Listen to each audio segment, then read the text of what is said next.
I'm just having a scuff beginning the stream, huh? Okay, you know what? I'll just leave it here. Okay, give me a second there, folks.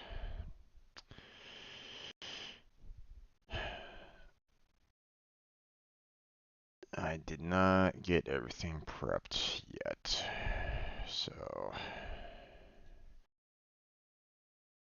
this is going to be a little bit of a scuffed early Pega video right at this moment in time, so you'll have to forgive me on that.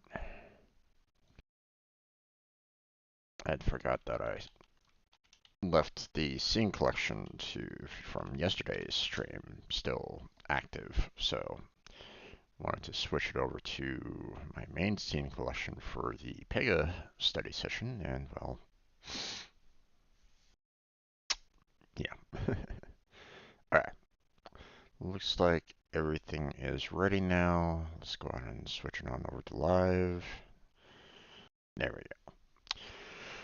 go. Let's get started. So, welcome back to another 1 p.m. PST YouTube stream. I'm your host, Strange Bro Jim, and today, once again, we're going to be continuing with our Pega certification studying. We're getting closer to the end there, so we have, quite a bit to. Well, I mean, we got a little bit left to finish. We have some pretty hefty exercises and tests after that. And then what we're going to be doing is we're going to be going into like a test study mode. What would we be doing to, make sure that we're ready to go um, for the certification exam. Okay, meaning we're going to be doing a lot of mock exams. We're going to be reviewing old test questions. We're going to be going over past questions, seeing if there's something that we might have missed from the topics given. And we're also going to be, I personally need to do quite a bit of room cleaning to be ready for the exam. So, and no, I will not show the room off. It's a mess. I know it's a mess, but um, I've been haven't exactly been in the right mental state this year, so um, it's been a rough year. So, but hey, we're getting closer to our goal, right? So I hope those of you that have followed along with me, I hope that you've been able to, well, I hope that, some of you that have really, you know, went full steam on the certification, you were able to study enough to get through the material, prepped enough for the test, and passed the test, or passed for the certification. I hope you did. Um, so,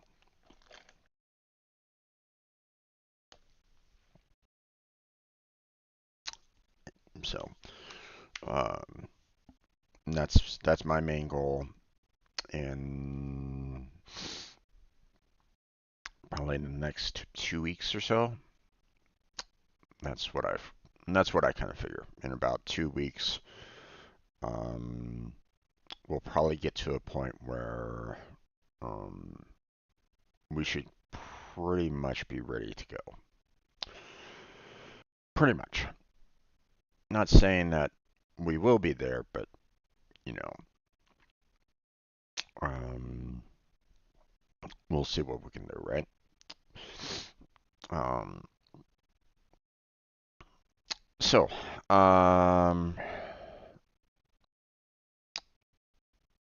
let's see.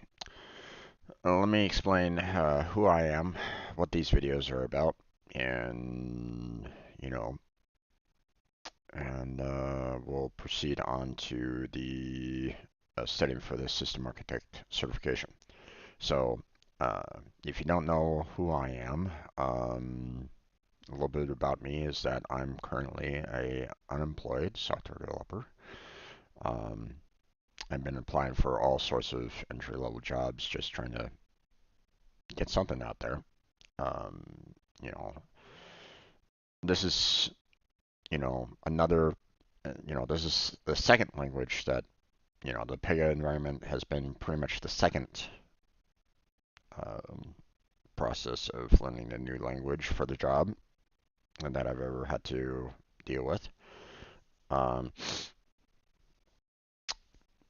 but uh, I haven't been able to keep my jobs, unfortunately, even though I've very much enjoyed the work that I was doing.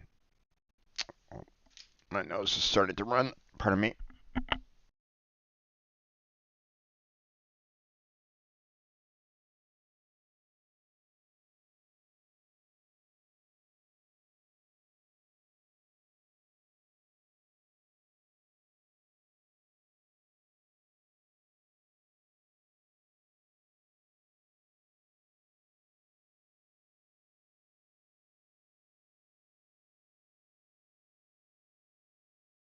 Okay, sorry about that. Um, so, uh, but uh, when my last job was concerning the Pega environment.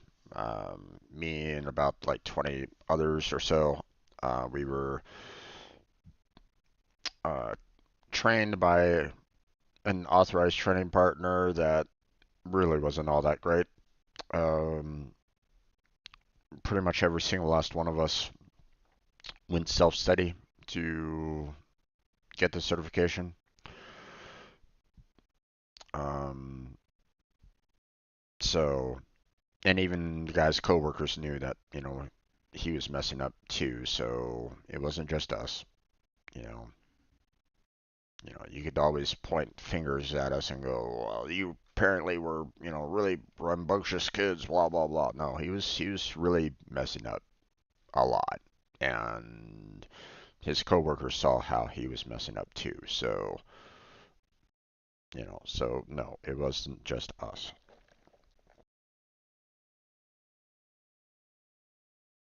Um, Me and several others asked to be put back into another training cycle. You know, uh, Now there might have been like one or two that might have asked to be put into like a different study session, study cycle, to learn more about, one particular language, like the Java full stack or something like that the company was offering. But um, they denied that. They said no. We trained you for the Pega, so this is what you're going to get. This is all you're going to get. So we're going to send you out to contracts, and so they did. Um, had a contract for a year. Didn't really have. I mean, I had coworkers that were coworkers, but I never really considered them like full mentors. They were willing to answer any questions that I might have, but a mentor is more than just someone that you go to ask questions. Okay, or at least that's how I see it. Okay, a mentor is someone that is actually, you know, concerned about your progress and will try to help you with your progress. You know, and that's what I see about mentors.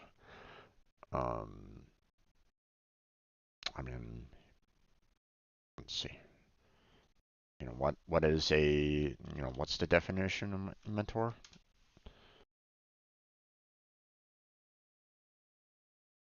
Advise or train. verb, noun, an experienced and trusted advisor. Advisor, similar, advisor, guide, confident, counselor. It's like, uh, this is a good graphic here that I'm seeing here. Um, Mentorship is coaching, support, goal, training, motivation, advice, success, and direction. I mean, that's perfect, and that's what, you know, I would love to have, for any kind of entry level job. Have someone that's in charge of doing that, you know.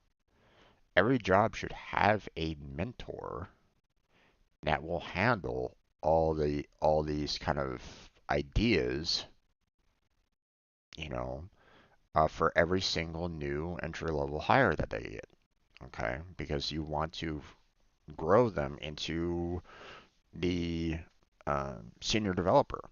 Okay, and one of the nice things about being a mentor is that it also solidifies your understanding about the your coding language as well. When you teach, you're also kind of reinforcing your own knowledge about that said language.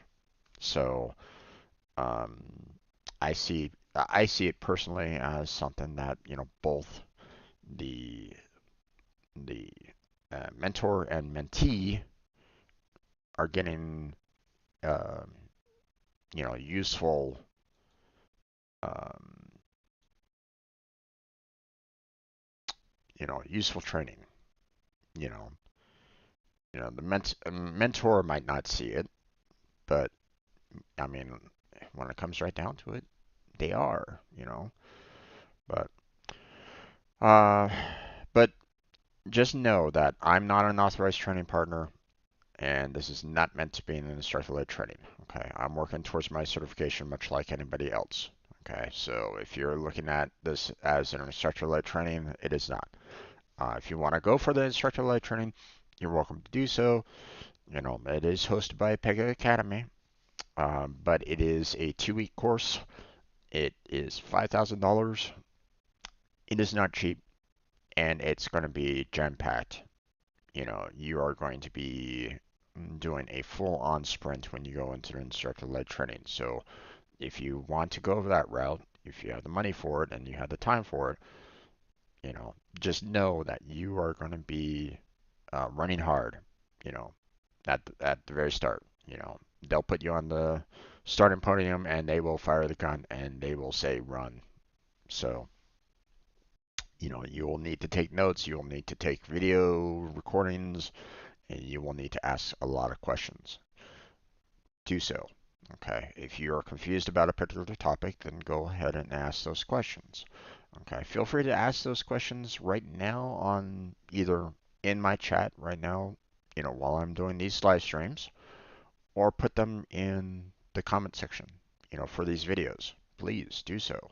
You know, um, even if I myself might not be able to answer it personally, you know, it doesn't matter because I'll receive the message, I'll receive the question. If I don't know how to answer it properly, okay, if I don't remember the topic or anything along those lines, or, I'm not, you know, picking, able to put down the information like right then and there, um, then I will go to my coworkers that I had in the past that I worked with, and I will ask them, okay, and see, what they would say about it. Okay, so don't be afraid to ask questions to myself as well. Okay, so um, let's proceed onwards. Now, we are doing 8.7 because that's what's currently translated.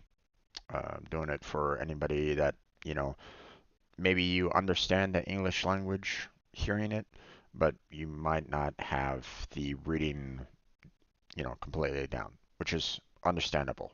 Okay. No worries on that. Um, I will, I will do what I can to help you out. Maybe you just want to read in German and, follow along listening to me. That's perfectly fine. Totally up to you. Okay. But obviously, there's been some changes to 8.8 and to the 23, so you'll have to bear that in mind when you get there. Okay. The business architect, the two missions, two modules, those are done. They're already up on my playlist, so you're welcome to go and check all those out. Okay, so um, I I really have no interest in getting the certification for business architect. Um, so, but I mean, these two modules here, they cover the Pega Express delivery. So if you are going for the business architect certification yourself, then I would recommend that you do at least this mission over here to make sure that you are very well prepped for that, 12% of your grade concerning the Pega Express delivery. You know, you're going to need to know more about this because these two modules I feel do not cover it enough. So just just bear that in mind. Okay. My main goal is the system architect, getting the system architect certification. So, um, we just finished off a topic, so we're probably going to be doing another challenge. I have not gotten any emails back from all the suggestions that I've made for a while now. Um, so I still haven't gotten anything up to date concerning localizing a UI form. I'm hoping that they will eventually get back to me concerning this one because I can't get it to work. So, or at least I wasn't able to get it to work when I did the challenge. So, I'm hoping that they will eventually get back to me and we can try to fix that. So, um, but we're going on to the challenge for managing application access. This entire module was a mess. You know, um, I I don't know what the heck they're. It's on one hand they say, "Oh, hey, we can set permissions," and then on the other hand they're saying, "Well, the access group ignores said permissions." It's like, what? It doesn't make any sense to me.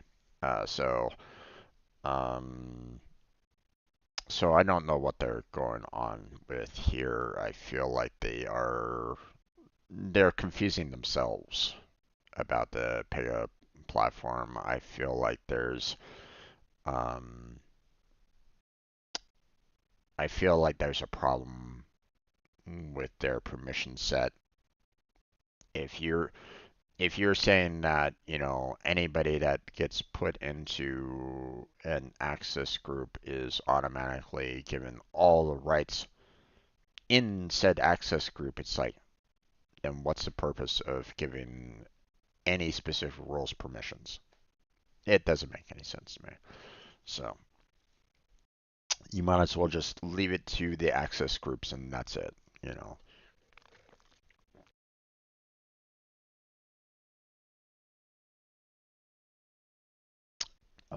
I think that's a major oversight by them, and they really need to fix that, in my particular opinion.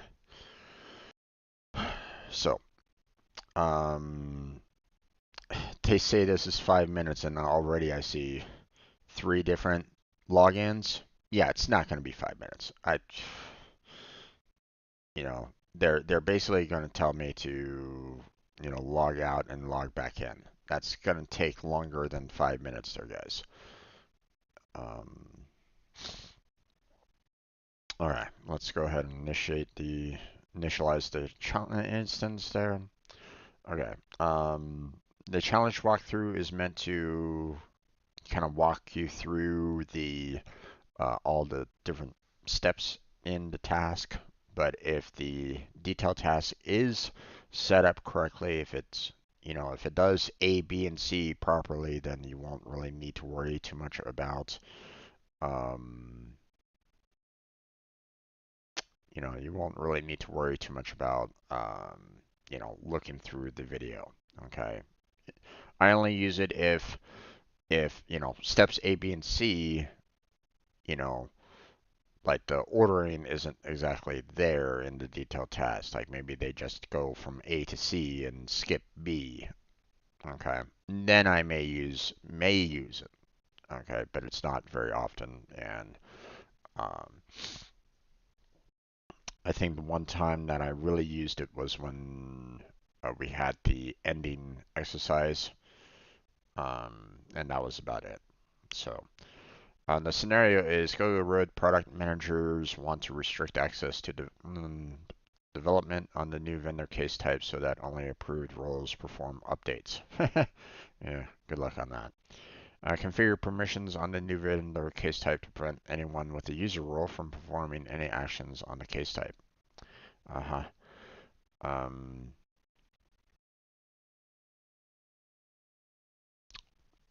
the following table provides the credentials you need to complete the challenge. Okay, that's great. Who do we start in at? Log in with the developer credentials provided in the scenario. Developer. So, alright, we'll go ahead and launch it. This might, the logging process will take a little bit of time, so, um,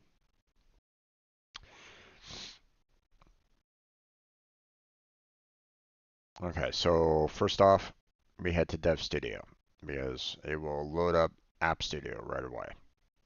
Why? I don't really know, but it's what they do. Um,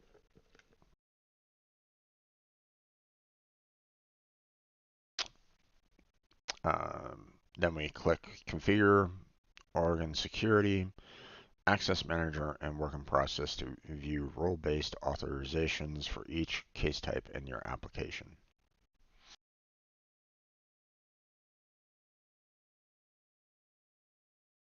So we gotta wait for this to kind of finish off. So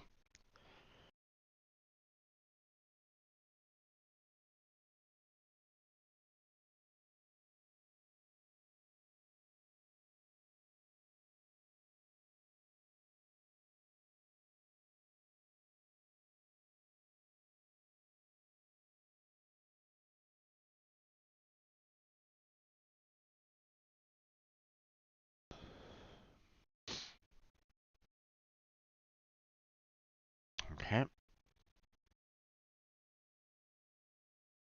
Studio,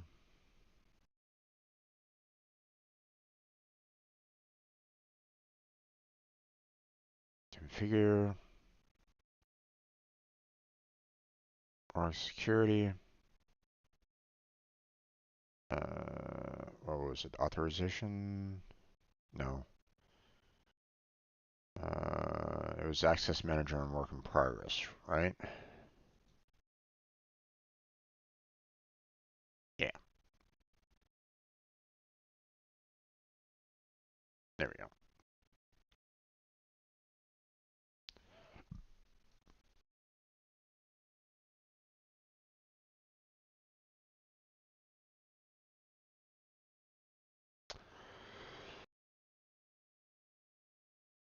Okay, now we have the access group of authors here with administrator, security administrator, and Pega API, which it doesn't really matter because these two will have the administrator permissions. It doesn't matter. Uh, so so in the access group dropdown, select the GoGo Road users to view authorizations for the user role.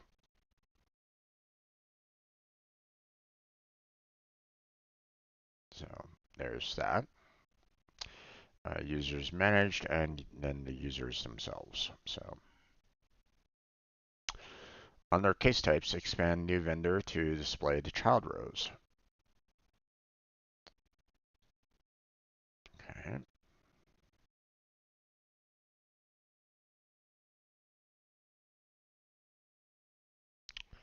To the right of open in the GoGo user column, click the full access checkmark to update the access when opening instances of the new vendor case type.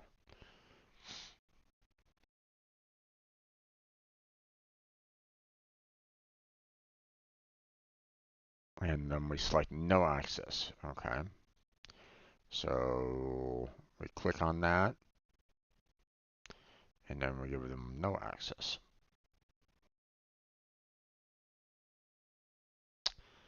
Okay.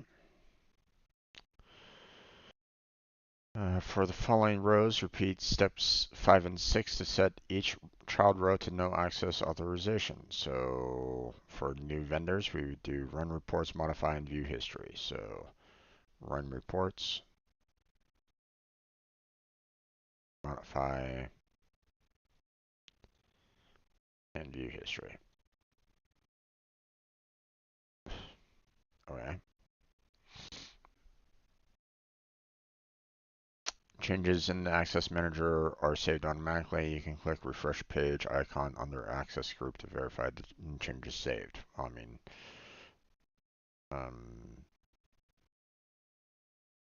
it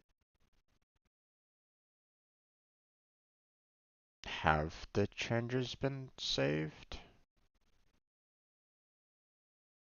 I guess it is pretty much kind of automatic. Otherwise, you know, um, there would be like a save button up there. So, but um, I mean, if they wanted this entire thing to be like, you have the conditional, right? Then why not just click on that and, just apparently I can't even click on that.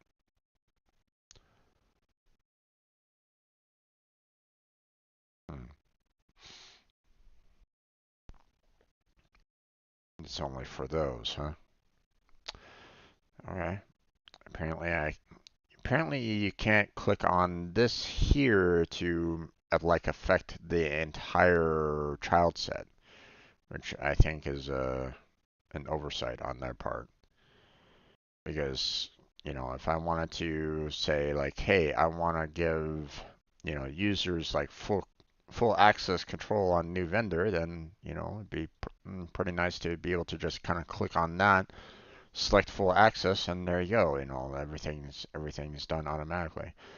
But um, but here's the thing, you know, with with these permissions here being kind of set, for the users managed are also going to get these. The users managed are also going to be able to run reports and the like. So it's like it doesn't really matter.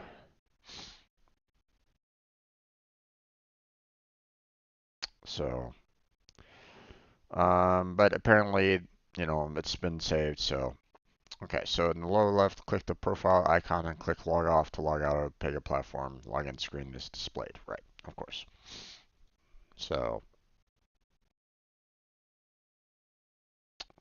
we're logging off now. All right.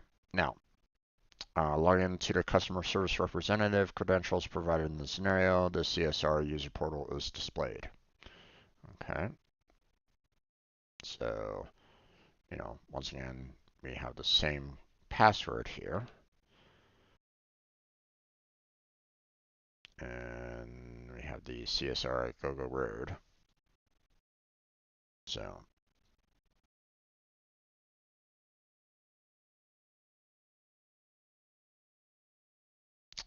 okay. Cosmos application popped up. Uh, click create a new vendor.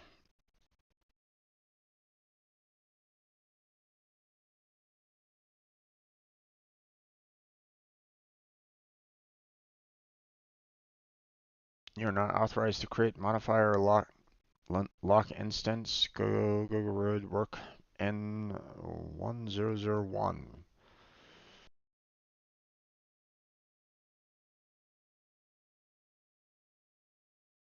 Verify the case and create view displays an error message indicating that you are not authorized to create, modify, or lock new vendor case instances. Then why even display the new vendor to begin with? If they're not able to create them, why show it? You know? Uh, okay, so we log off.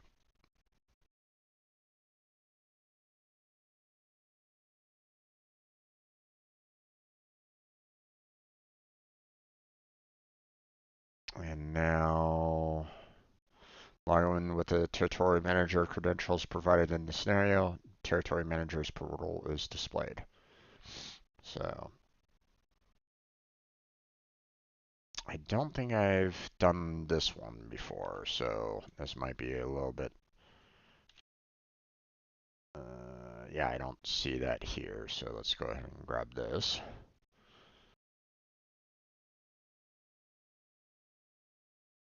There we go. All right.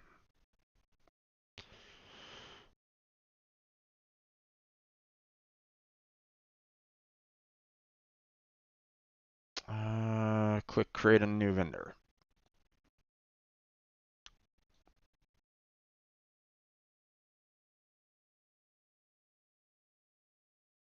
All right. Verify that create new vendor displays a new instance of the new vendor case type. Other roles like manager are not restricted from creating a new vendor case and providing vendor information. Well, here's the thing. Here's the thing. You know, um, you know, I don't think they are under the users managed as it is anyway. The users managed are also blocked off from the new vendor anyway. So that that doesn't really mean anything. Um, so okay, we've verified that, it is doing what, we want it to do. Oops. Nope, not that one. We've confirmed their steps. Okay, so we can mark it officially as complete. Okay, but here's the thing. Let's go back into the author here. You know,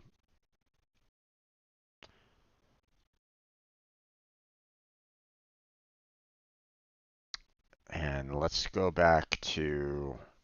Okay, thanks for putting me back into the App Studio there. Um, let's go back into the work in progress again. Okay.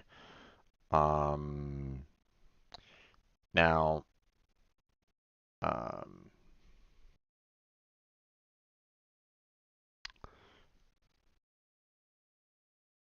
let's see. Well, let's come back to this here real quick. What I wanna look up here is, um, the operator IDs,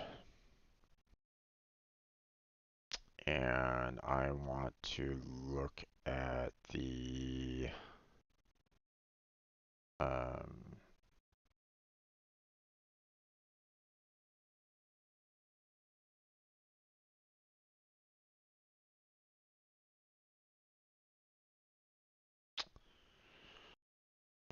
there's no real way to. I don't know if there's any way for me to kind of filter out, for the territory manager. So,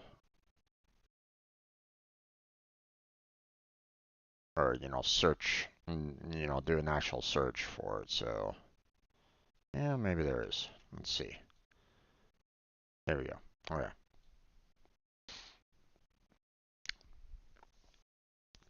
So here's the thing. I wanna search what territory manager, what what they're under. Okay, so they're in the access group of managers, right? So,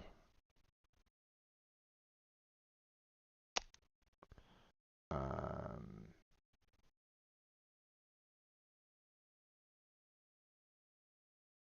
okay, so you have user here being kind of, you have them like completely blocked off here, right?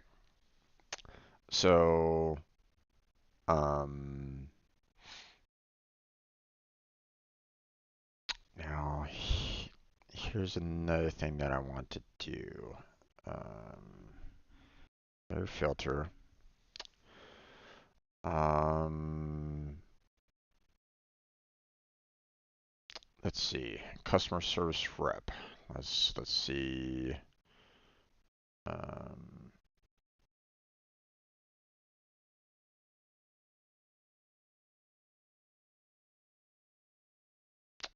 Not the CSR at U plus, so yeah, but let's do the CSR. Okay, so we have this user as well. Okay, so they are under the access group of the CSR, right?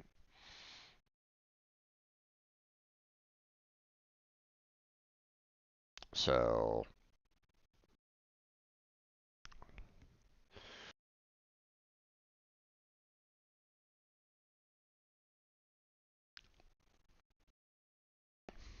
hmm.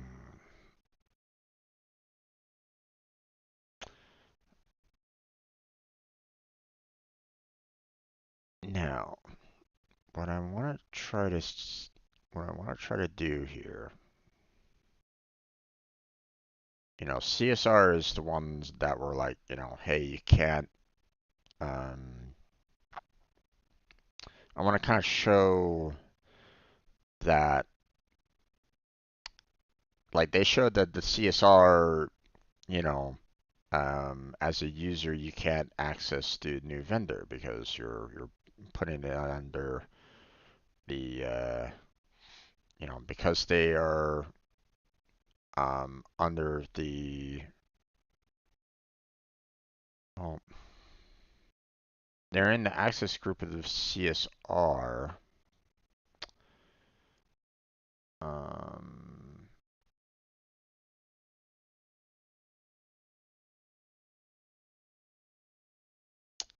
what? Where are their roles?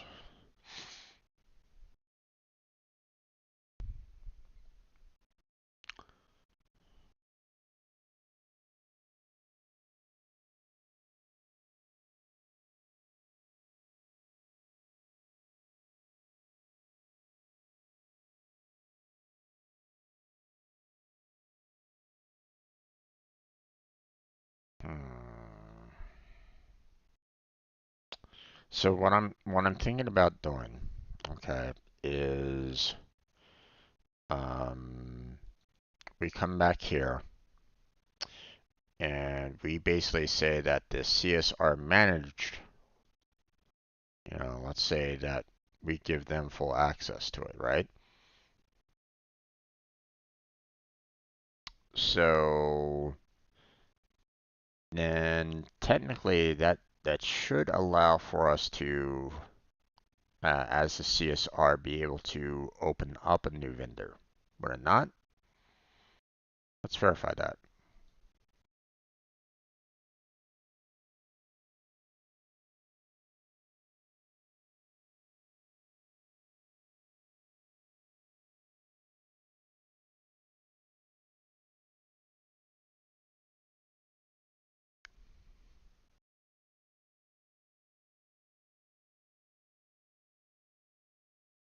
No.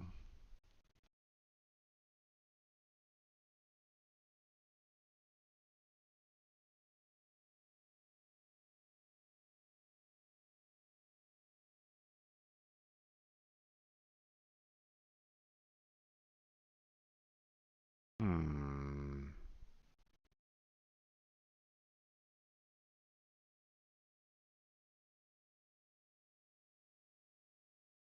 That's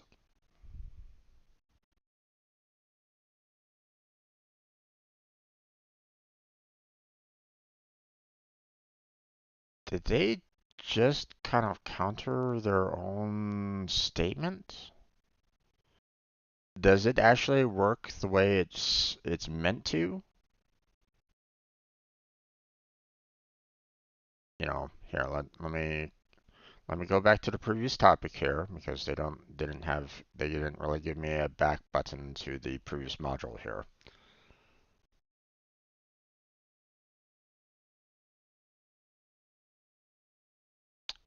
You know, um,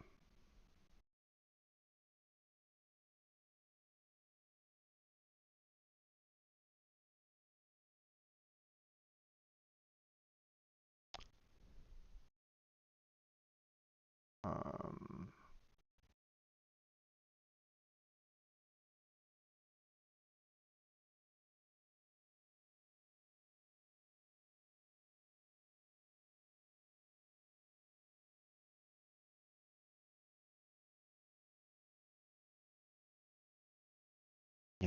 their question here, about an access group includes three access roles.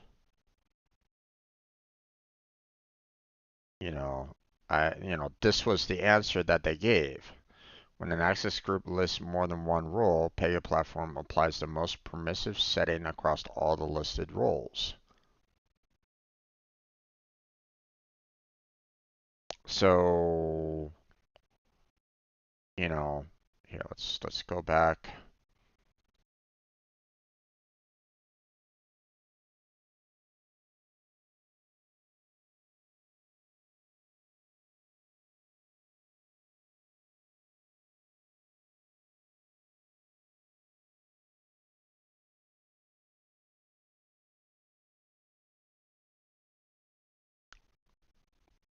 So under the CSR, under the new vendor, when this persist,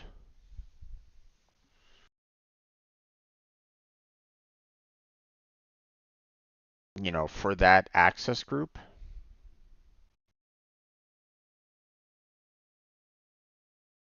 at least according to that question, it should, and that open should apply to everybody else in there, correct?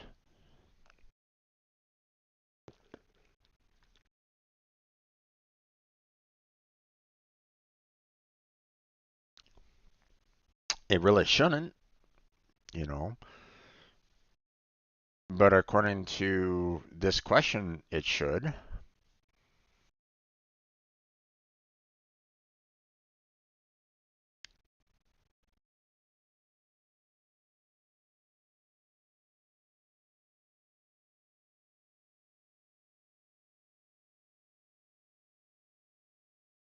So what's going on here?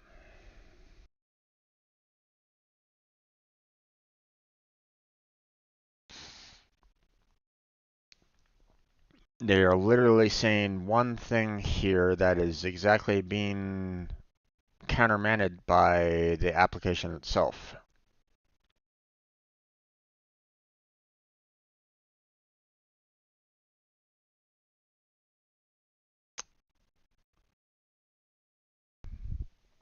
Here, matter of fact, let's go ahead and give full access to the manager.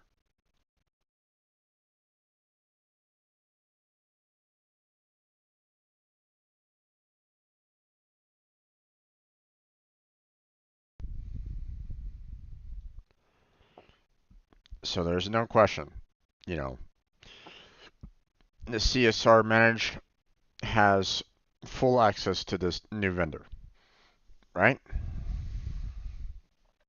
There's no question about it. Now, the CSR themselves, you know, are part of the access group. Um,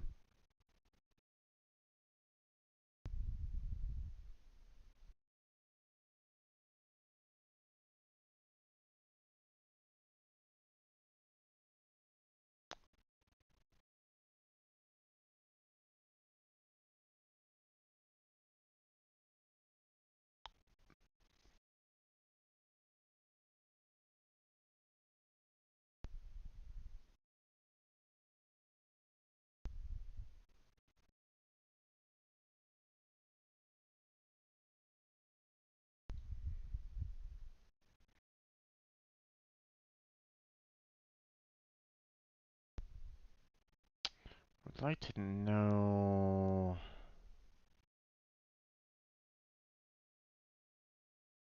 Not quite sure. I can't remember where I can see, who is um,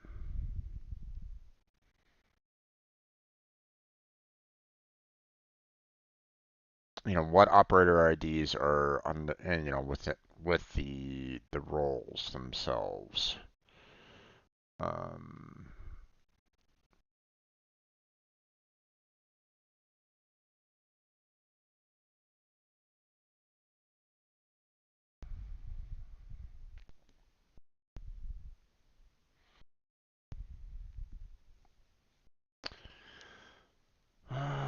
let's see. Uh,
let's see.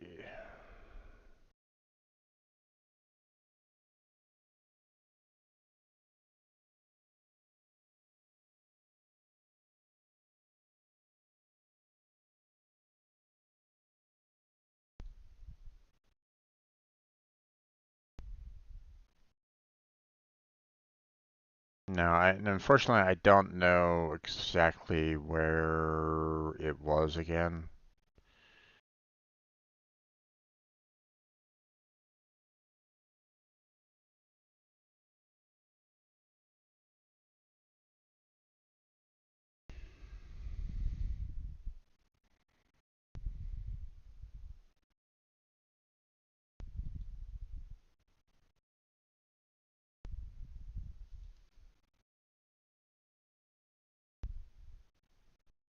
Hmm.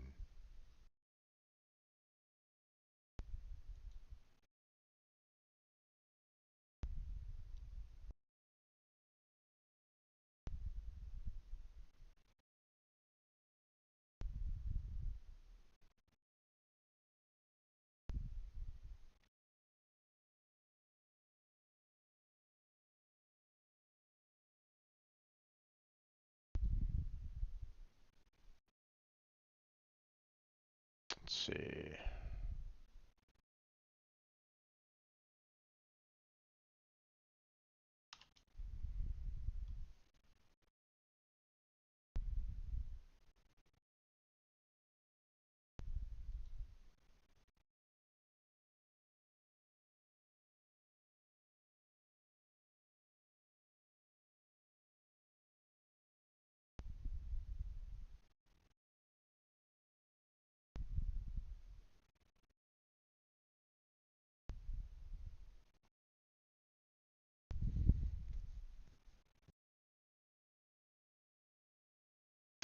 Trying to figure out where were they located at?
Were they given both the CSR managed and the user role?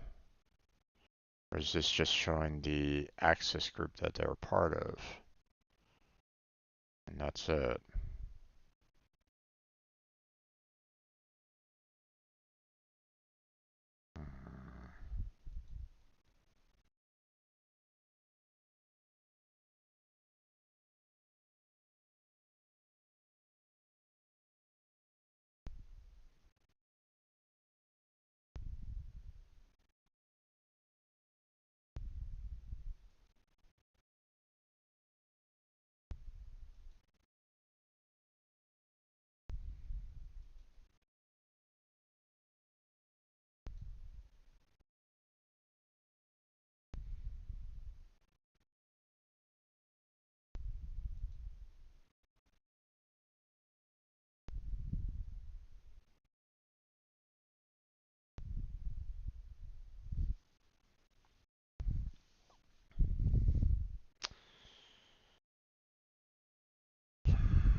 Hmm.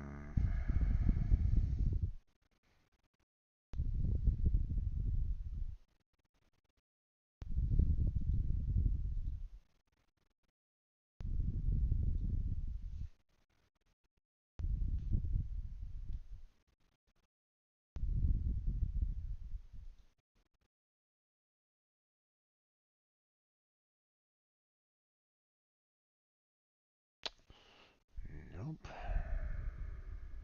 Not what I'm looking for.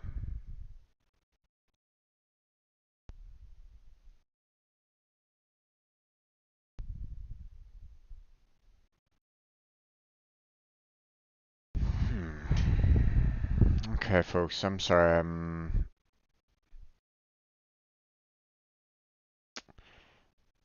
So, what I'm trying to do, like, I'm looking at the operator ID of this, right? And it's showing that, they're part of the CSR access group, which, shows that they're, you have the CSR managed and the user, right?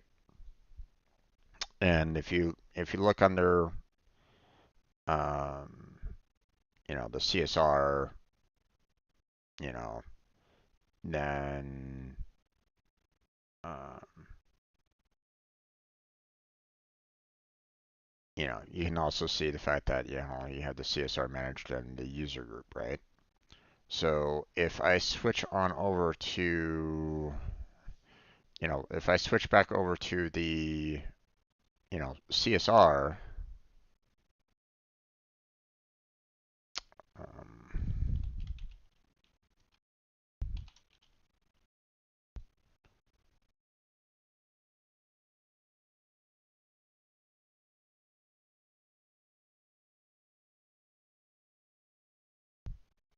now it's showing the fact that I can get back into the new vendor.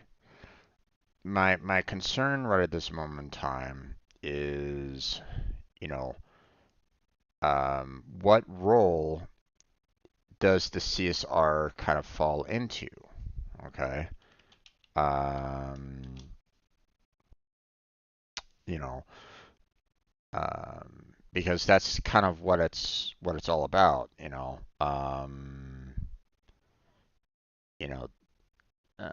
here, let's switch back to the Dev Studio.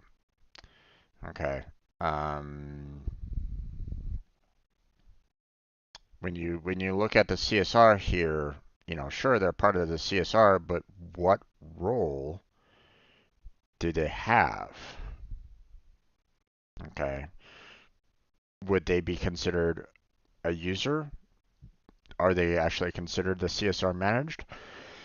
I don't know why they would have the CSR role under CSR managed, okay, one would think CSR managed would be a manager of said CSR, right? So, so my transforming the you know the access here, you know might not have any like overall change to the CSR anyway, right? You know, um, let me if I give no access here, but I give full access here, it might not matter to the CSRs, okay? Because from the looks of it, it looks as though they've been given both the user role and the CSR managed roles, together.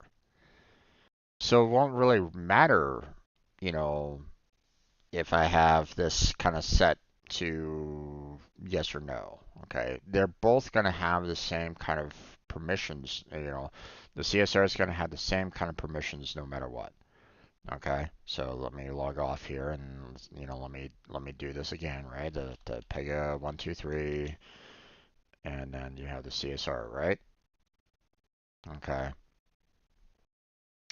Now, it's ludicrous to think that they're in both of those roles. Just pointing that out.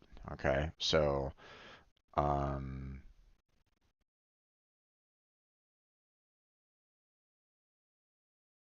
okay, interesting.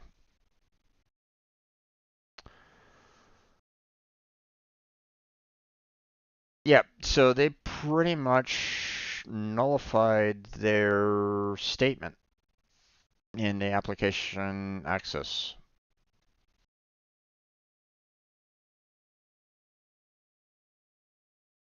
This is not correct.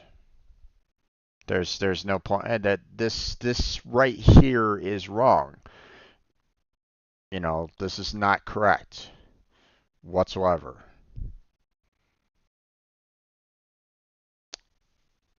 This right here shows that they are incorrect because I gave permissions to the user, okay, that should have applied to the CSR managed as well.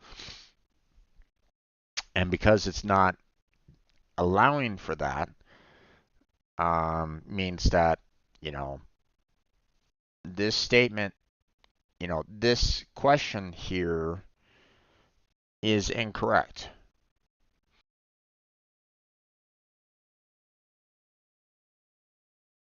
So, yeah, okay. They have some things to fix in this particular topic and exercise. So, but I'm gonna go ahead and obviously leave that for them to try to fix up because well, I got other things to do. We're gonna be moving on to the Unreal Engine study session. So for those of you that might be just watching this video afterwards, you're welcome to come on by and check out, the further study sessions while I stream. Come on by and check out the uh, Unreal Engine if that's something that interests you. But that's where we're going to go ahead and end today's Pega certification study session. So I want to thank you all for joining me on this one. Um, yeah, this one is a mess. Um, that added more confusion than really they should not be. They really need to review those topics and those um, because it looks to me as though everything's kind of working like it should per se. Again, I don't know what um, roles the CSR was given. It looks as though they were put under the CSR managed. Otherwise, why wouldn't they have full access to the roles afterwards, right? I don't really know.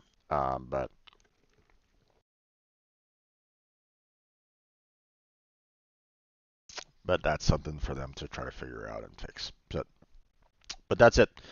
So I want to thank you all for joining me on today's Pega study session. Feel free to check out the description for more links and help me out with the YouTube algorithm with a like and subscribe would be very, very helpful. So, but that's it. So thank you very much for watching. Appreciate it. Hopefully I catch you next time. But until then, take care. Have a good night. Stay healthy. Stay safe. And I'll catch you strangers next time.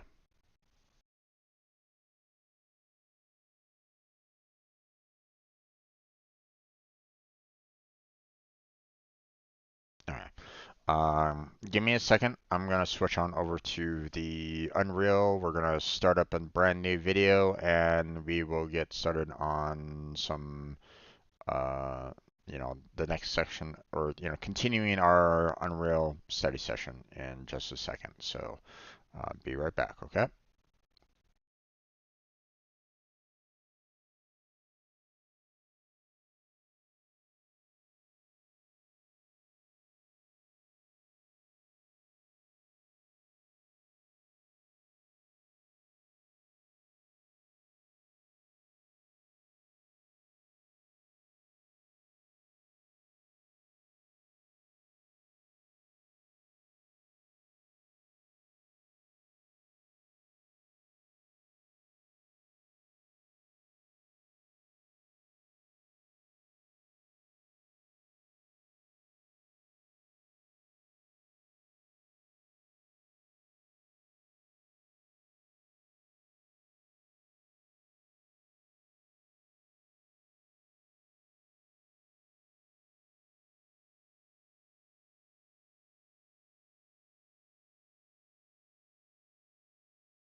Let's just go ahead and get started on this.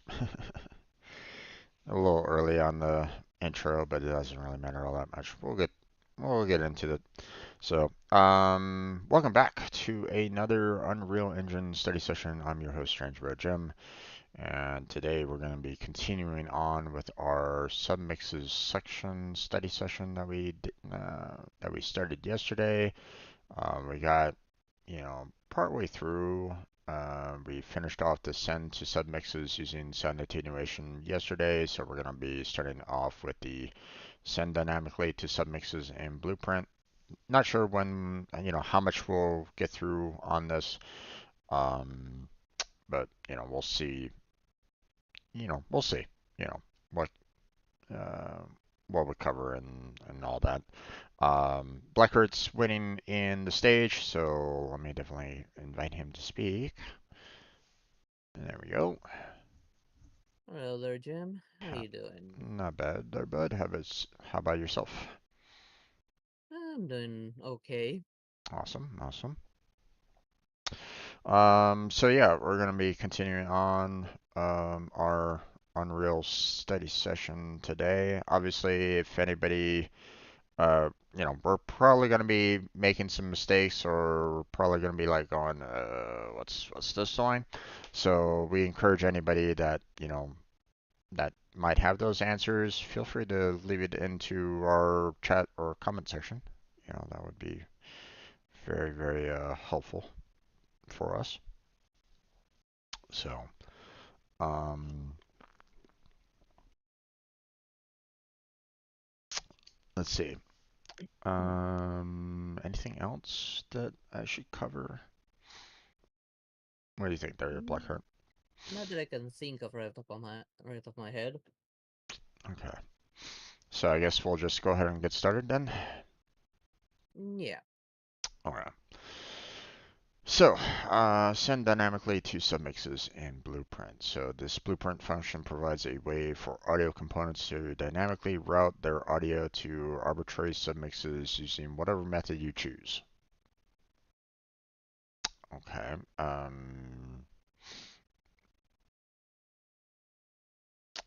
To arbitrary submixes. Okay. Um,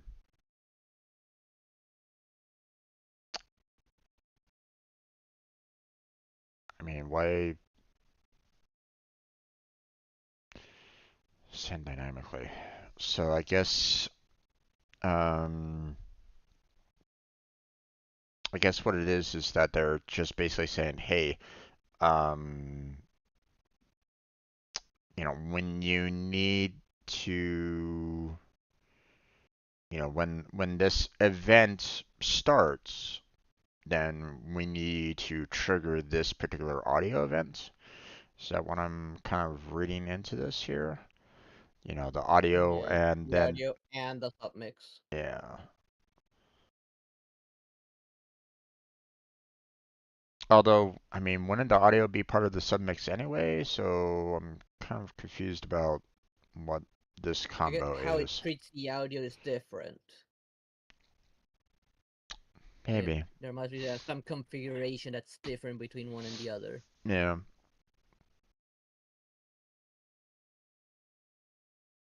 maybe. Or maybe it's just temporarily adding it into that segmix or something like that. I don't know.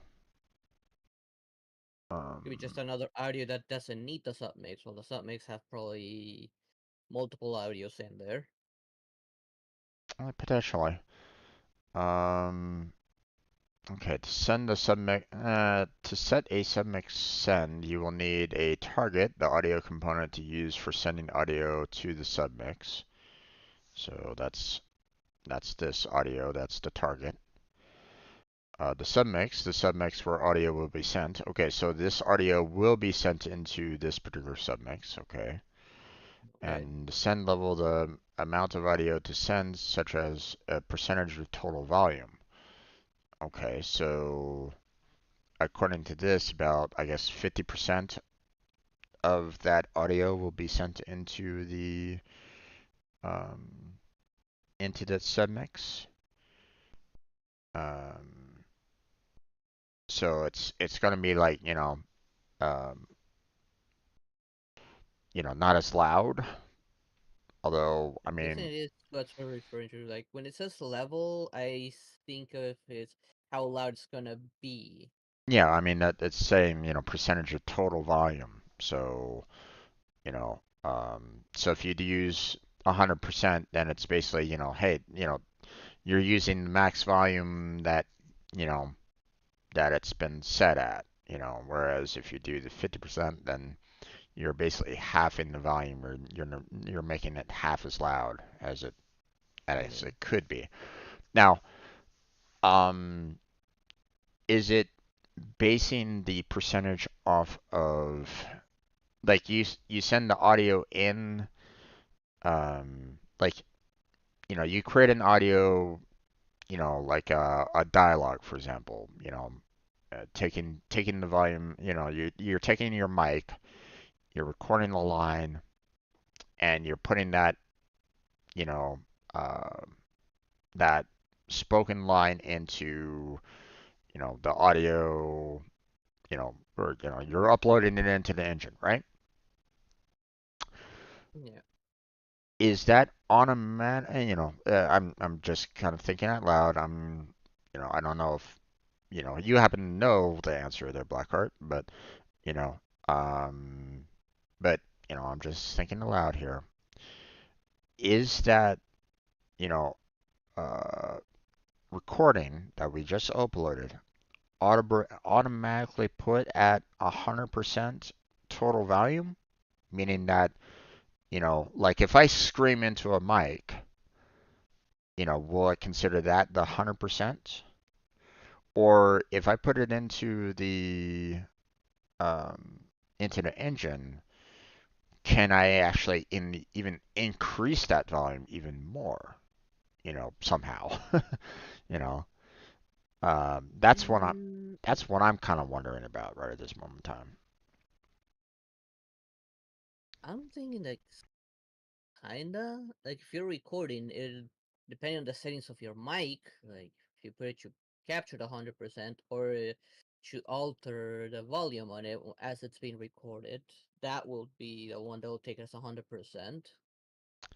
That's one And of I've That's what I'm figuring as well. Like you record some kind of audio, you put it into the engine, it should automatically consider that at, the 100%, like this is the max, you know, uh, the max volume you can really go for. Or maybe it's something that you can kind of adjust when you like upload it, maybe like hey guys, I had to unfortunately whisper during this particular moment in time, so can you consider this like 10% of the total volume when you upload it? I don't know. I'm not quite sure how they judge that. So, I guess it'll depend on what software you're using. yeah, yeah, again, I don't know. Um, does is it something that you can adjust, when you upload it, directly into the Unreal Engine, or is it, Unreal Engine automatically takes those audios that you upload and automatically set the total volume of that to be 100%. So, for example, in this particular example that they're giving for the target for the audio, they're saying that, hey, this audio is a little too loud for us. Like, we don't really want it as loud as what was recorded, so we're gonna half that volume by 50%, by 50%, right? I mean, I can kind of understand that a little bit, you know. Um, like if someone uses a gun to shoot or something like that, maybe they don't necessarily want the full volume of that gunshot, right? So, you The know, best example I can think of right now is like when we use OBS. Uh, Whatever is the audio is set on, say, the game or plane, on OBS you can lower that volume separately. So yeah, even if you're hearing it in one way, the output towards the audience is actually lesser than what we're actually hearing. exactly. I mean, that's what I'm kind of figuring. Yeah, Like, I feel like that's what this is doing. The what's showing in the image. yeah, um, yeah. So, in a sense, yes, that's how I'm kind of leaning towards. Um, that the audio is basically, what we are hearing, right? Like we're raising and lowering our volume, you know, through our speakers, through our headsets, whatever, right? Through our earbuds. Um, that's the 100%, and the send level is basically saying like, hey, we're going to adjust the OBS to, be either higher, so so while it might not be blasting our ears off, it could be blasting the audience's ears off, or um, you can lower it, you know, so that you know um, it's not like overshadowing our voices when we're speaking. You know, that's you know, but again, uh, we don't really know completely. You know what what they set the audio to. So maybe they have the audio set for like 10% when it first gets loaded up. We don't know. I don't know. Seems a little weird if they did it that way, but I mean, um, I guess it all depends on the audio file. yeah, you know, uh, well, I'm just like I said, I'm not quite sure what they set the audio file percentage to.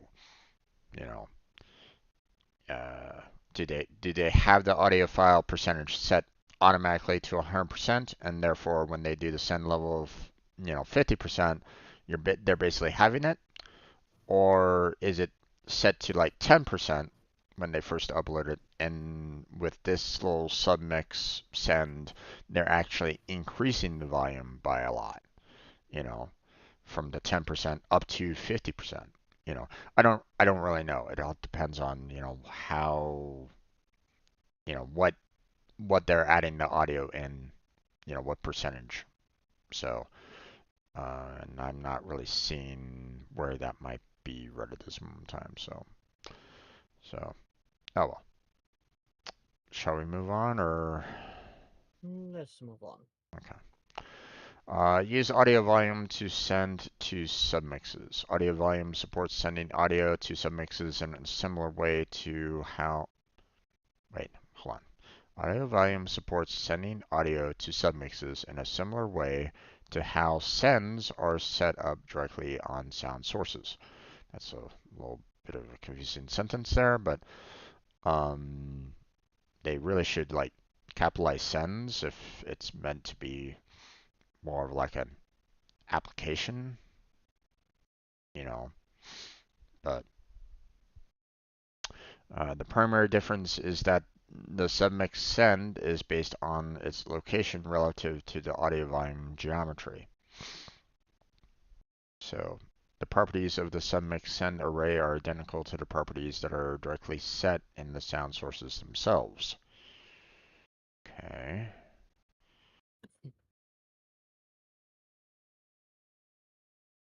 Sound sources will send their audio to a given submix send array based on whether the listener location state shows the listener inside or outside the volume.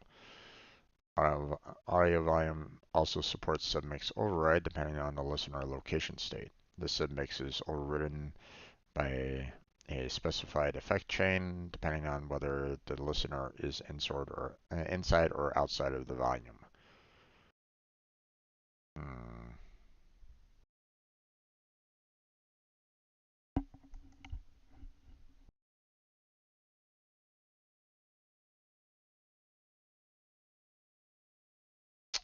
Let's see.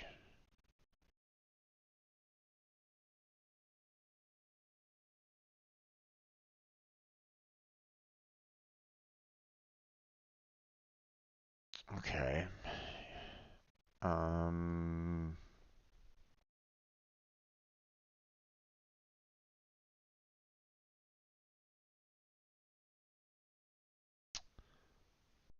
okay, so we've messed around with the audio volume before, right? We did the Yeah. the the cube, the sphere, the stairs, and all that, right? So it's talking about how you can, when you add um, audio into the audio volume, you know, it, you can set it up so that it will send to, a particular sound mix or the submix. Um, but they state, primary difference is that the submix send is based on its location relative to the audio volume geometry. So in other words, if, you can send it to that submix, but if that submix is like super far away, then the volume might be, pretty low maybe. So maybe, I don't know. I don't know how,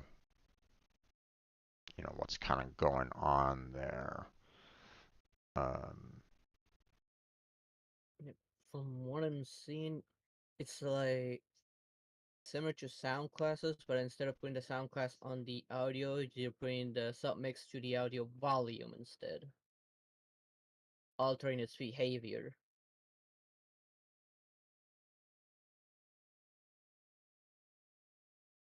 yeah.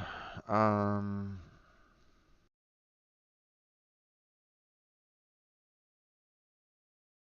well, maybe not too much. behavior, but just overall volume in general.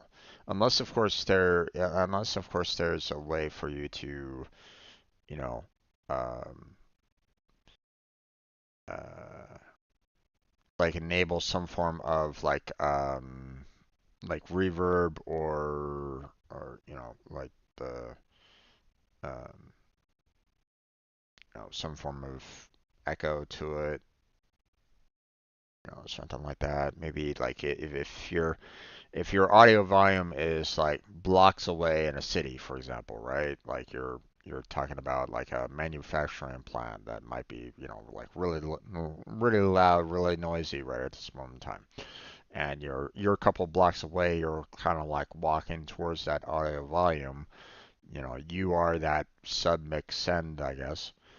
Um, like if there's buildings between you and that factory, would the when it's trying to send the audio from that audio volume to the submix, is it going to take into consideration that it has to like travel through other like volumes that might, distort it, or will it automatically go, well, it's, you know, you didn't set it up properly, so, based off of the distance, we're just going to lower the volume, and that's it.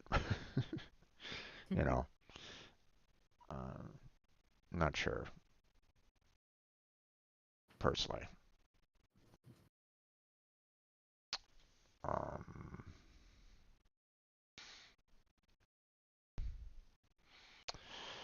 hmm. Not, it feels to me like we might need to kind of come back to this one later. I mean, unless you're perfectly fine with it and you're good to go. But for me, it feels like this might be something that we might need to look into a little bit more later. Yeah. I'll probably have to experiment with it, but from what I'm seeing, it will be like I said, I will have to treat like a sound class, but for audio volume. Yeah. Because it makes me feel like when you put the submix onto the audio volume, its configuration is what's gonna take priority.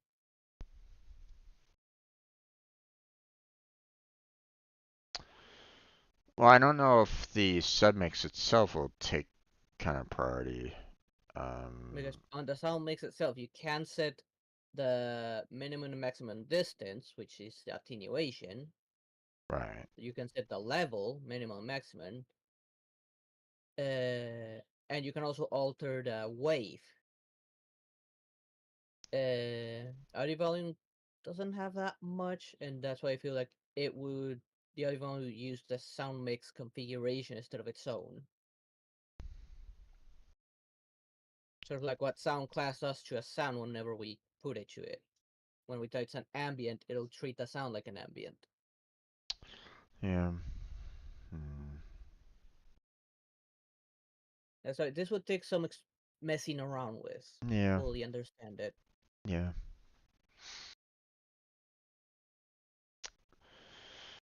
I think we might need, obviously, we don't know exactly what's kind of going on here or at least, for me, I don't know exactly what's kind of going on there. What the different main difference is between them.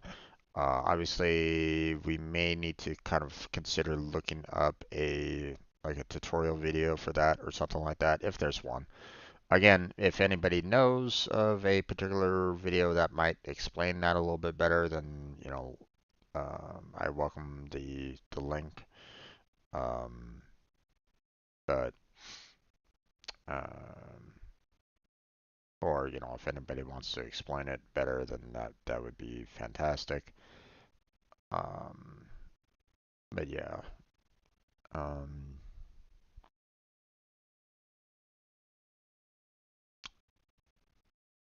yeah. Okay. Move on. Okay. So submix properties. Well, on a graph editor, the property details panel displays the selected submix in the submix graph. Okay. Properties. Mute when backgrounded allows the submix to be automatically mute itself by applying a volume scalar of 0 on its output when the application is backgrounded. This feature allows a game to continue playing audio in the background by default for some audio but not all. Submix effect chain. This is an array of submix effects through which the mixed submix audio will be fed. These effects are implemented with the Synthesis and DSP Effects plugin. Other Unreal Engine plugins can also extend the list of submix effects available. Ambisonics plugin settings. Um, this property allows plugins to optionally allow a submix to encode audio sources sent to it as an ambisonic sound field. These settings define sound field encoding properties. Okay. Not quite sure. Like, mute when backgrounded, sure, okay. That's understandable about that. Submix effect chain, um, hmm, not quite sure what's going on there per se, or um, what do you mean by an effect chain? That's kind of what I'm kind of wondering about. Like, does it go like, audio to audio to audio to audio, like, not an actual chaining of audios together, or is it something else entirely? I'm not sure what they're referring to there on that one. Um, Ambisonics, no clue. We did read about ambisonics at one point, and we will have to read it up on our own time again. Yeah, and that was back in the native sound field Ambisonics, which was quite a few Yeah. different sections ago on that. I don't think we were really understanding that particular topic to begin with anyway, so Not well enough, that what I remember. yeah, We had some trouble with that one. yeah. So that again, some more confusion there. So parent submix. The parent to the selected submix, the parent submix receives the rendered output as input. Okay, and that's standard. We've seen that kind of before. Oh, I forgot the note. The only settings type this property will accept is for Oculus and Mersonic settings when the Oculus plugin is enabled. Okay. Child submixes. An array of child submixes that feed their audio as input into the select submix. But wait, there is only one. There's only one output. So how could there be an array of child? That doesn't make any sense. Shouldn't it be the other way around? Like you can have multiple parents, but you can't have multiple children. Shouldn't that be like the other way Hmm. around? They stated that the output can only be there's only one output, but you can take in multiple inputs. Yeah. So how can you have an array of different children? Not don't know.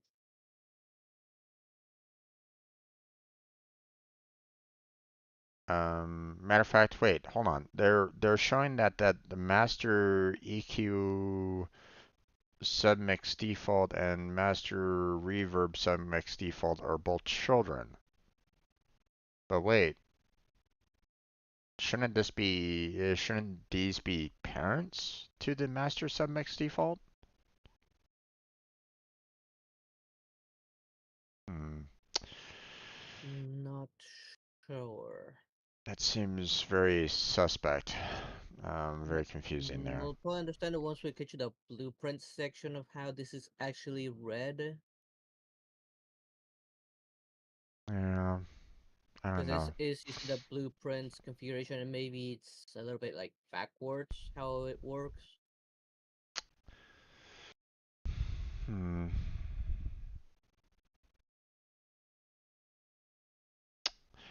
Maybe.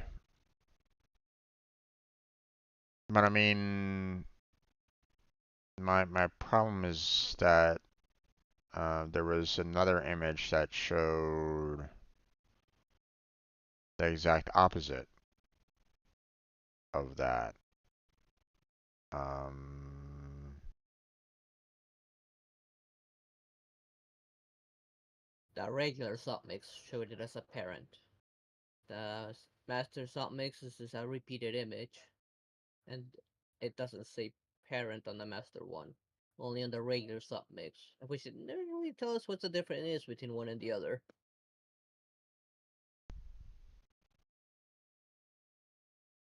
yeah, yeah, you're right. The master submix does treat anything coming into its input as a child, whereas a regular the submix itself, and a non-master is treating anything that comes into the input as a parent. That makes things really confusing. not Yeah, not gonna lie. They really should kind of treat um they really should treat the input and output as similar, even if it's master or not. They really should, you know, change that around in some way. But I don't know. Maybe they're just kind of limited by their own coding. They kind of backed themselves into a corner when they made this submix, and they were like going, "Oh wait, we should probably make this into a master." Oh, but we're causing ourselves problems with this. Kind of thing. I don't yeah. know. But yeah, this isn't. I don't know. Okay. Um. Okay. Where did I stop off at? There it is. Envelope follower. The DSP algorithm that outputs the amplitude of an audio signal that has been smoothed out over time. Attack time values define how quickly the algorithm reacts to increasing amplitude attack and decreasing amplitudes release. Um,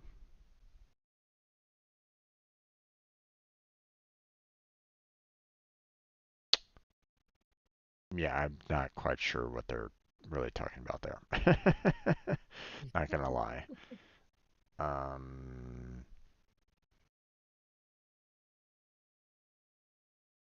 that has been smoothed over time uh, and increasing amplitude and decreasing amplitude, attack and release. Yeah, I think this really needs to be expanded more. I'm not quite sure exactly what they're talking about here. Um, or at least I personally not really understanding what they're trying to get at there. I mean, are you No. okay? I wanted to ask because if you somehow are gleaning some information out of it, um, then I wanted you to maybe explain it to me if you understood. But yeah, um, obviously DSP's been you know used multiple times. Matter of fact, what was DSP again? Um, digital sound. What was it again? The P. Processing. Processing. Yep. Digital sound processing. Digital sound processing. Digital signal processing. Signal. Yeah. Yeah.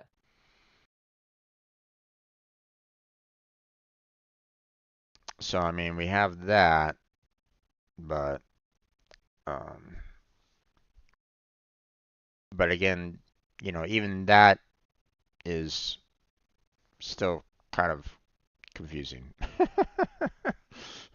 Not gonna lie. Um, Mm.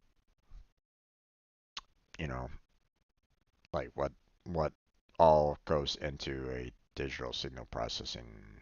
So, I mean, let's face it. There's a lot of terms that they're throwing at us that I personally have never used before. So, trying to take it all in is difficult. But I mean, Yeah. we'll do the best we can. Obviously, it might be better if we actually had someone that's a sound engineer to kind of work through on this. But I mean, we'll have to deal with that until that time comes. But for now, we'll do the best that we can with with what we have. So, driving the amplitude of an audio signal using an envelope follower is significantly more effective than using the raw audio data because audio signals can be significantly faster.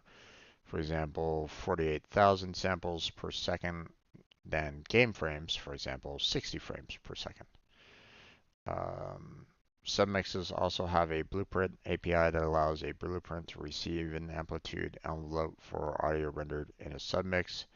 These properties define how the envelope follower behaves. Um, what did he mean by envelope follower? What did he mean by envelope in general? What exactly is an envelope? uh, well, whatever. Um,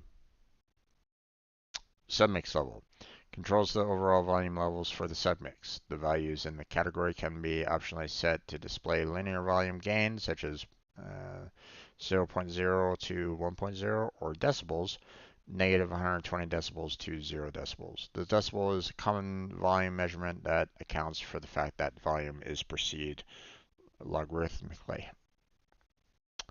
Um, output, output volume controls the overall output volume for the whole submix in both dry and wet channels. What? Huh? Wait, what? Um, what did I mean? That okay. It is not Yeah. recommended that you mix game volume using this property, but it can be useful for tweaking the volume in a submix. Okay. Oh, here we go. Wet level and dry level, apparently. Uh, Okay. Wet level, the output volume of the audio that was fed through the submix effect chain. Okay. By default, this is set to 1.0. That is assumed that most uses of a submix are intended to be fully wet, with all audio sent through the effects. Okay. And then dry level, this is the output volume of the audio that was not fed through the submix effect chain. By default, this is set to 0, as it's assumed that most uses of a submix are intended to be fully wet. All audio Okay. sent through the effects. Okay, so um, you know, this is a very weird way of stating those terms, but okay, Yeah. whatever. Um, we'll deal with what they gave us. Um, so in other words, um, so I'm assuming, like the submix effect chain is, similar to like, hey, you need to add in um, a reverb at this one particular point in time. You need to add in the echo effect. You need to increase at this point and decrease at that point. You need to do this. You need to do that. Here's all these things that happen to the sound as it travels, right? Right. Um, and therefore it's considered wet at that point. Um, whereas if you have some form of audio that can kind of pierce through all that, that doesn't get affected by anything that, like, um, like maybe think of it this way. Like you have like a face-off between the good guy and versus the bad guy, right? And you have the player kind of talking to the bad guy, but it has all this, distortions and stuff like that that's happening. This as the good guy's like talking to the bad guy, going, "Oh, you're gonna pay for what you did. How dare you, cause all this destruction?" And you hear all the explosions that kind of distort, blah blah blah, right? Mm. Whereas the bad guy and goes, haha, I can talk to you with my mind. So, you have an audio dialogue that goes directly into the good guy's, mind, for example, as though there's nothing being distorted whatsoever. He's kind of talking naturally. So there's no distortion there, I guess. So that would be considered more of a dry level, maybe? Like from my understanding, like wet level, it will use submix configuration. Dry level doesn't use the submix configuration at all. Well, okay. It might still be used into a submix. Okay. It itself is saying it's not being fed through the submix. If it's not Well, being fed through the submix, it's not going through it at all. be careful here because it says fed through the submix effect chain. Okay. Doesn't say it's not fed through the submix. It's saying through the submix effect chain. Okay. So those are from what I can determine, those are like two. I mean, you still have the submix kind of thing, and you have maybe something that's going on in that submix called the effect chain that's kind of distorting the sounds that are kind of inside of it. But that doesn't necessarily mean that, the audio can't be fed into like a different submix that isn't being affected by an effect chain. So just I just want to put that out there that it might be um, it might still be fed into a submix, but a submix might not necessarily have something happening to it. You know what I'm saying? Yeah. So If I were to put this in a game example, I could use like Baldur's Gate 3. I don't know if you've seen like any playthrough of it. not much, but There are there is like a character with sort of like a tentacle face. Whenever it talks, it has sort of like an echo-ish effect to hmm it. That would be the wet level. right, Because it is going through some kind of filter that the sound mix effect chain is putting because it is putting the echoing effect. right. But when another character is talking, like the vampire who doesn't have any effect, where he's like talks and sounds perfectly normal, that would be the dry one. Maybe, but again, it depends on the area as well. Like they could be like inside like a hall that is very echoey. So, while Yeah, but that is like a different kind of effect because that would be more of the ambient affecting the sound, not the sound itself.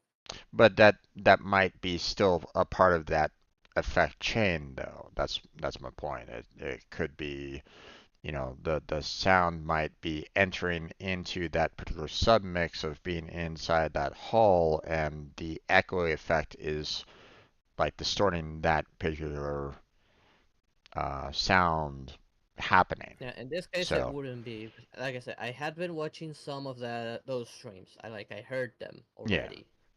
yeah, Like the only one with the echoing sound is just the guy with the tentacles. The human, the elf, and the halfling or whatever it was called, they were sounding perfectly normal. yeah. But I'm Maybe that guy had the echoing effect since he doesn't really speak through his mouth, mm, or I don't know how that guy speaks. yeah, yeah, no, I know what you're talking about, but I'm just saying that like if you go into like a dialogue situation, sometimes they remove any kind of echoing effect. I get that. But if you're like in a combat situation or something like that where you're like inside of a room, um, and they speak like I'm going to attack, but it's inside of an echoey room, versus like, they're outside, then it might apply a submix effect chain of being echoed right then and there. So so the like um like you might take that same dialogue, like I'm going to attack, right? You take it outside, there's no echo effect whatsoever, it's not necessarily applied in through a submix effect chain, so it's more of a dry level in that regard.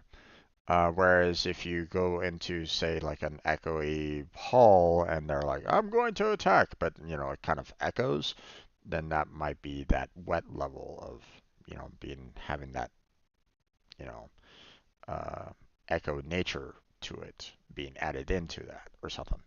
I'm just, you know, that's what I'm kind of thinking personally, but again, I don't know. Um,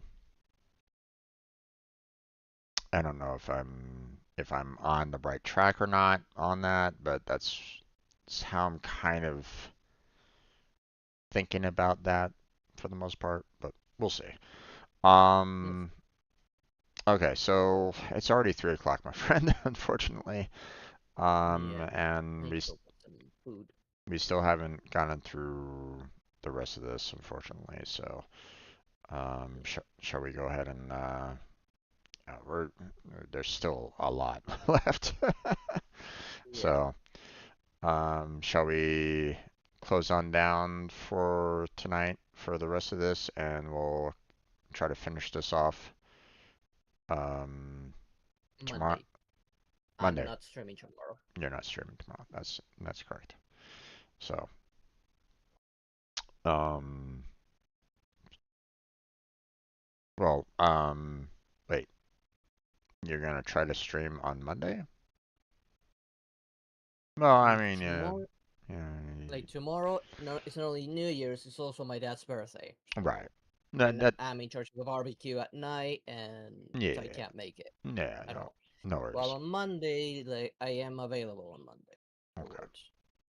okay. I mean, you do stay up. Unless you have Uh, plans. you do stay up well past midnight anyway on your normal gameplay, so it makes sense. Yeah. Um, you're very much like a night owl like myself. Um, but okay. So would say a vampire. Hmm, um, okay. So in other words, you're a dragon vampire. Gotcha. That's I'm a demon dragon. that's. Wait, you're a demon dragon vampire? What? Okay. Okay. Um, that's a little wicked combination there. Okay. Um. Okay. Well, if you do come, stream on Monday, then we'll see you then. But Yeah. yeah, I think that's where we're gonna go ahead and call it for now there, everybody. We'll continue on with the submix section on Monday, if not Tuesday. Um, and then, hopefully we'll finish off this section by then. Hopefully there won't be too many more confusing sections. Hopefully. Hopefully, but, there might be. Um, but we'll see. Again, if there's something that you need to, if you're watching this and you have some answers for us, we welcome that. Constructive criticism is always welcome as well. Um, you know, um, but yeah, I think that's where we're gonna go ahead and call it for tonight. Now, Blackheart, you obviously you're gonna go and grab something to eat, obviously. Yep. And in about an hour and a half, you're probably gonna be. You said that you're gonna start up some Genshin Impact, right? Yep. Okay. Just kind of putting that out there for everybody, just in case anybody's, wants to go watch, Blackheart's content on my channel. You go over and check out his Genshin Impact streams. Um, for myself, I'm going to be doing some video uploads, trying to get caught up on all the backlog of videos that I have. I'm getting close, getting close. So it's going to get to the point where I'm going to be able to, um, after I'm done recording, you know, today's videos, I can just upload, you know, release them the next day, and maybe even do some editing. Okay, man. Um, we'll see. We'll see what happens. But that's what I'm gonna be doing in the next hour, and then I got Warframe after that. So gonna continue with the Warframe journey. So that's over here on my channel. So if anybody wants to come and watch that, you're welcome to. Or you can watch both. That'd be good too. you know, Yep. Lurkers are welcome on my channel. indeed, indeed. So Um, okay. Well, that's gonna be it, my friend. You have yourself a good night. You enjoy your New Year's. Um, you know, wish your father a happy birthday, and Thank you.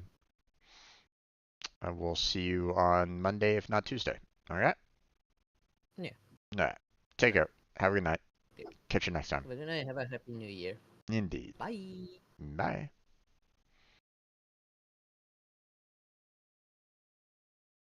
Okay. And that's it for today's Unreal video study session. So, thank you for watching. I appreciate it.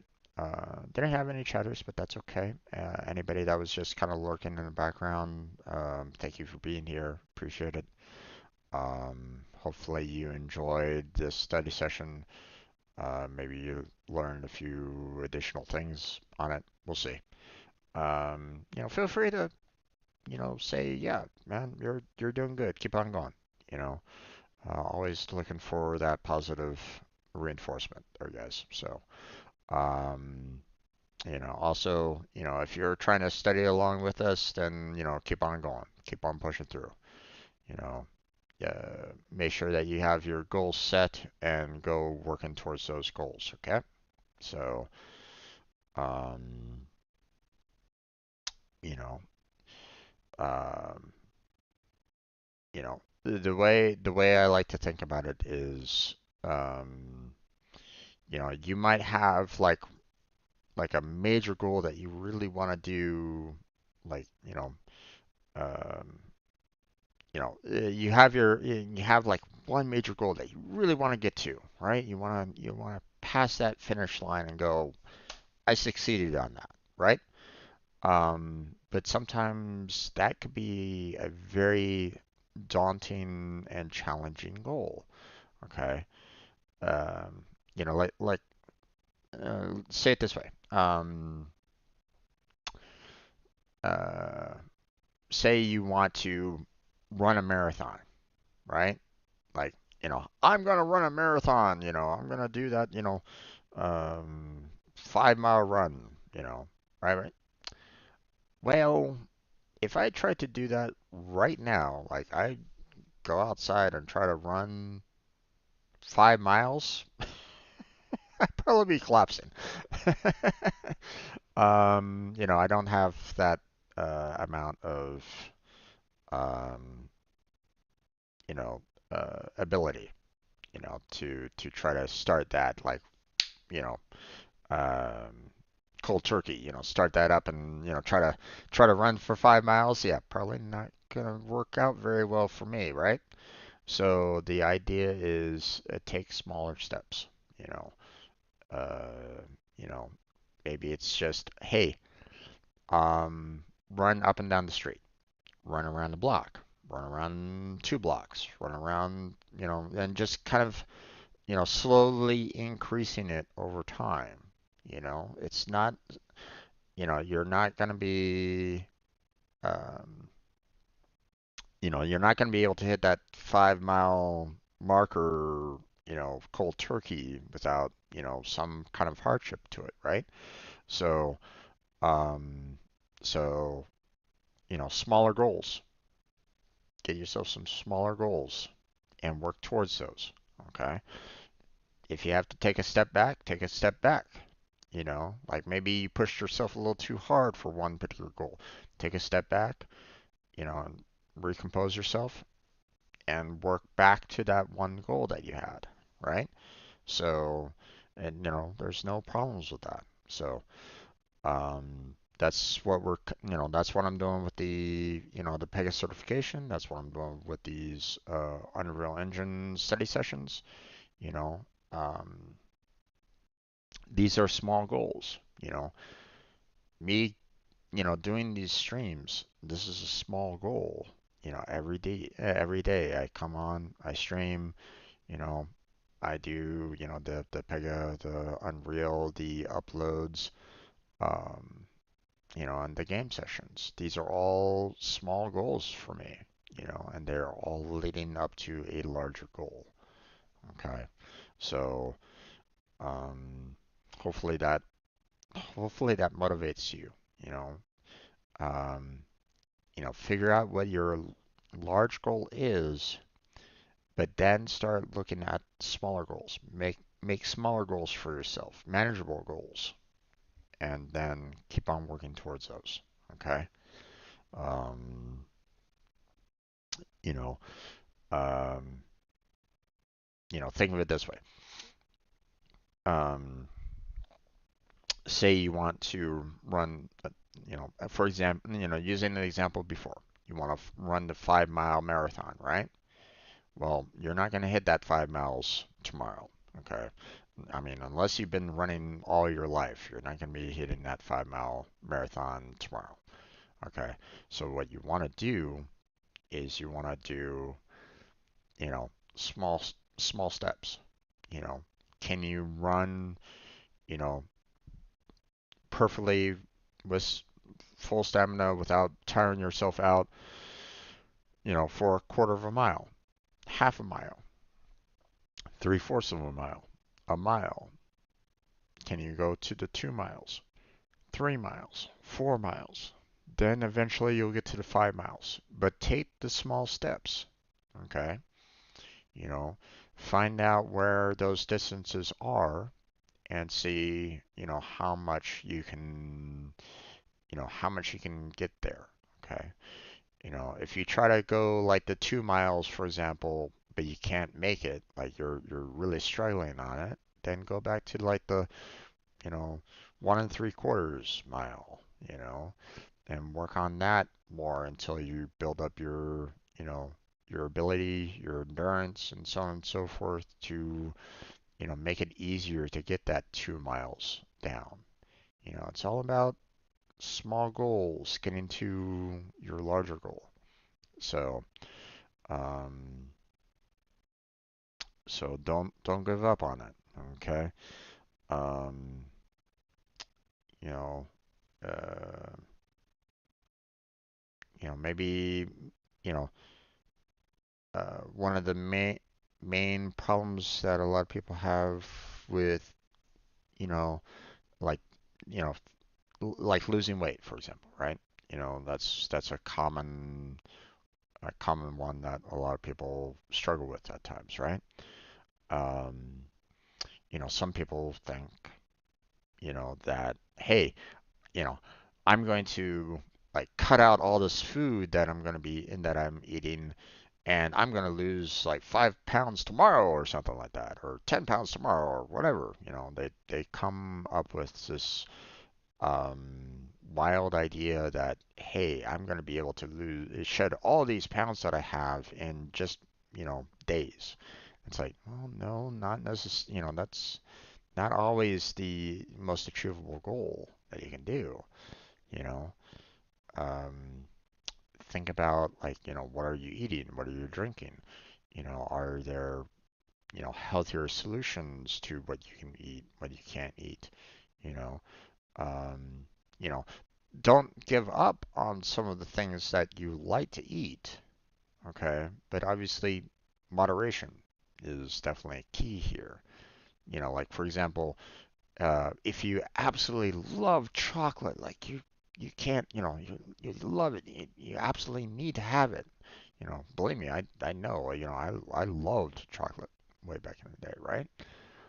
Um, but obviously, um, if it gets to a point where you can't have it anymore, or you're you're causing yourself harm because of it, then reduce down, how much you have.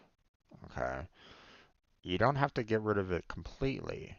Okay, you just have to reduce it down. To the point where um, you might find other things that you might enjoy that might be healthier for you, you know? Um, so, just, just small goals, you know, and that will help, you know? So, and it will take time, especially for something like that, especially for losing weight. It's not something that, you wave a magic wand and, there goes all your fat. No, it doesn't work that way. As much as, some people might want it to. Um, you know, um, you know, removing all the foods that you enjoy eating to try to like starve yourself. That's not gonna work either. You're gonna go right back into you're like, oh my God, I haven't had this in such a long time. I'm gonna eat through, like, I cut out burgers because there's so much fat, blah blah blah. I'm no longer gonna have burgers, but you know, if you, there might be a day where you're like going, boy, I could really use a burger right now. Yum, right? You might eat like two or three at that point or something, right? So you're gonna do yourself more harm than good on that. You know, um, small goals, and don't worry about like treating yourself from time to time. Obviously, you can't be having it like every single day, you know, or you can't maintain the same kind of eating routine that you might have had before, but at the same time, have the same kind of eating routine, but change it a little bit. You know, Like you have your 7 days of like fast food or whatever, right? You know, that you're eating, but you want to lose weight. Maybe knock it down to like 6 days, you know, at the start, and have that one day of, having something healthier to eat or something along those lines. Look at, healthier options, you know, and then cut it down to five, then four, then three, then two, and maybe just have one day a week of something that you you know a little treat for yourself, that chocolate cake or something like that, whatever. you know it's all those like small goals that will lead to the larger goal. So but obviously it'll take time. So but that's just me kind of doing my own thing. So, you know, you don't obviously need to listen to me, um, but I'm just, you know, uh, I just figured that might help if you're kind of struggling on something. So, all right, but that's it. Take care. Um, Closing down the video. So, have a good day, and I will see you all next time. All right, video is stopped. So, um, all right, so let's get some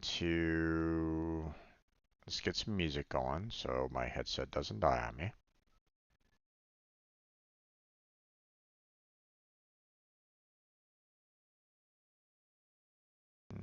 Not sure what that. No, I don't need to listen to a comedy routine. There we go. All right.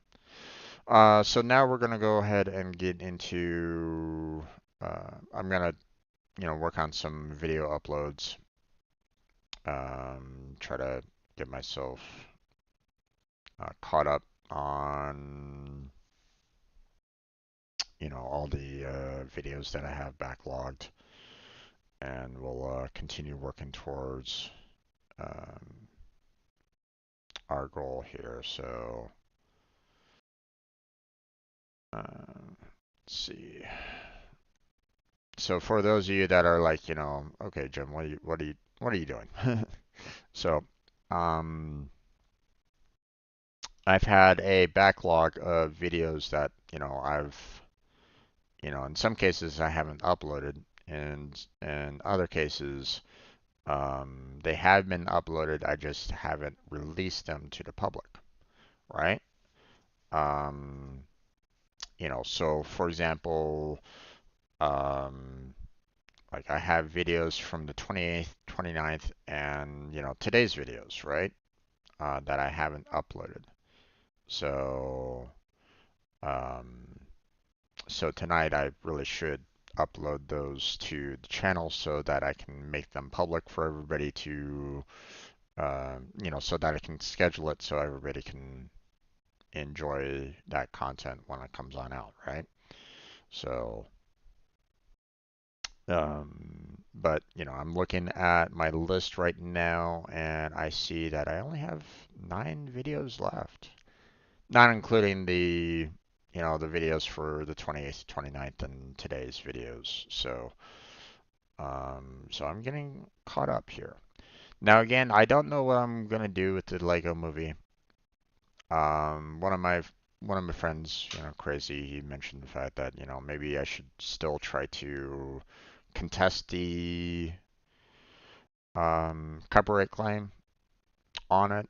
But I don't know.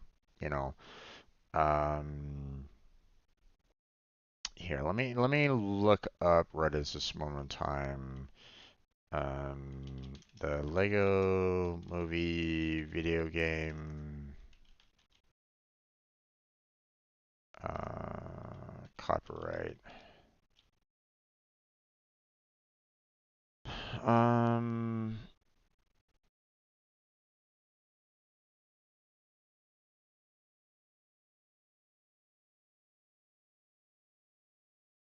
let's see. Um,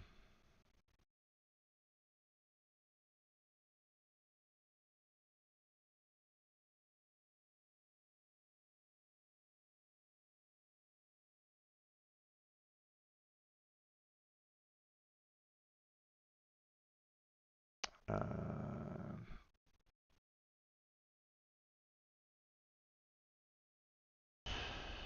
let's see.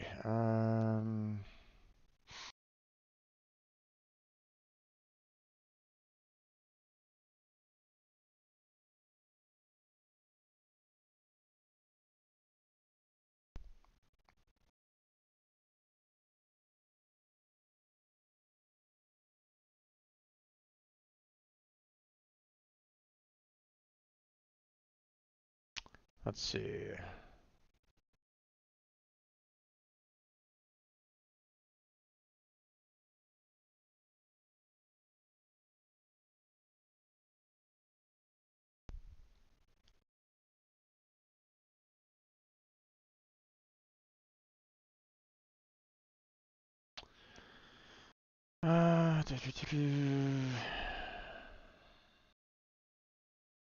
Not really seen much in terms of um,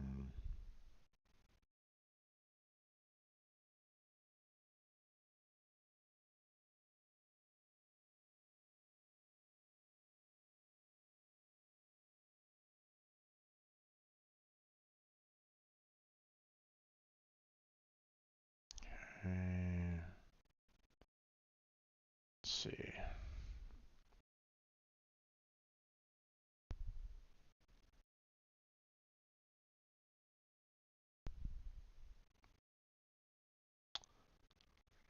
Um, Need to do more of a,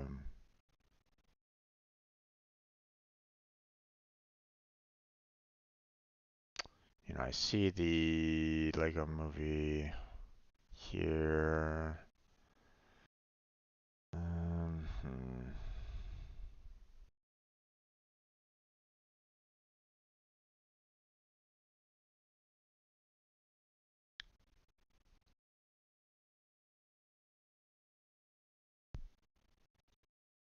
Wait, that's more of the Lego movie 2.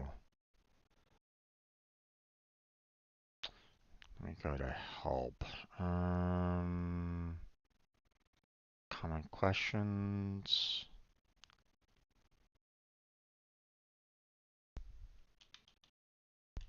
Copyright claim.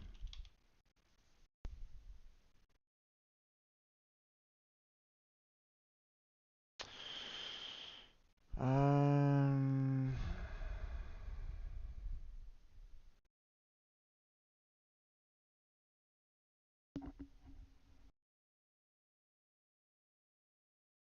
hmm.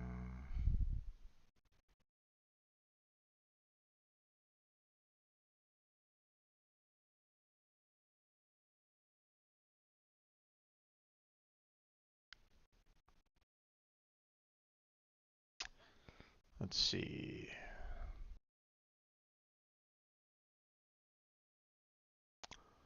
Um,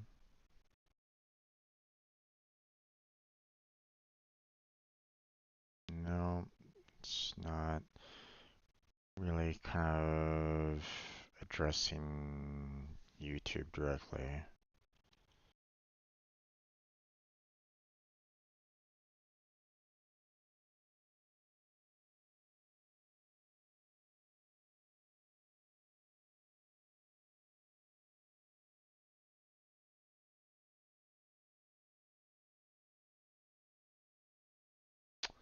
It doesn't seem like this one is really addressing that either. Hmm.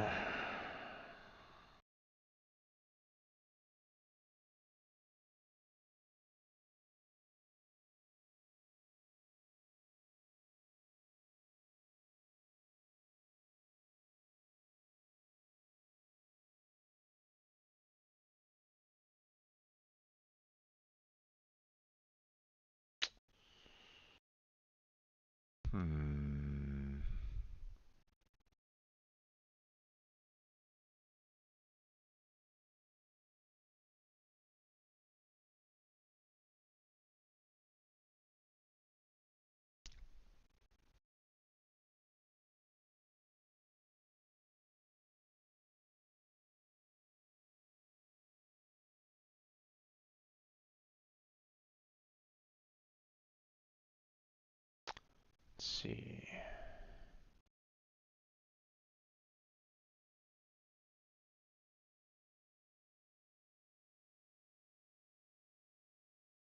Hmm.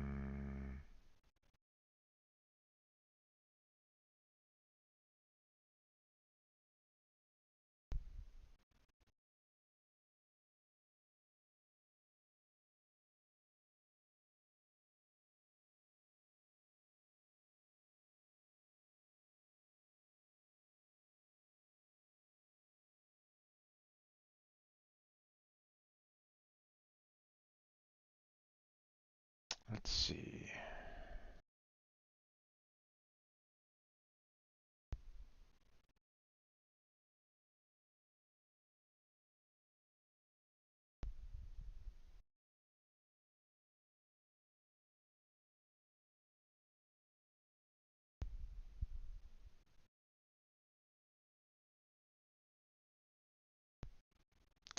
see.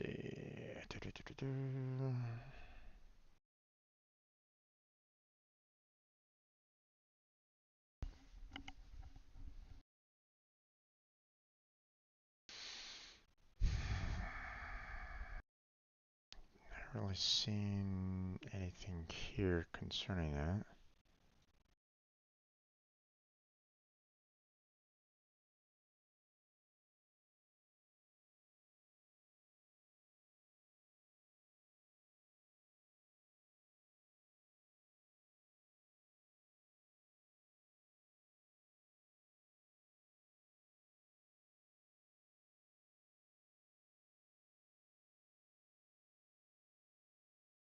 Okay. I go to one link and it sends me to another link. Okay, they're Warner Brothers. Sure, we'll go to those pages as well, I guess. Um,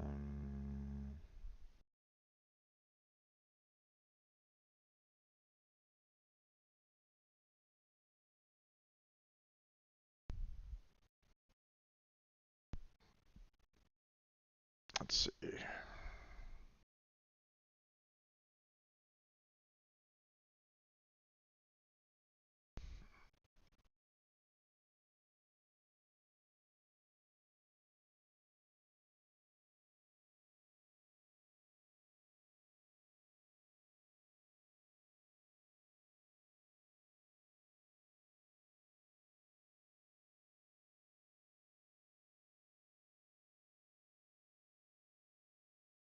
Let's see. Um,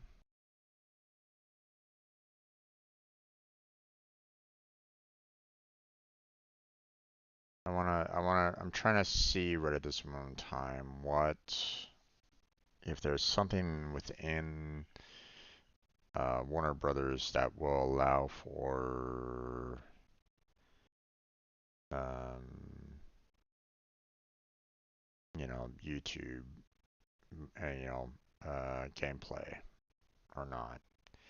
Some companies are okay with it, but obviously, the fact that I'm getting hit with a copyright claim, it's like, you know, um, it sounds to me like they aren't willing to let that go. So I want to see whether or not, maybe it's, you know, now obviously, if they have a bot that's kind of looking for movie scenes, they don't necessarily want people, uploading their full movie onto YouTube. Perfectly understandable on that. Gotcha. But I mean, this is the video game, and you've added, movie scenes into the video game. So,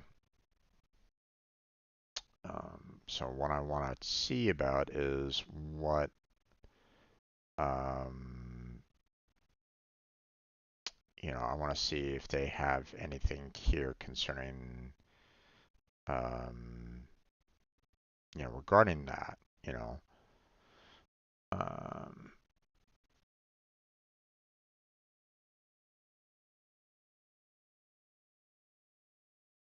let's see.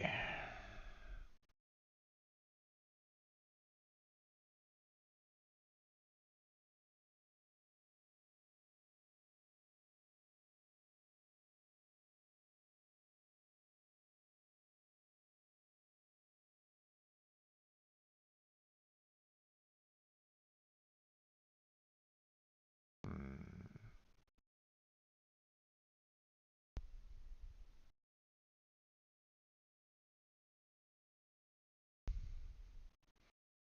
hmm.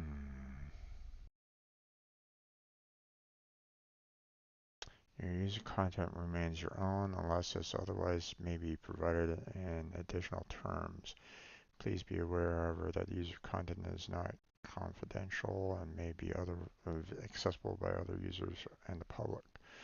Moreover, by submitting or posting user content to the service, either directly or through a third-party service, you grant Warner a royalty-free, perpetual, invocable, non-exclusive, sub-licensable, assignable, unrestricted, worldwide license to use the user content together with all consents and waivers include a publicity rights waiver and a waiver of moral rights, if any, in favor of Warner necessary to reproduce, distribute, publicly perform, publicly display, transmit, communicate to the public, modify, or make derivative works of the user content by any means and in all media formats and channels now known or hereby devised in perpetuity, and to advertise and promote such use without further notice to or permission from you or any other person and without compensation or reference to you or any other person. Please retain copies of all user content, as Warner is under no obligation to store or return any user content to you. Your submission of user content will not be subject to any obligation of confidentiality, attribution, or otherwise. You're solely responsible for your user content. Warner only acts as a passive conduit for user content. It will not be liable for any use, disclosure, or exposure of any user content, including possibly objectionable and offensive user content to you, any other user or third party. Warner is under no obligation to monitor user content or use the service. However, Warner has the right to monitor and moderate user content in our sole discretion and to force our or third parties' intellectual property rights in any user content. Warner reserves the right to discard or remove user content from the service, sole discretion. Um,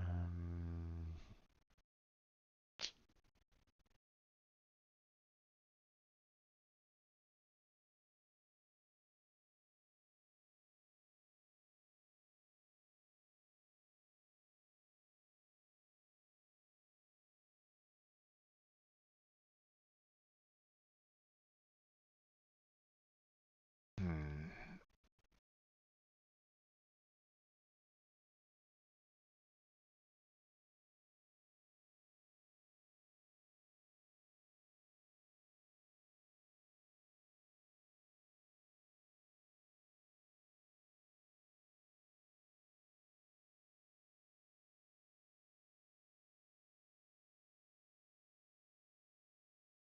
Let's see.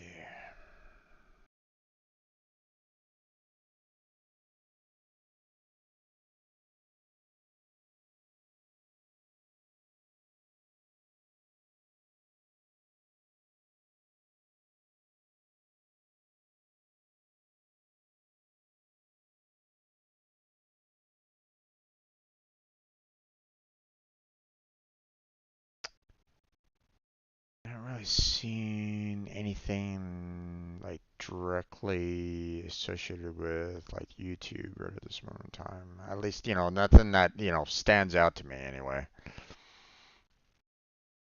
Um,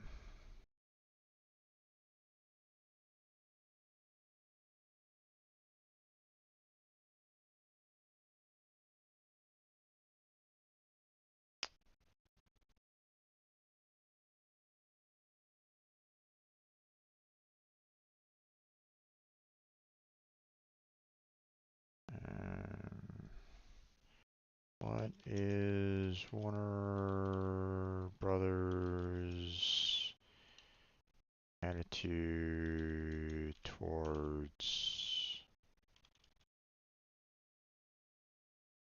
Let's Play?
Hmm.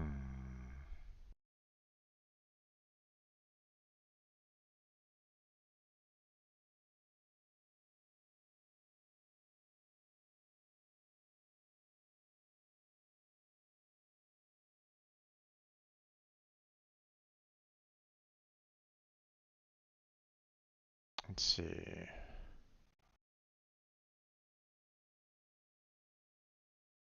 You create a video, the poster of the video, those. Uh,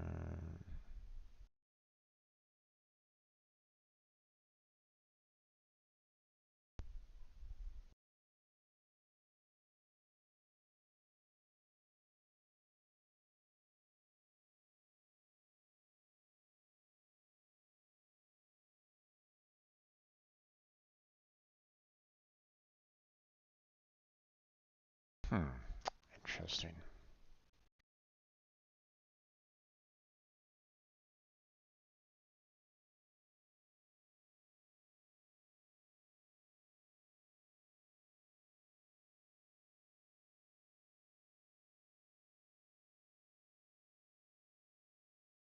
Okay.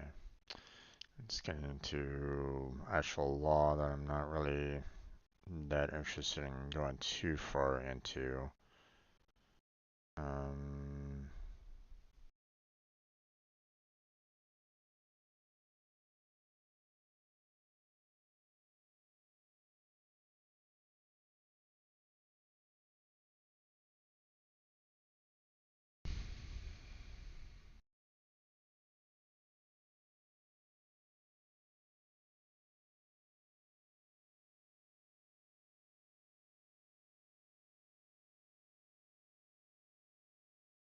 let's see.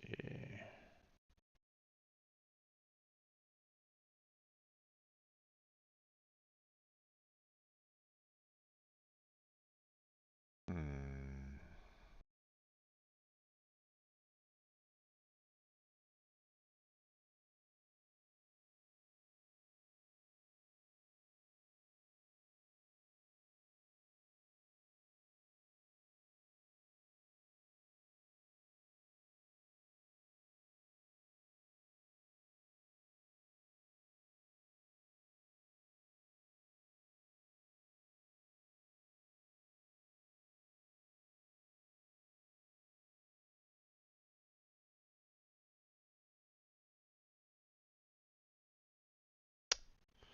It doesn't. I'm not really seeing anything concerning. Um,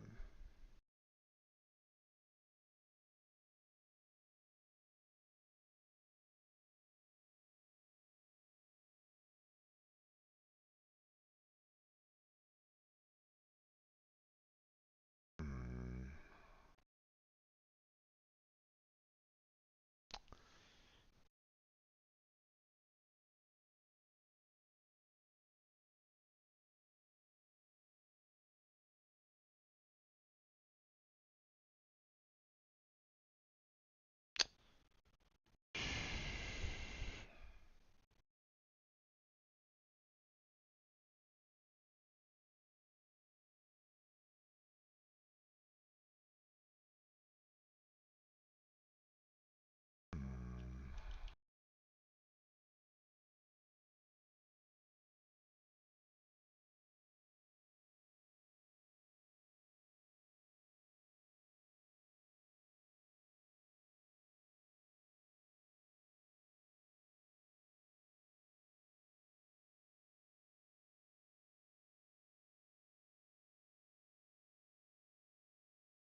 Um,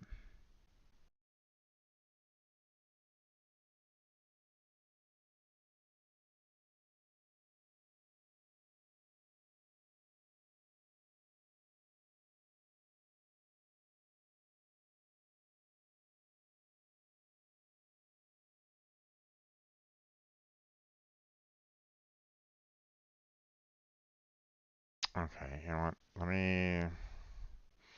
Let me contact them.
What is Warner Brothers stance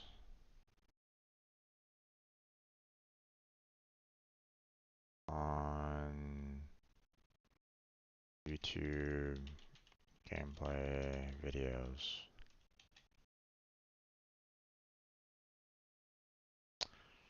Um, so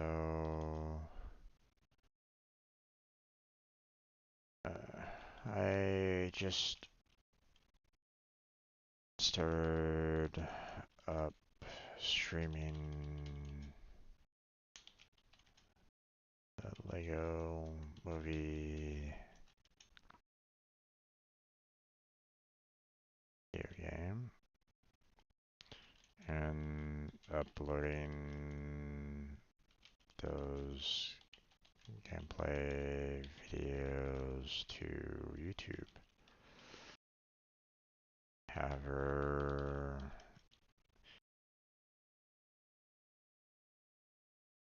after the stream and YouTube upload, um, the gameplay was claimed by my brothers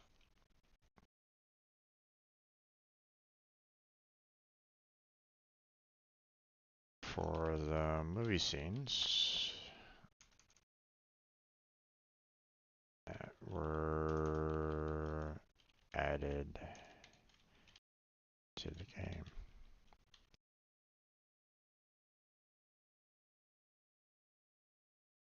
Should I continue to expect these claims? Or are you okay with gameplay videos being posted and that I should dispute a claim so that it can be released?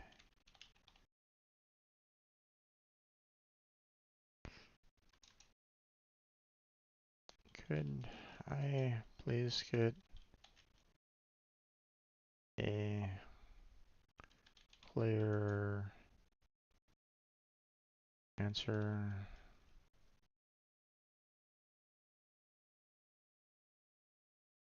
Or could I please get a definitive answer? Or actually, no. I'll just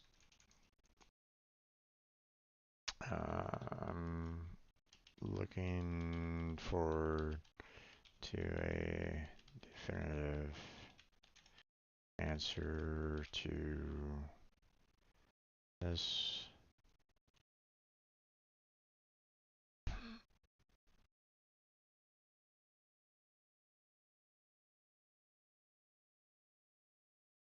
I would be happy if it could be released so that I could maybe eventually get ad revenue for the gameplay.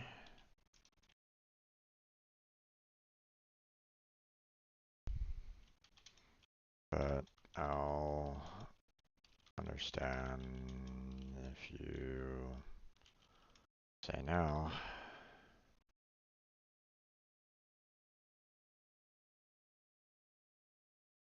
sort of.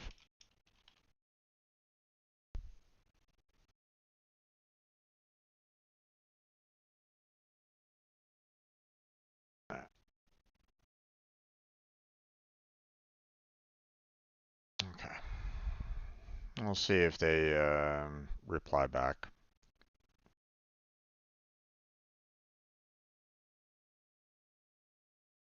Obviously, I'm probably gonna get, you know, a generic answer, or like, thank you for contacting the um, you know, thank you for contacting us, blah blah blah. Probably gonna get one of those common reply backs, but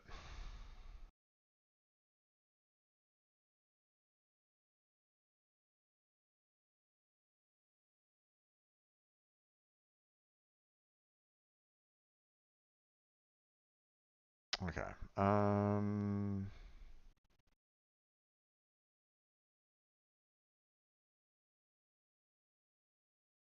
Okay, let's go ahead and continue working on these videos. I spent too much time trying to tackle all that. Um,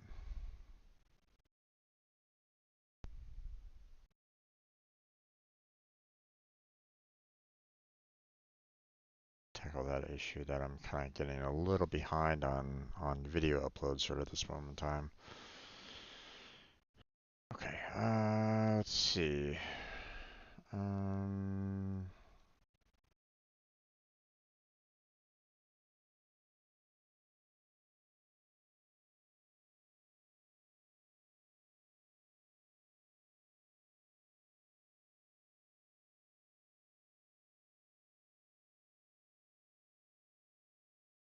okay, let's see what we got here.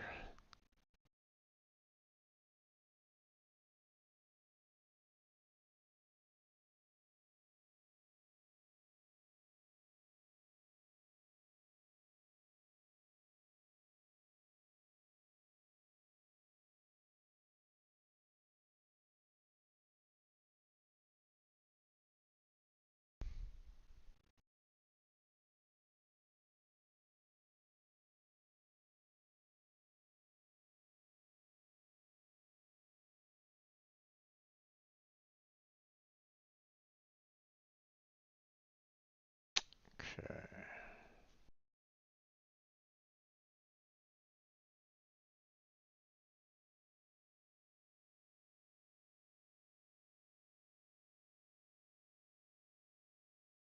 Okay, black hearts here.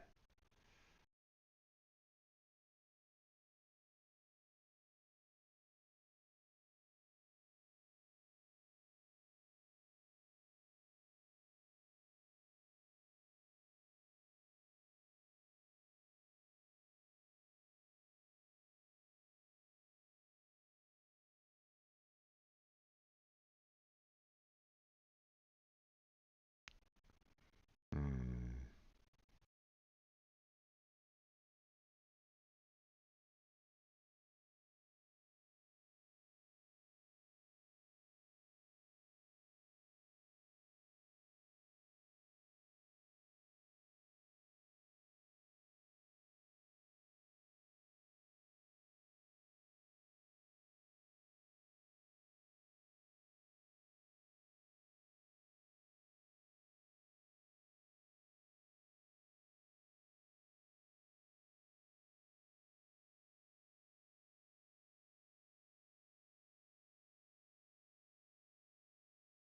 Hmm.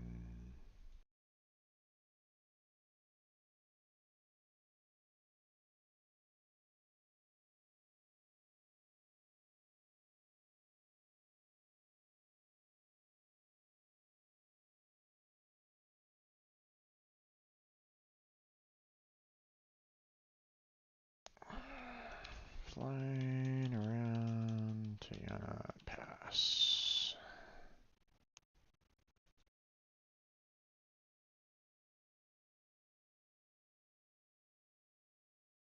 Okay, looks like everything's good here. Now we have videos coming out on the 13th, so this one will be coming out on the 14th. Starting at 12 p.m. So let's go ahead and schedule that one.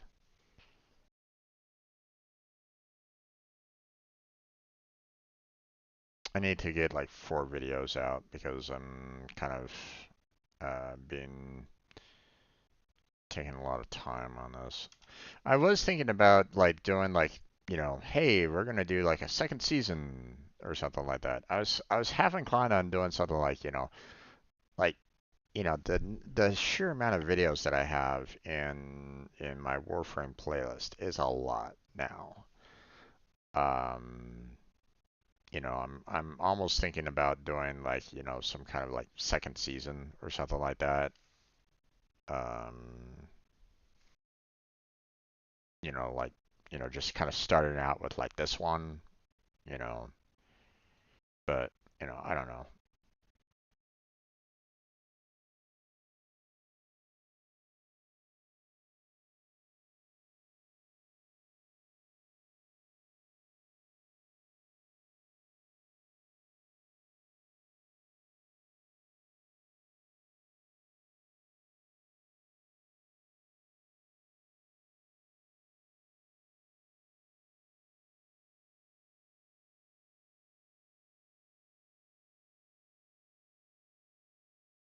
Hmm.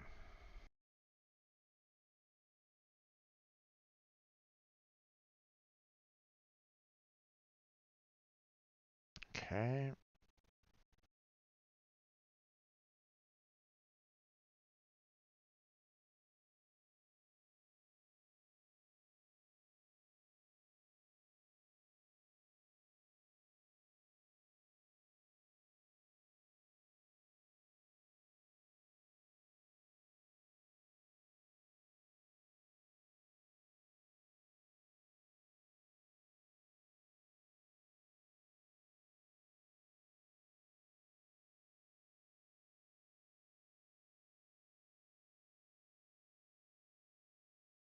Okay, looks like we are doing some relic breaks there.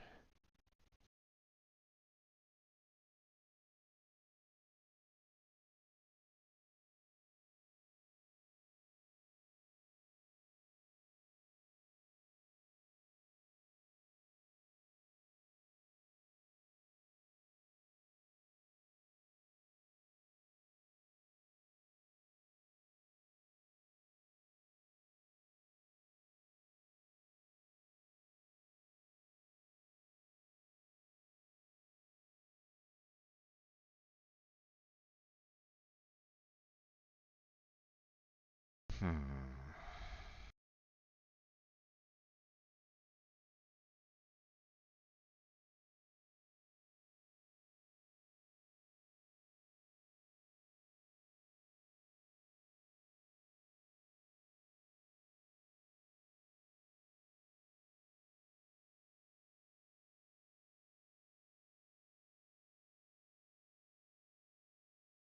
Let's see.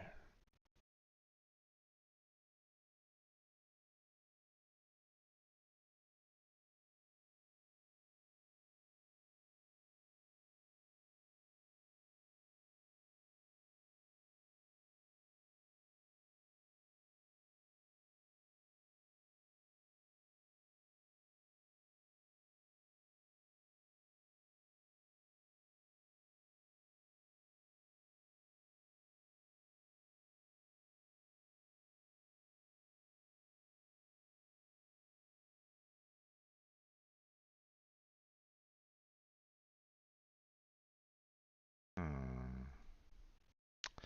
Looks like we're doing a lot of like different um,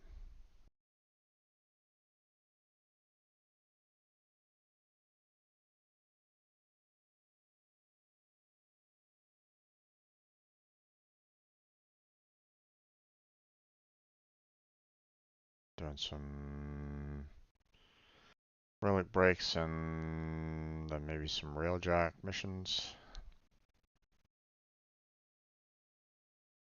Hmm.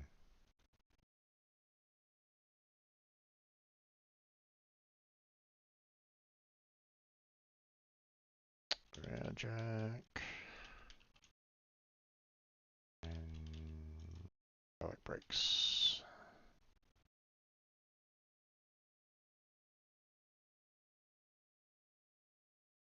There we go.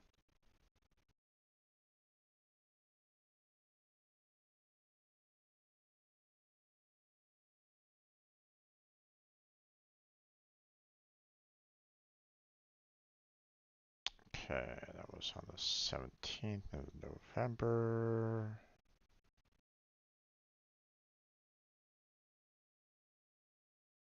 Go ahead and schedule that for the 14th at 1 p.m. There we go.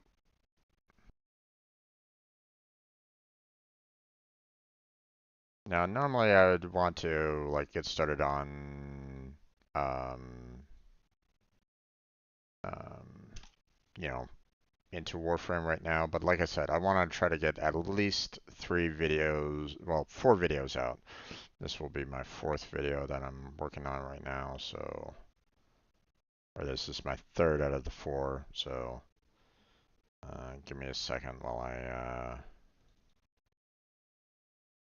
tackle this.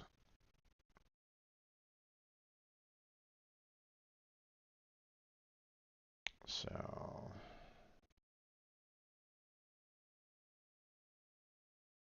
okay, a little bit of an index work.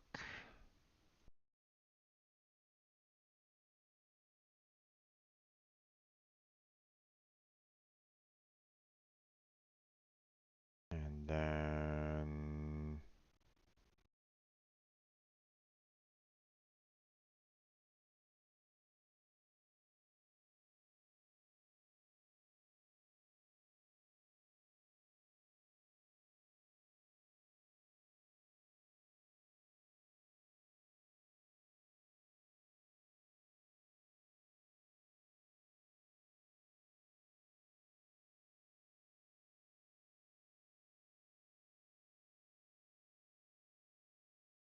okay.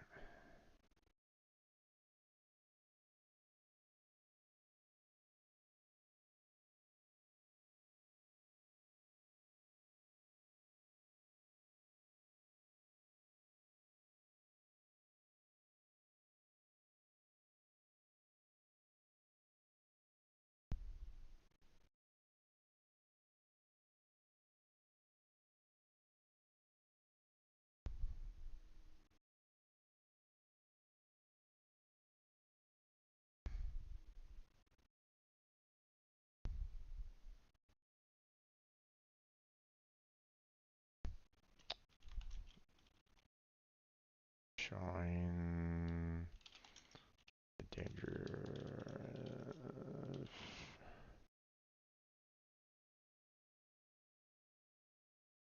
days, nights.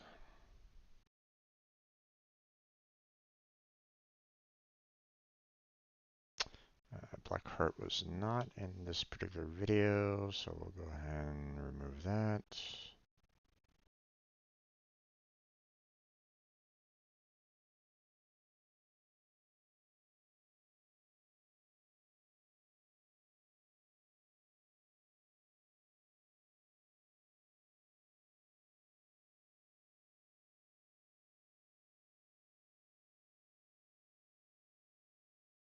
The 18th. Okay, everything else looks good.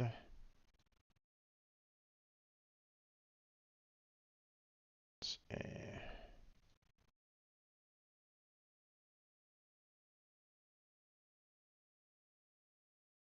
Yeah, I have one scheduled for 12, one scheduled for 1, so this one will be scheduled on the 14th for 2 o'clock.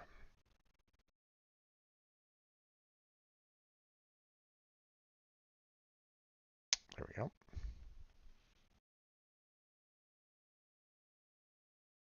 Okay, one last one to go. One more, and then we'll switch on over to Warframe. Um,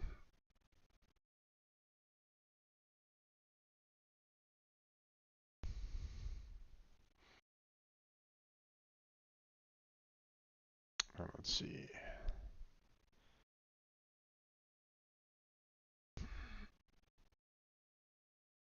Right, we do have Blackheart in this one, so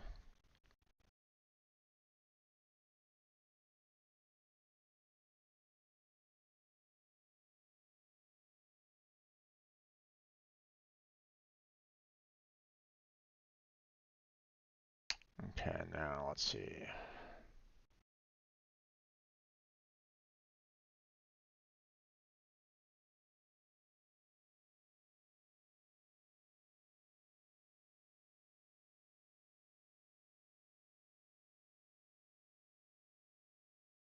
Hmm.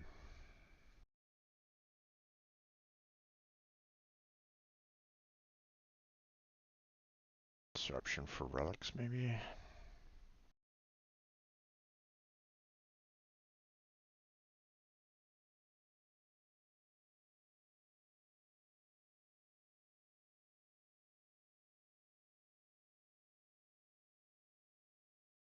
Yeah.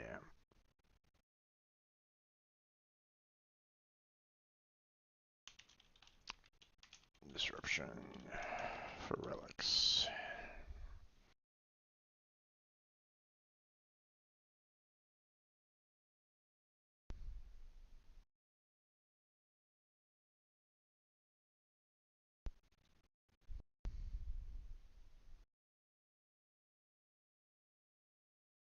Okay, that's the 24th. Everything else looks good.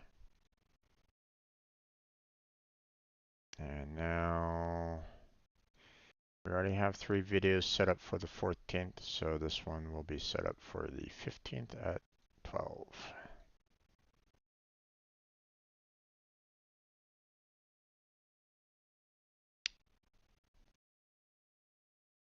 There you go. Scheduled.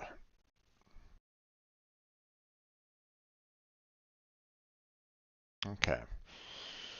So right now, the way I'm looking at it, I have 5 videos left, not including um, what I've recorded recently. So we're close. We're close there, folks. Almost there. So, alright, we're gonna go ahead and close everything down here. Don't really need to worry about any of these or any of that. Close that down. We'll close these videos down. Don't need those anymore. Let's see, we're going to swap out of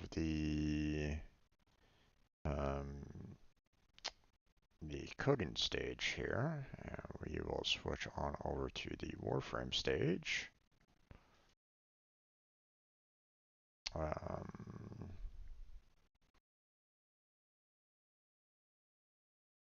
Running for more parts. There we go. So that's available if anybody wants to just hop on in and listen to me live. You know, obviously there's a slight delay on the stream, so just, bear that in mind. Um, there might be more than just a slight delay, but um,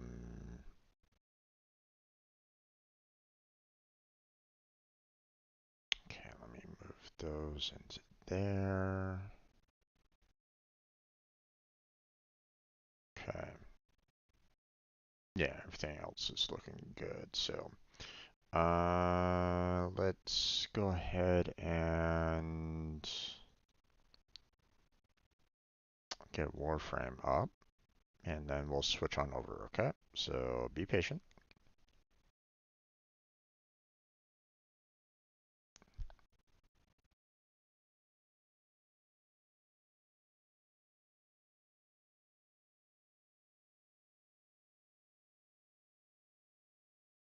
Okay.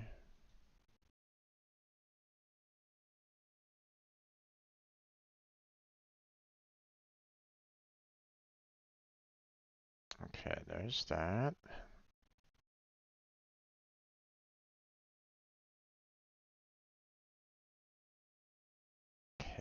got that. Play that. Okay. So what I'm going to go ahead and do there, folks, is I'm going to switch the scene collection over to Warframe. We're going to have the start screen up, uh, for a minute or two, and then we'll get into the main gameplay itself. So stay right there, you know, or at least, if you need to go, use the restroom, grab a snack, grab a drink, or something along those lines, then, just come on back, okay? We'll be up and running in just a few minutes' time, so I will be back in just a few minutes.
Okay, let's go ahead and get started there, everybody. Welcome back to another, uh, well, Warframe streaming video.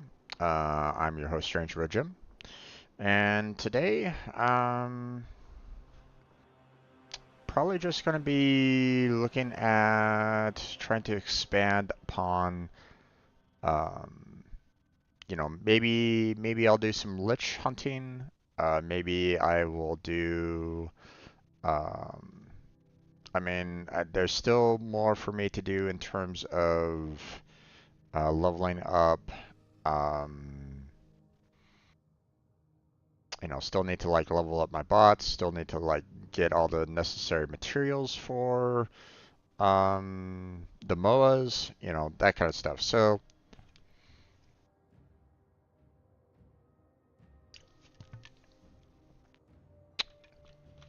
we have some work ahead of us. So again, I won't be doing the new storyline that came out a couple weeks back. Um, I'll I'll tackle that later there, folks, okay? So be patient with me on that. Um,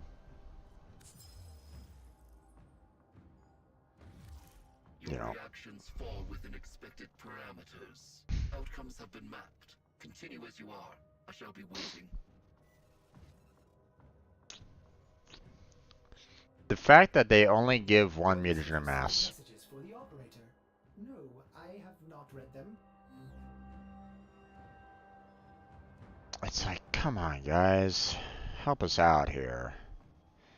This is a bit ridiculous.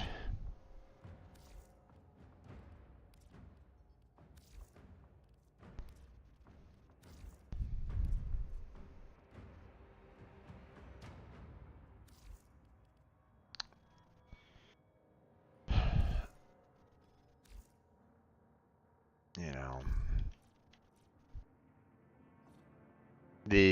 fact that I'm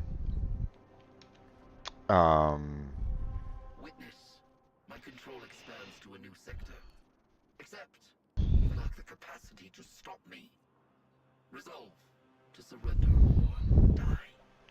We shall speak the again.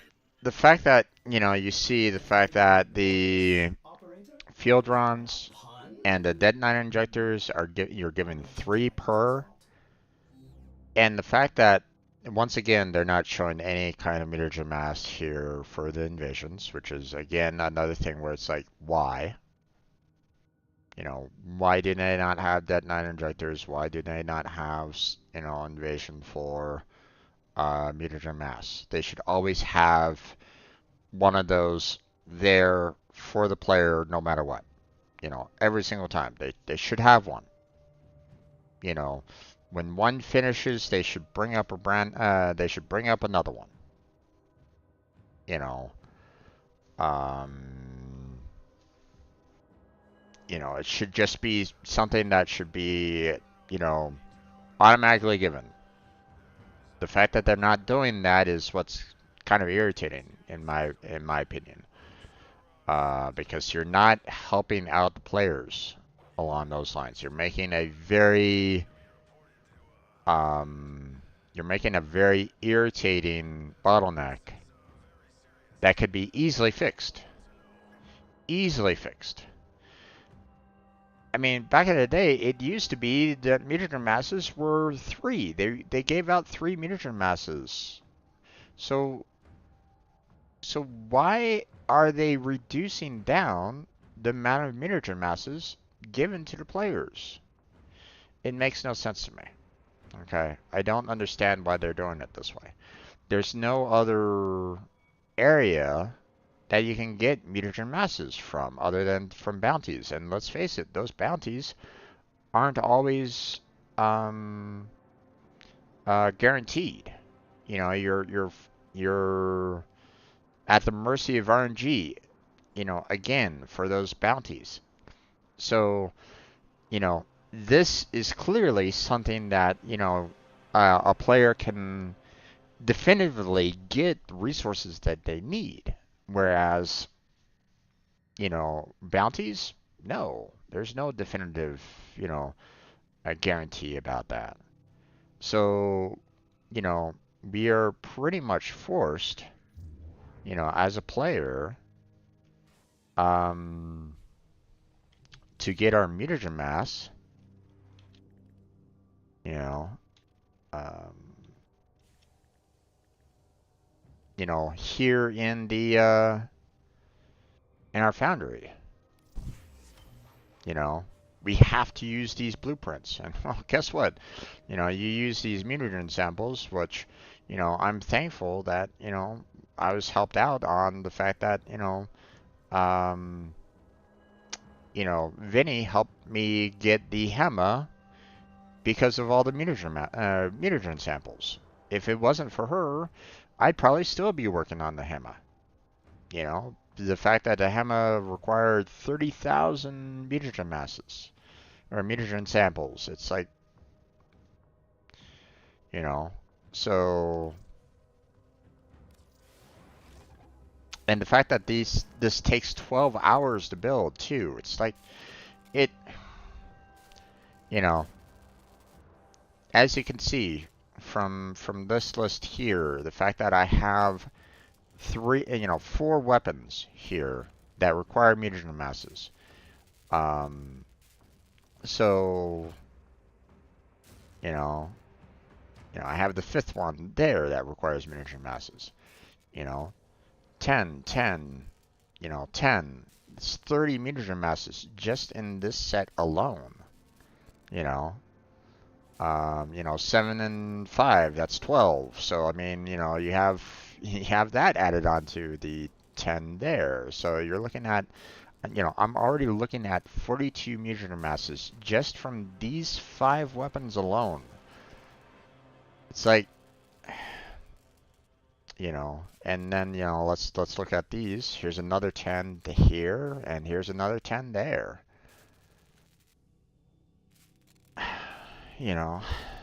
um, they need to help us out on providing more mutagen masses because this is ridiculous.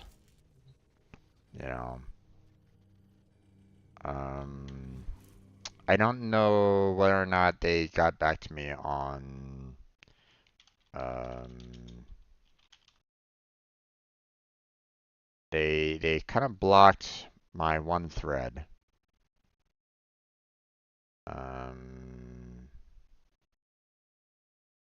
At one time. I sent a reply, I sent a message off to them and asked them if they could get back to me on it.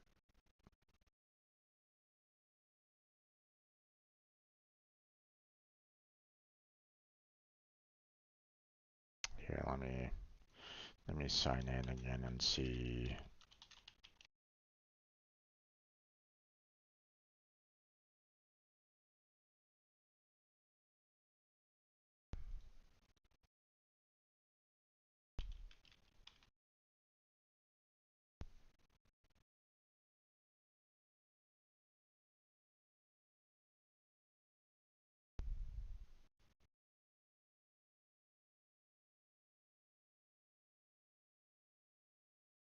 What is going on here?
Um,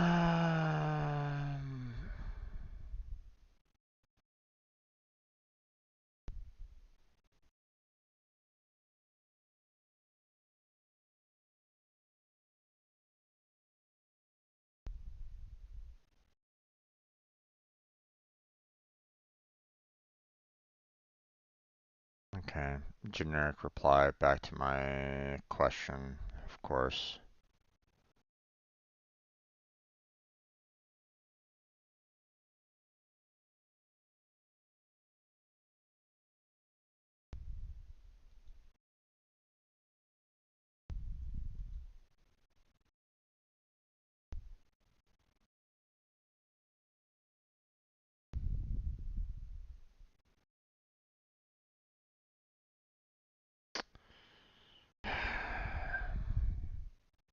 In other words, they are ignoring me. Okay. Not really enjoying that.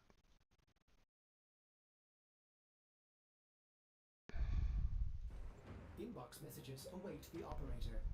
I wonder what they say. Okay, yeah, sure, fine.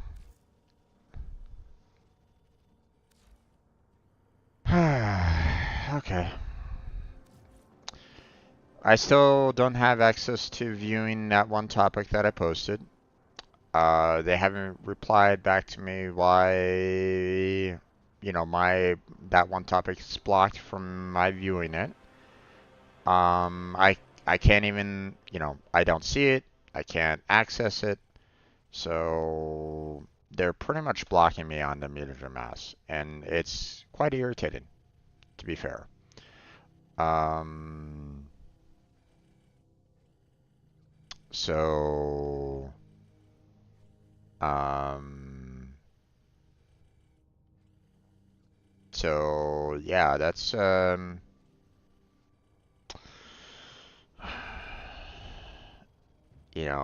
I'm not really enjoying the fact that I'm being ignored, but um, But I'm hoping that maybe after Christmas, after New Year's, they will address that. Um, we'll see. But again, I'm not too happy right at this moment in time about them, um, but yeah, not much I can really do about it right at this moment in time. Um, okay, to be fair, I don't really need motor. Um, I can probably just see about trying to sell motor off directly. I'm going to need to, um,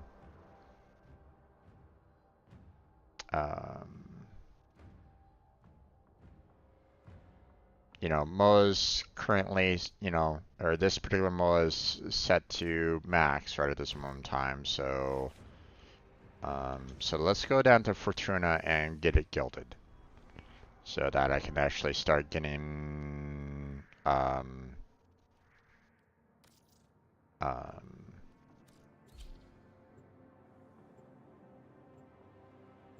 start getting,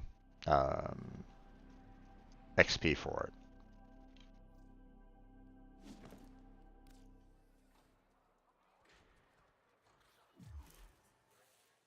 Okay, fast travel. Let's see. There we go. Why my smoke finger always gotta be rotting me? Wasting my youth? Better wasting my youth hanging out with Other all smoke or services. dirt. Whatever. What can I get you? Guild. MOA.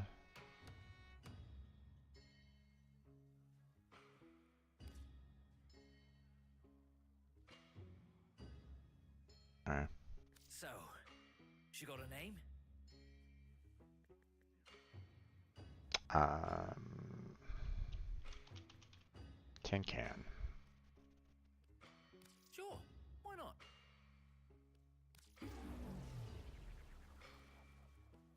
There you go. See you later, agitator. Okay. Now we'll leave Fortuna for now.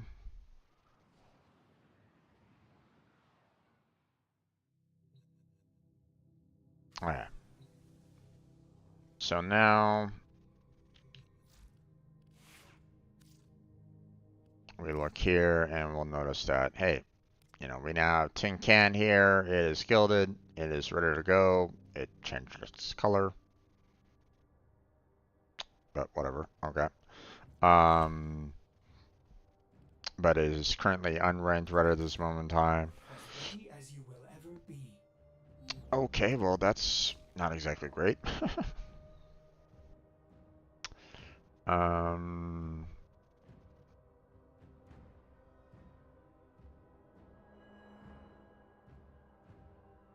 let's see. Um,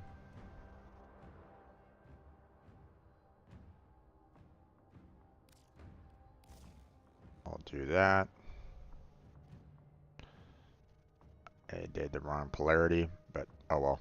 Not much I can really do about that. Um, hmm.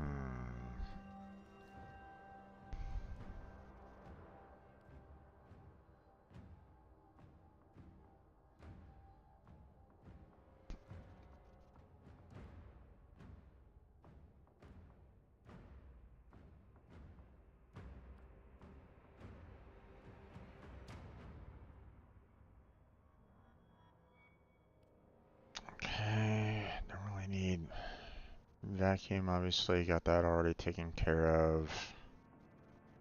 Let's do that one.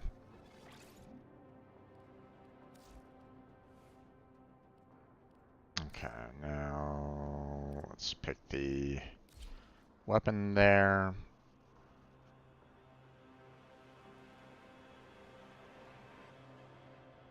Ordis keeps Okay. a tidy ship, and is therefore reluctant to allow animals on board. In Ordis's experience, animals do not eat so much as reload.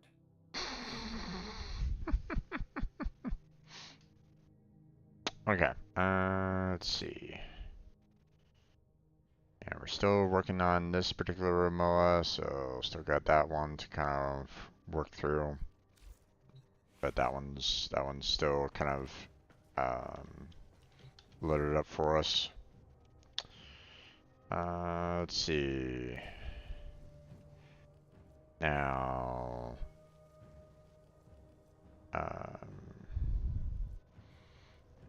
yeah, so I need to get to the Abyssal Zone to do, to work on the Gath here a little bit more. So I'm gonna need to kind of work on that a little bit.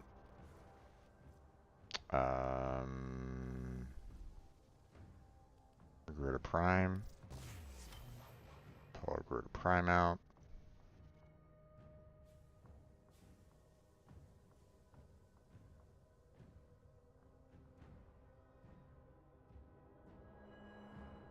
Let's see.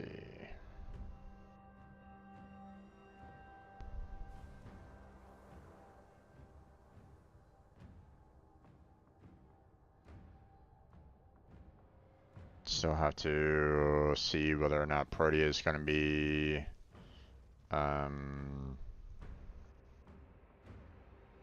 the circuit at some point in time. I need to get myself 2 Argon crystals for Cybergoth there, so I might need to just go and do that real quick. So, yeah, the weekly hasn't changed yet, so we don't really need to worry too much about that. 150 enemies with gas damage? Okay, we can do that. So, upgrade. We currently have heat going right at this moment in time. But we only have one, one main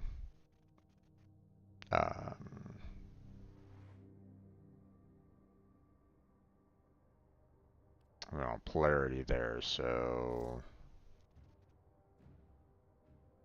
I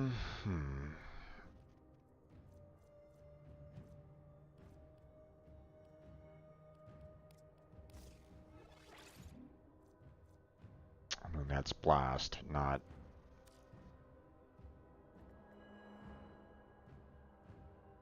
So I need more toxin than anything else, so instead of frostbite, we need pestilence there. There you go. So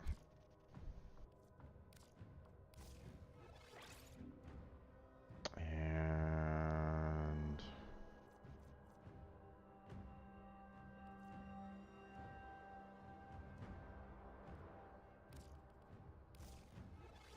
there we go.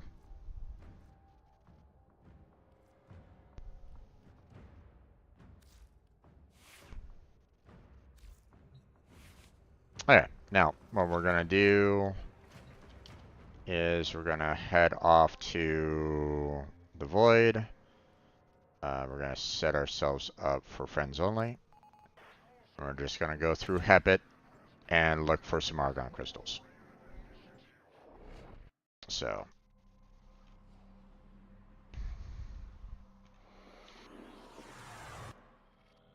You are here to find our target and bring them to the extraction point. Happy hunting. Transference signal strong. Okay. We're ready for battle. Let's go.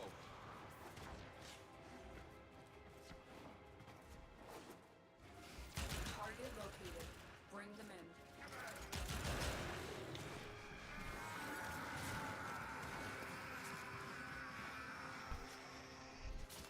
Mission complete. The All right. captive has been escorted to the extraction point. Well done.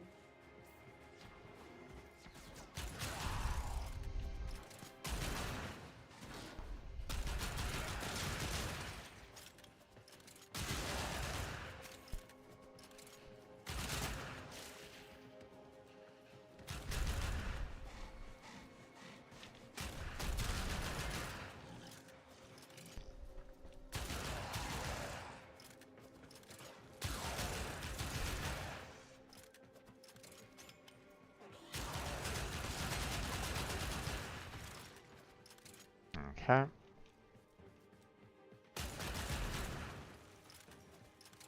Unfortunately, I don't think our robot friend here has a way to unlock the lockers, which is a slight oversight of mine. Probably should have brought Nugget along.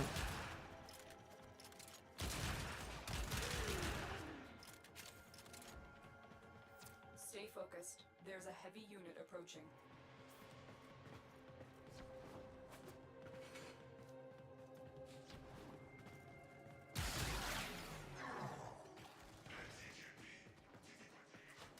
Yeah, there's so many lockers here that probably could have been opened up by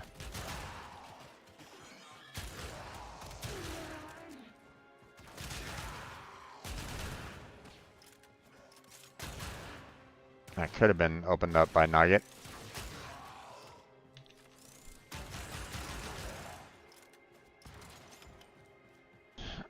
And could have held some argon crystals too, so.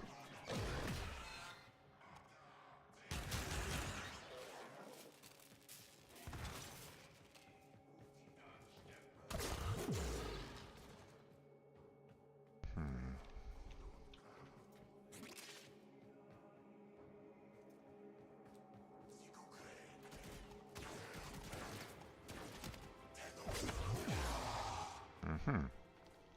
Interesting. Okay, so that's a leap.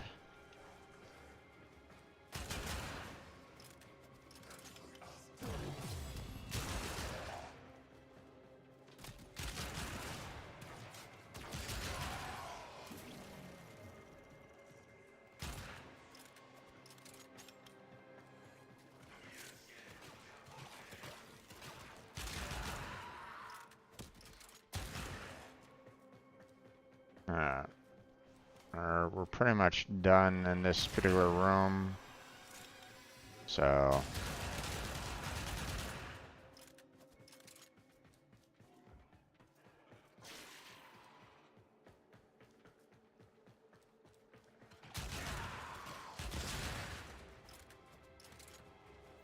Stay focused. There's a heavy unit approaching.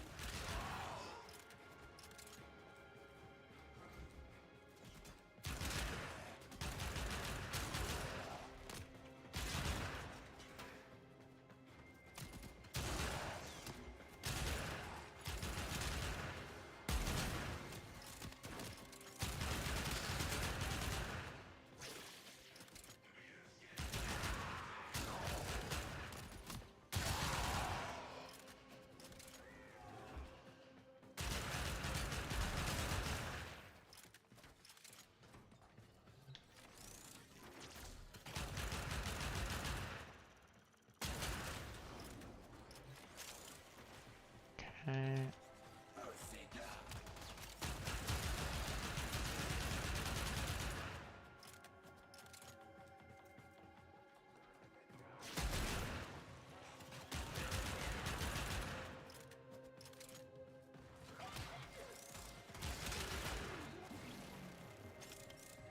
Okay.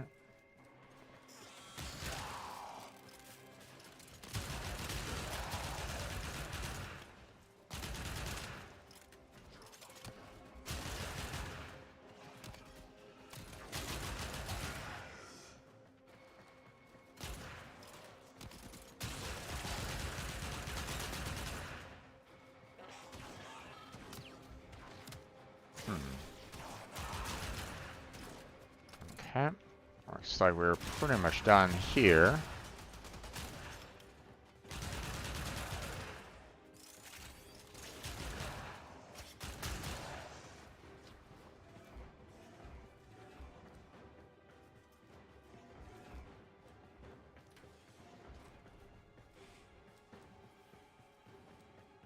Okay.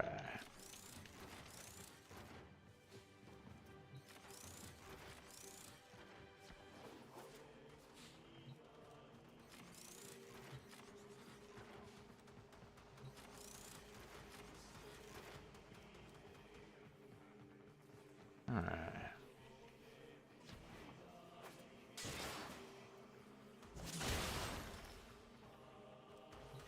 that. Transference still holding.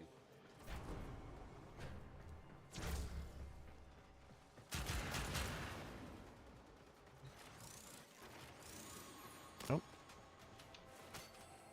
Don't really need it, but... Right, there's... Oh. Excuse me. Stop shooting at me. Stop shooting at me. I'll ignore you guys for now. You're barely even hitting me at this point anyway.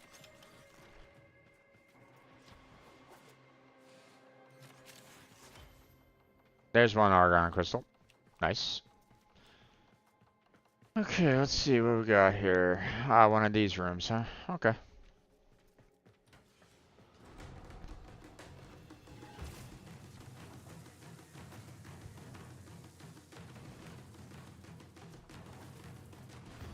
There we go.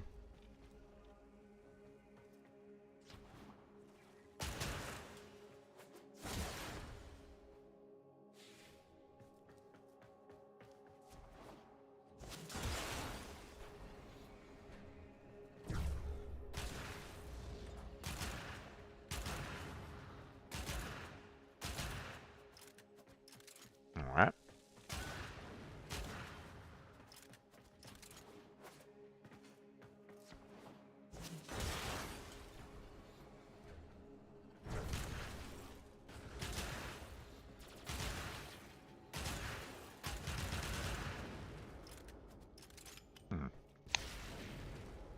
That orb wasn't really doing anything.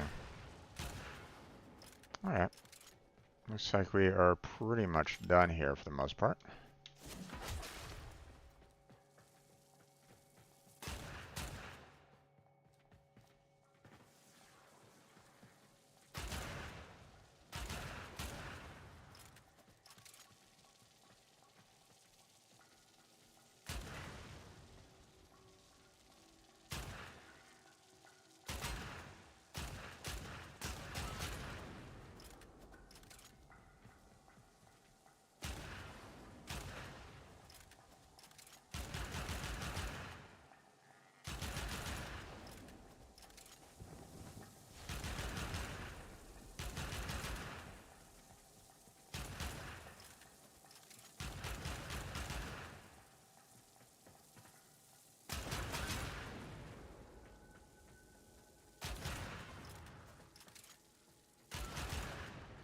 Don't like those lasers.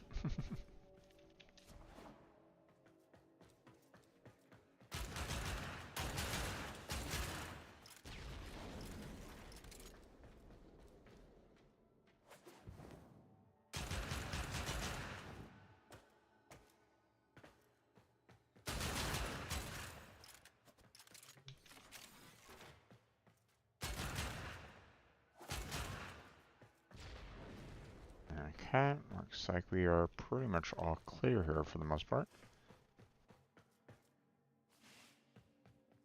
Yep, okay.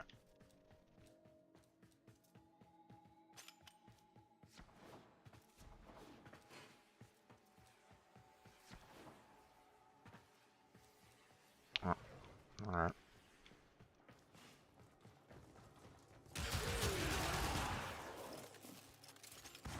Not sure why we had trapped soldiers in there, but who knows. Moving on.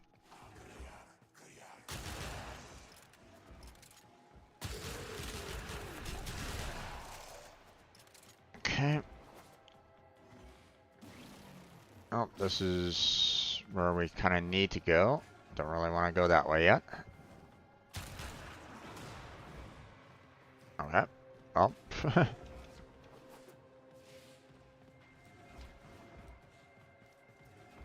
This is the only way to go. Good deal. Let's see what we got here. Get rid of you.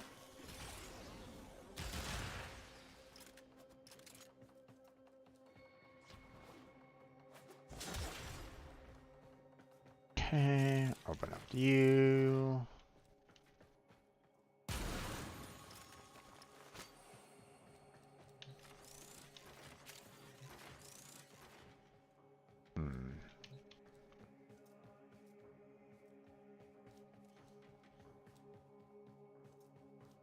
Okay, door.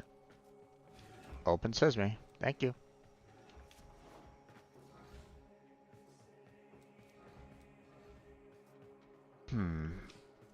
Okay, nothing in there.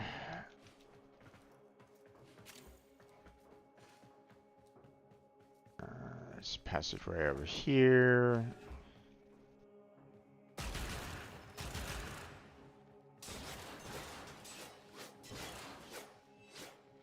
Okay. Unlock the lockers. There we go. Nothing else there. Alright.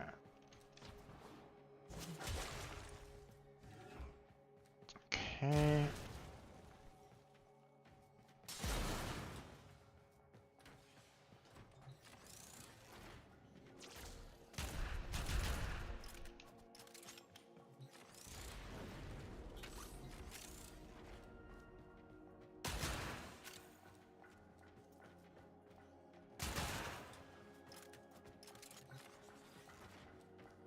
Okay, don't really see anything else here. That doorway is not open.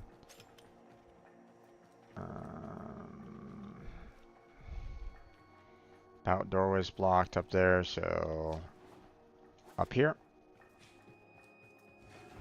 Yep.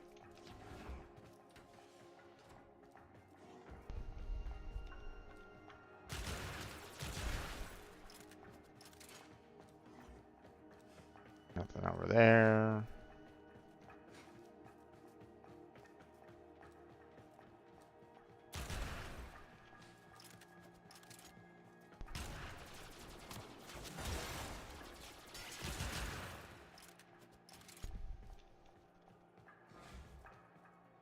Okay. I'll have to worry about that a little bit later.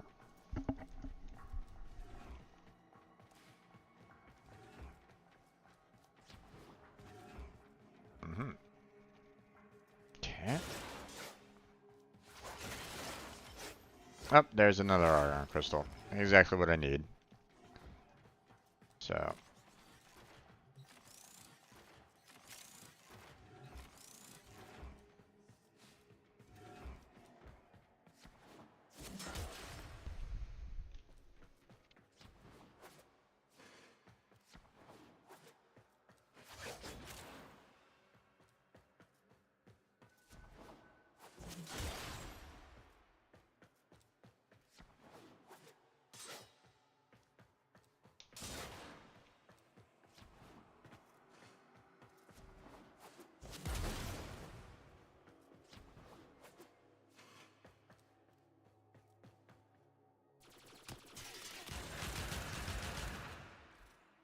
Okay.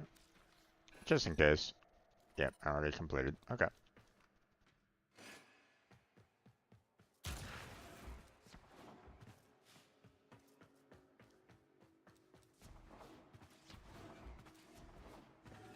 Alright.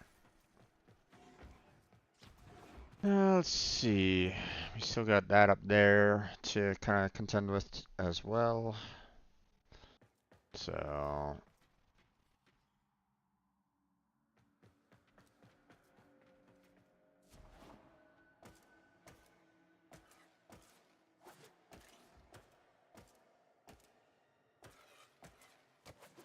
Oh, god damn it.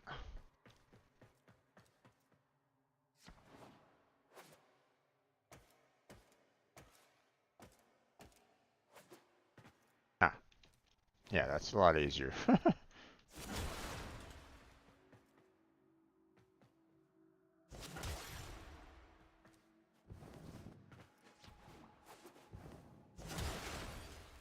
Okay. Now. Now we can come down here. Open these up.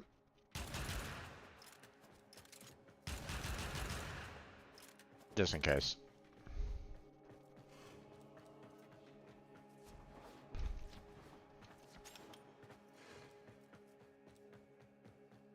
Alright. So, let's see. We have this room over here. We've already kind of cleared out this room, so we're good there.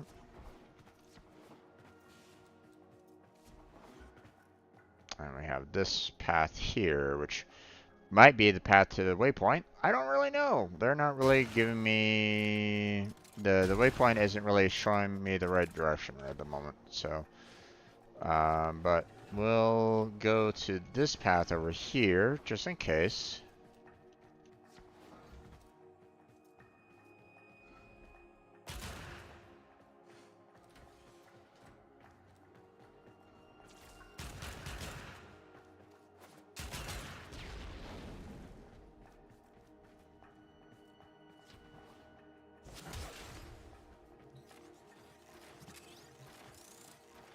Now I can just kind of rush out to the exit right at this moment in time because I already got 2 argon crystals, but that doesn't I might need another maybe in my listing of weapons and light that I haven't addressed yet. So better safe than sorry, right? So now this door is locked, so nothing going on there.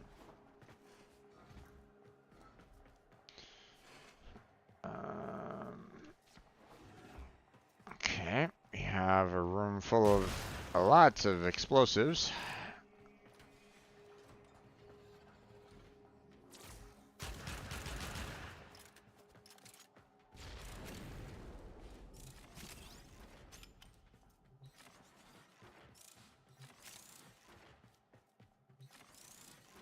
Okay, everything else looks good. Okay.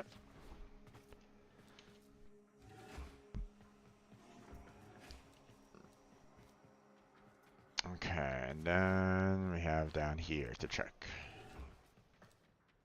Okay.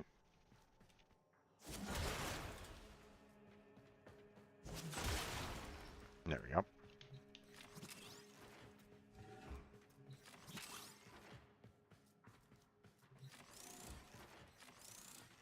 There we go. All done down there. Okay, I think that is about it here. We're pretty much,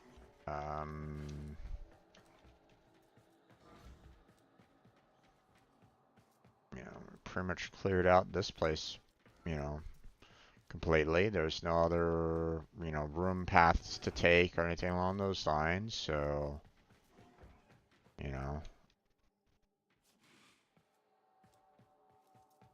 or at least ones that we haven't, already been to, so. Okay, we move on.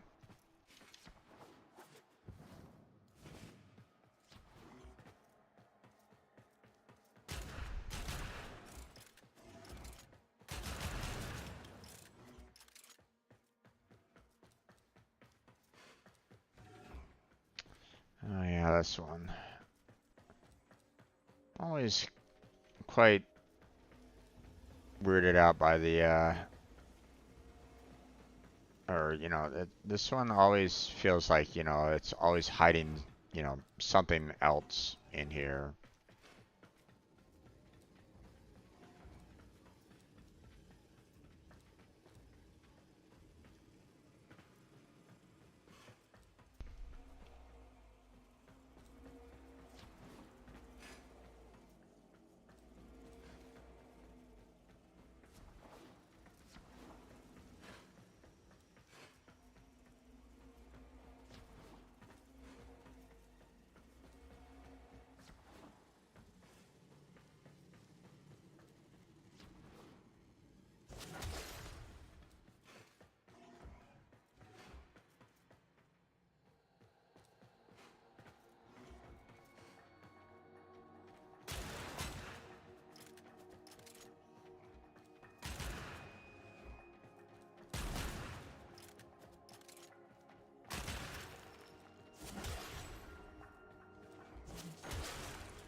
there. Nothing there. Okay.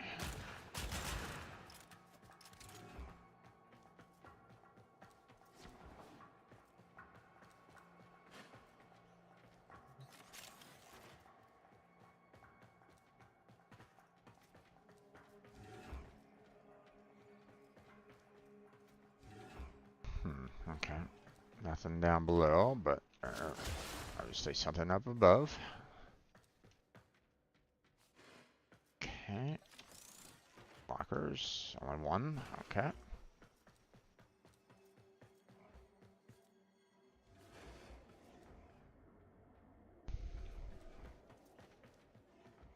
Hmm.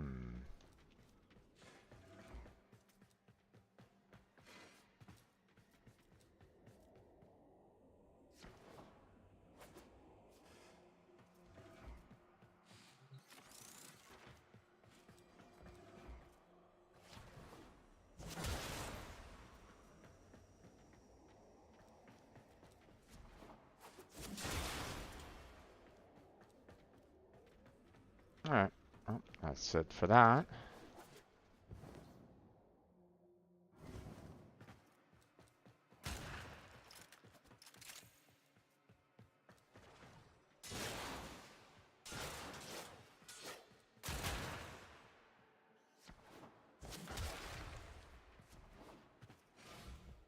Nothing there.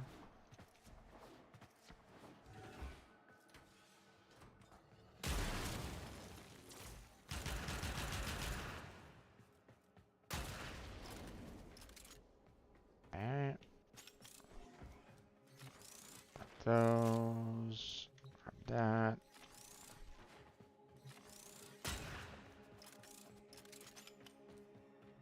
That. And we're clear. Let's see. Anything else? There's that. And that's it. Oh, okay. Interesting.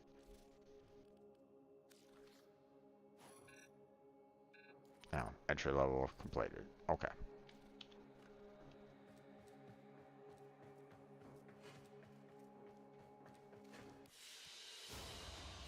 There we go.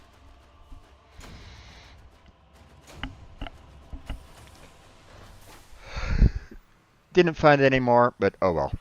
It's all good.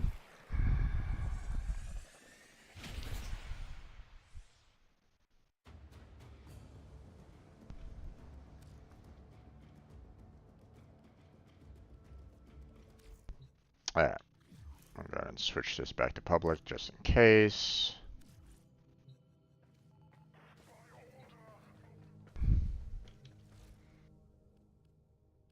Warframes.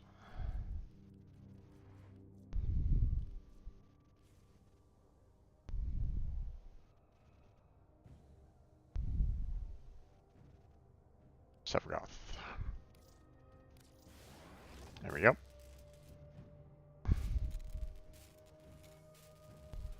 Okay, so that's gonna build and finish off in time, you know. So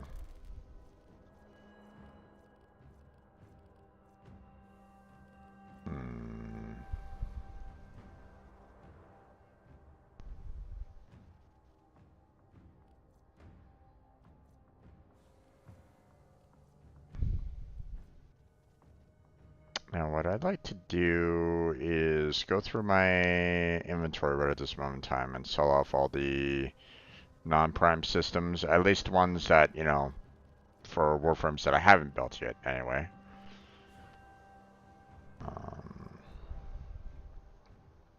See, like the Ember here, I don't need it, so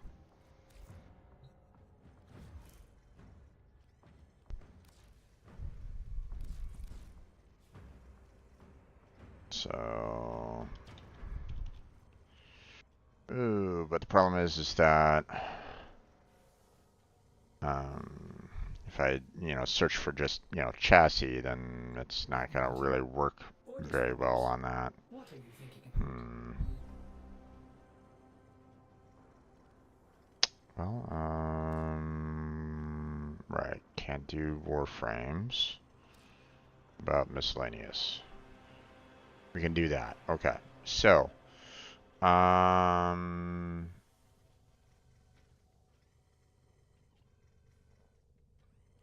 already got Veruna, so don't need that. We have a lot of we already got Haro, so we can get rid of those. Next, can get rid of those. We're gonna hold on to those two. So,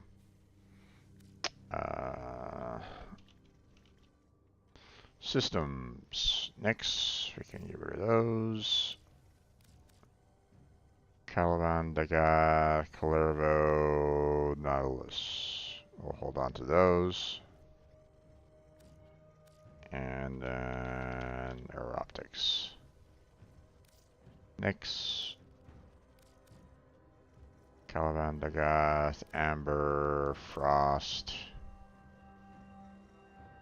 Holding on to the gear, we can sell off the Octavia.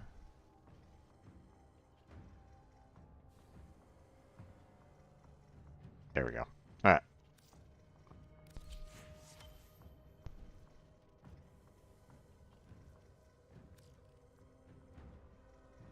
All good. All done. Alright. So now, you know, the listing here should be pretty much all primes for the most part, except for obviously the Warframes that I haven't had a chance to build yet, so.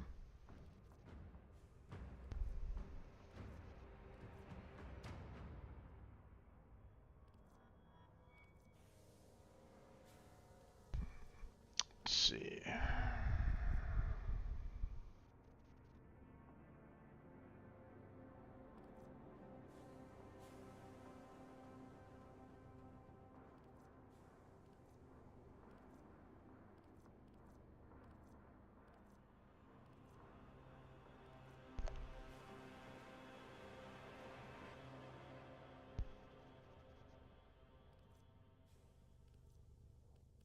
Yeah, still need to kind of work on Calervo, you know, go through the Deviri on that one.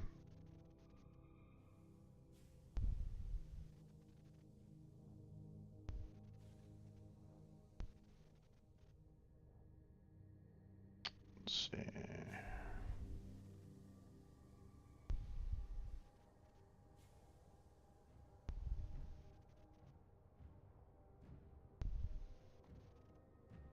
Now, eventually I would like to get to a point where, you know, I can just kind of go through my listing here and, you know, just see, you know, like everybody owned for the most part, but obviously that's not really working out very well. It'd be nice if you can kind of just like sort it by like, you know, hey, you know, let's focus on just the primes and that's it. But yeah, it doesn't really work out that way either. So,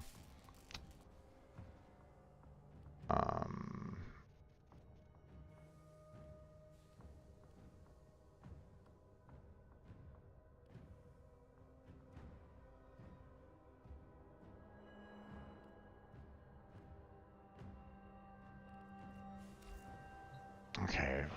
I want to make sure.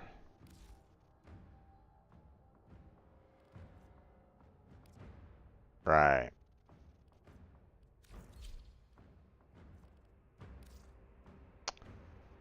We have Garuda Prime now, so we can sacrifice Garuda. Saddle up. A strange biological archive here. I cannot explain it, operator. As you know, I have sustained memory system damage. Ordis recommends leaving at once and welding the door shut. Okay, so I have enough Calyx, but I need more synthetics and I need more pheromones in my listing here. So need to time to feed artery. Okay, so first off, oxides. Let's raise that level up some more. So we'll do some alloy plate. We'll do some ferrite. There we go. That's a better number right there. Synthetics. We'll throw some circuits in there. And we'll do some control modules. And that should be fine for that for now. Maybe. I may need to throw some more in there, but for now, that will have to do. Nanospores. Plastids. And neurodes. There we go. That should be good. And we got enough for everything there, so subsume, and yes.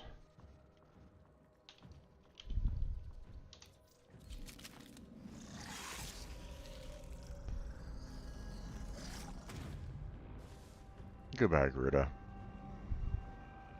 Hello, Gruta Prime.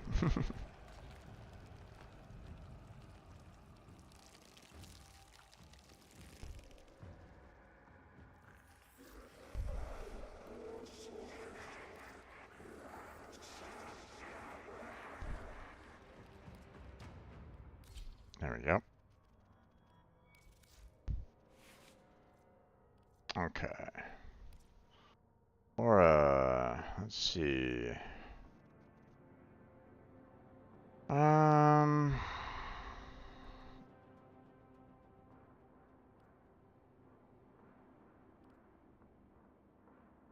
do the melee damage on that one.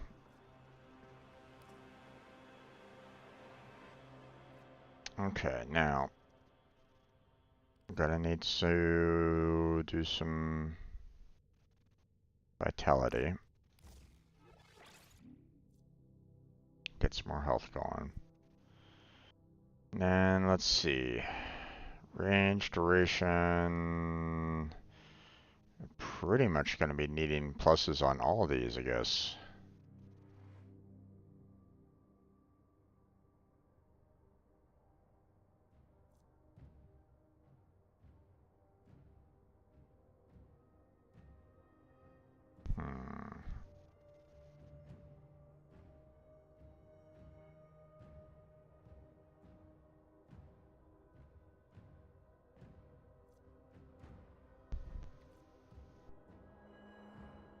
Probably gonna be needing a lot of energy.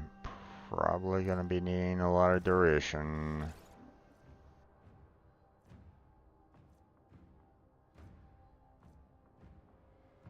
Let's see. Efficiency.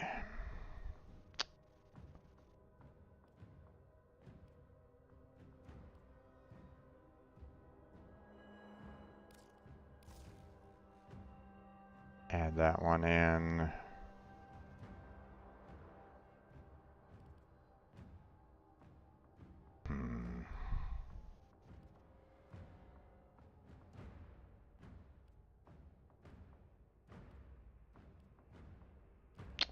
Okay. Range.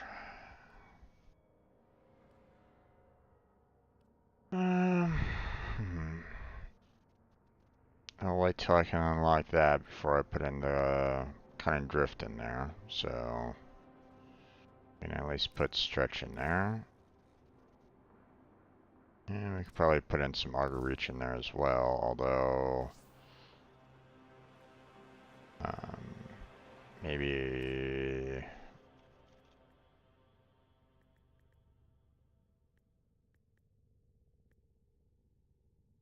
we can do a little bit of force strength.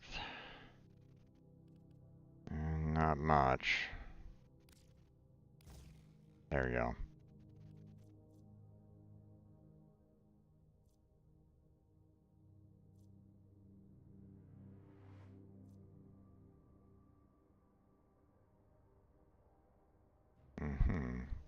Interesting. Okay. Oh wait, I need to add in some arcanes. Obviously I don't necessarily have like the best ones, but I'll have to do for now.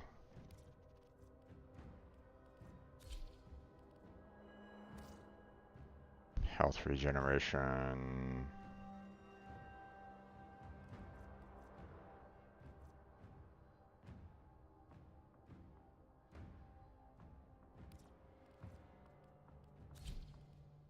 And arcane energize.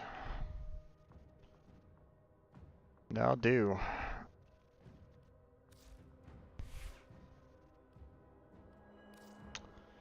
Okay.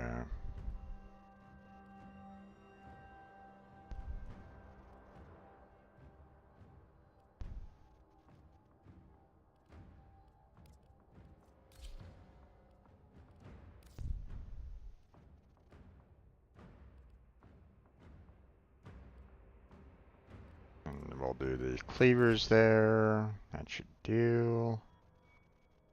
Okay. But let's continue working on Verona there.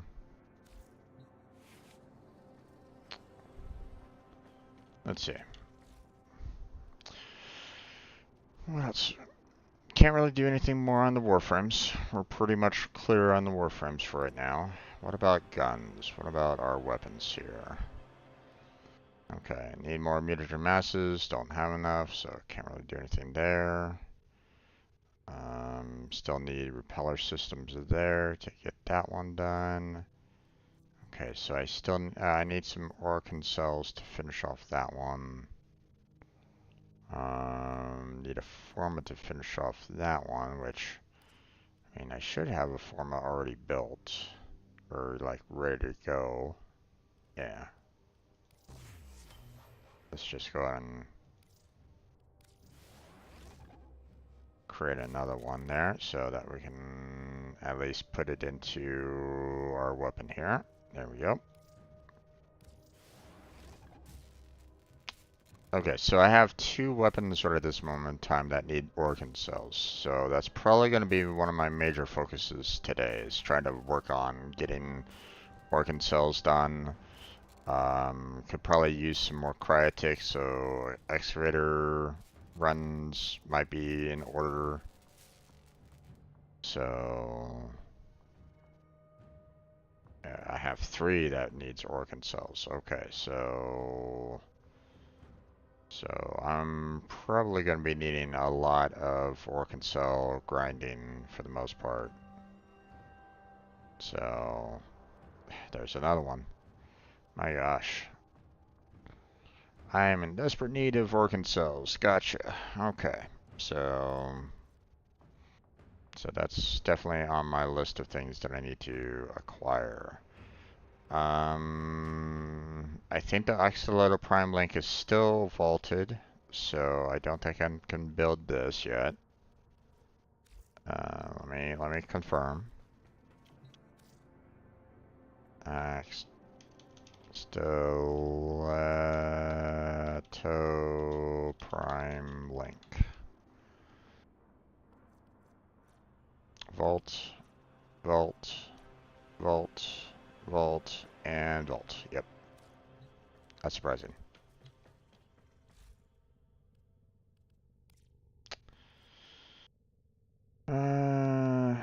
I need the link here in order to build the Akvasto, so I have to hold off on that for right now. We've already built the Bronco, so don't really need to worry about that. I'm missing a lot of ingredients for this one, but the main one is immersion mass, so that's gonna have to hold off for now.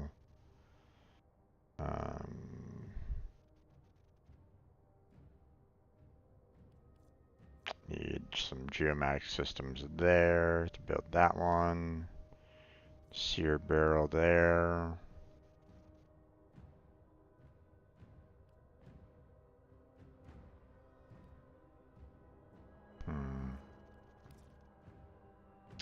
Okay. Legion mass is there. Same there.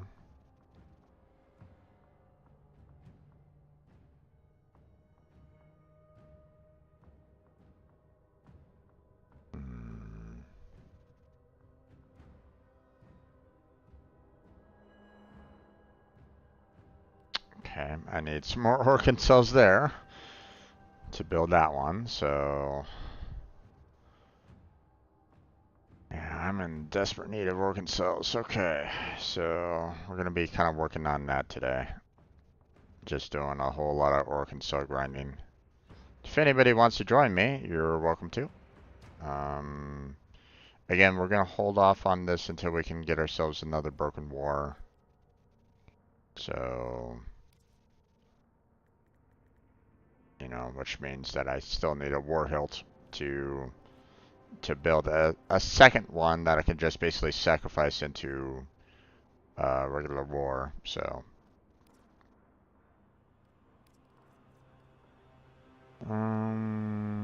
okay.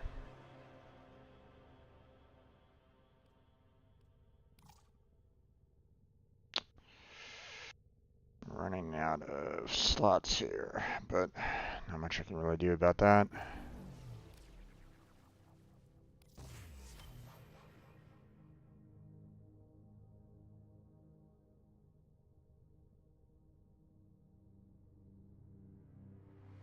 Okay. Claim those two. It's about as much as we can do, though.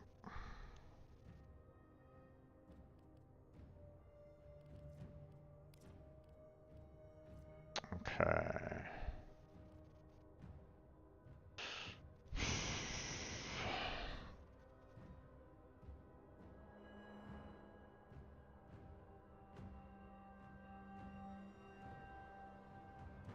Should be able to make that. Hold on. Star Crimson.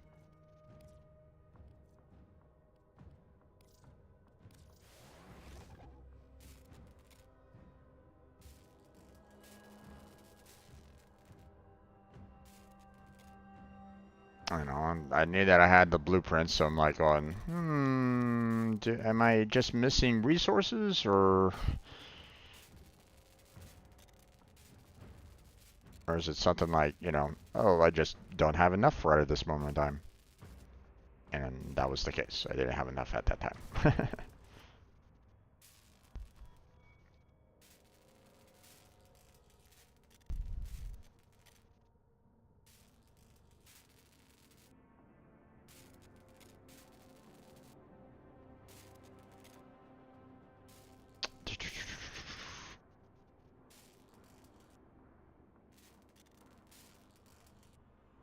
And seeing that this is the only one that requires this particular material right at this moment in time, I really don't need to worry about, Completed a foundry task. No, don't mention it. you know, building a second set right at this moment in time. I probably could, but matter of fact, let me go ahead and do it anyway. Just have it prepped just in case. But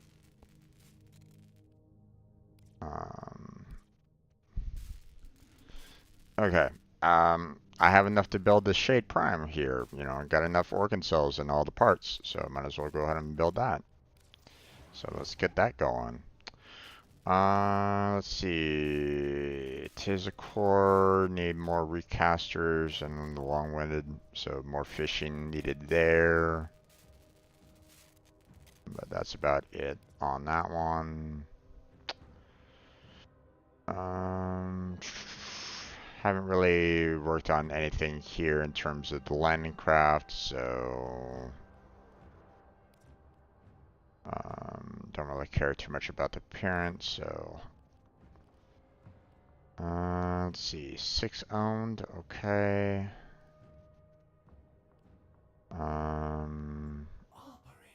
Probably should consider building the, you know, 3-4 Spectres there, but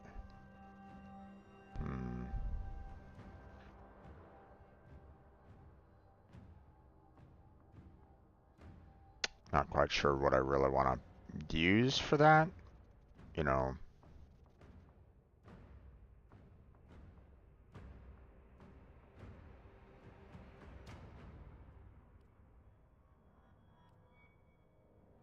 This is something that, yeah, okay.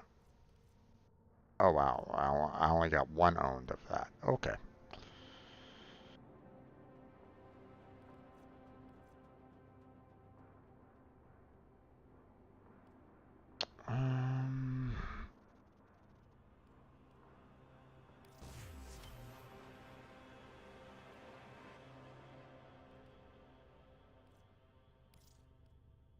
Got another one of those.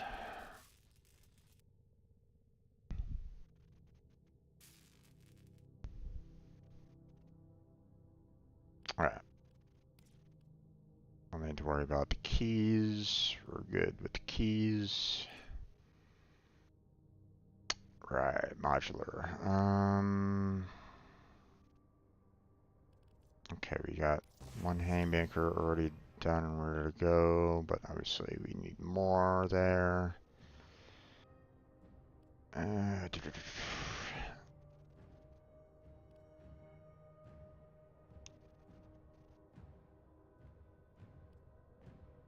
hmm.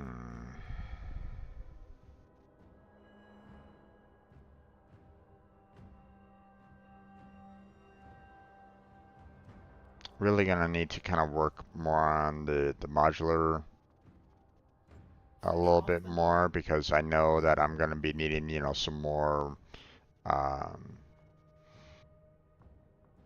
amps. I'm gonna be needing more boards, so on and so forth. So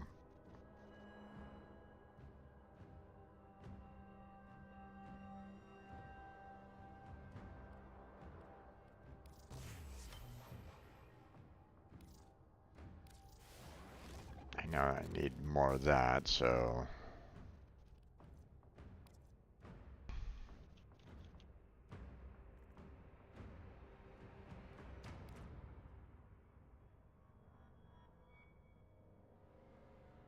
okay, I got plenty for that one. So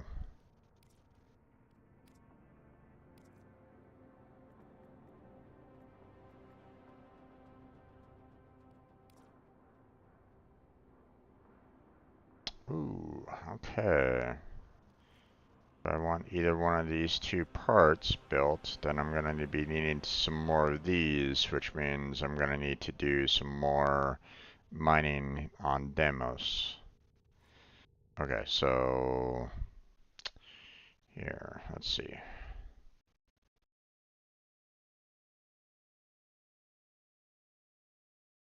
Um,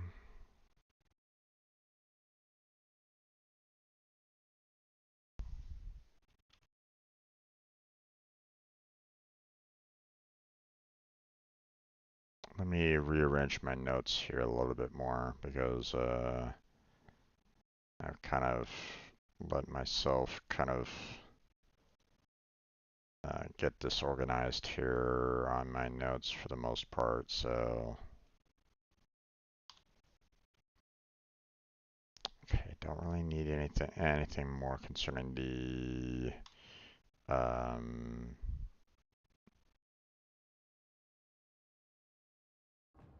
um, I don't really need anything more concerning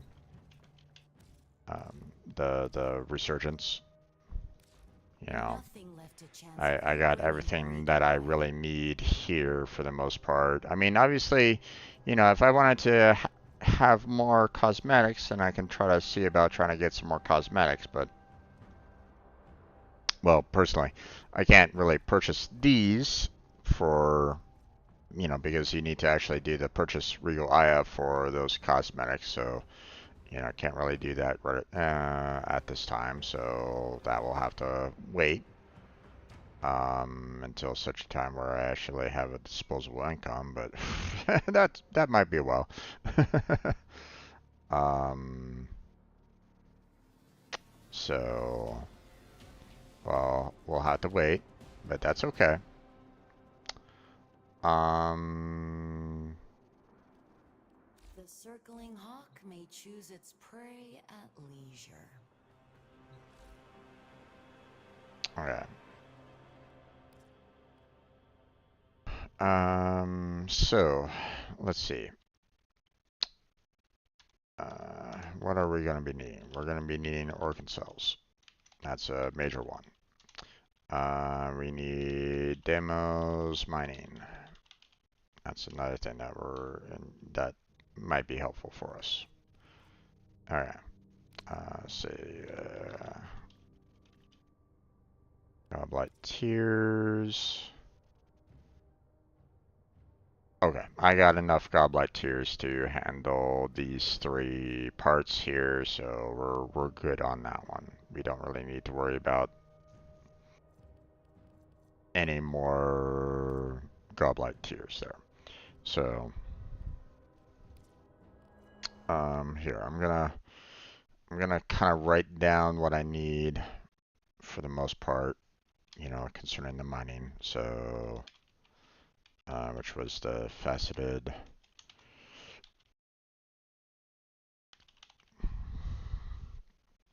term right there. Okay. Let's see. Heart. Trune.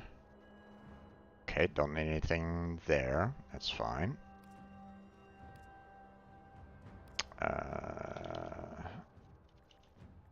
Keys, Gyarados.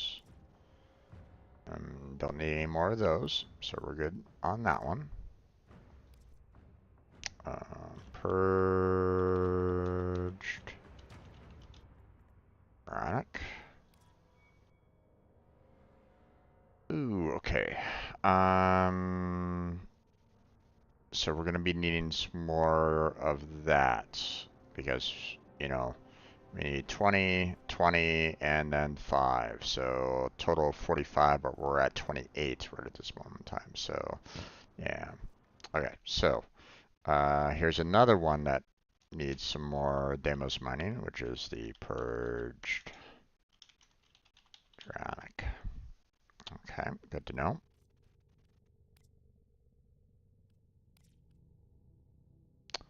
Okay, we have the Purified.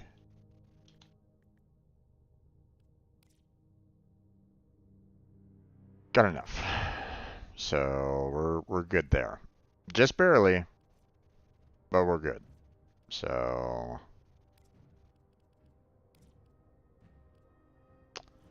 okay. Smooth. Basman. What we got there? Needed 10 here and 20 there. 30 out of the 72. I got it. We're good on that one. We don't need any more of that, so you can clear that one out. Okay. Let's see. Tier. That's right. Don't need any more of those, so we're good. Okay. Drommel.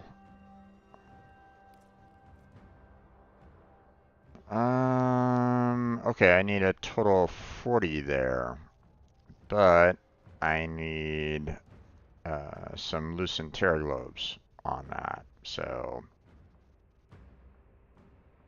which isn't necessarily mining. It's just, I mean, the best place that you can go for the Terraglobes is, you know, the vaults.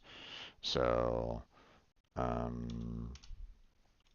so Demos Vault. Need more Terraglobes.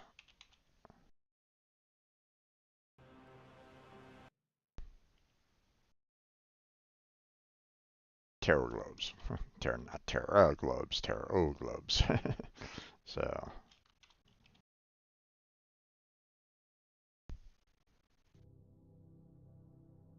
Yeah, as soon as I get just 5 more of that, I can build another 20 here, and, you know, that will satisfy both of these 2 blueprints here, so we're all good.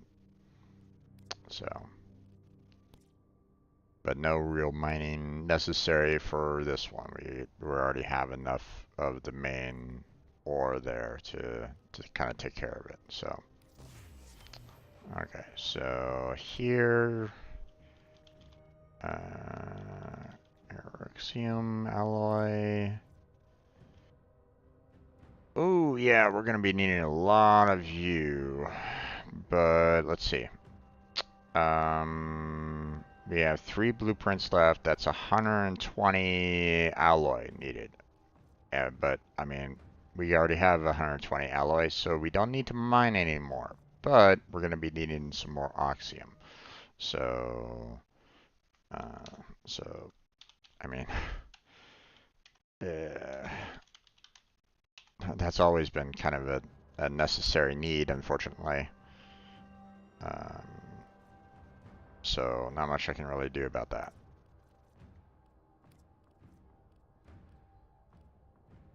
Okay.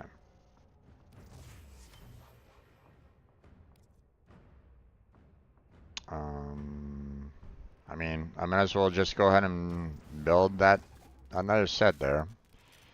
So,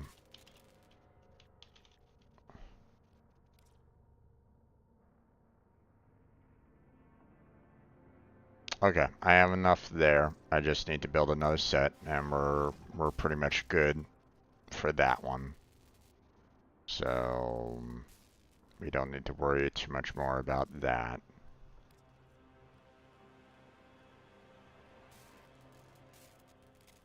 Okay.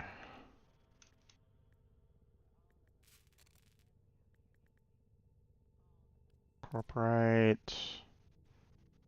Don't really need to worry about anything there.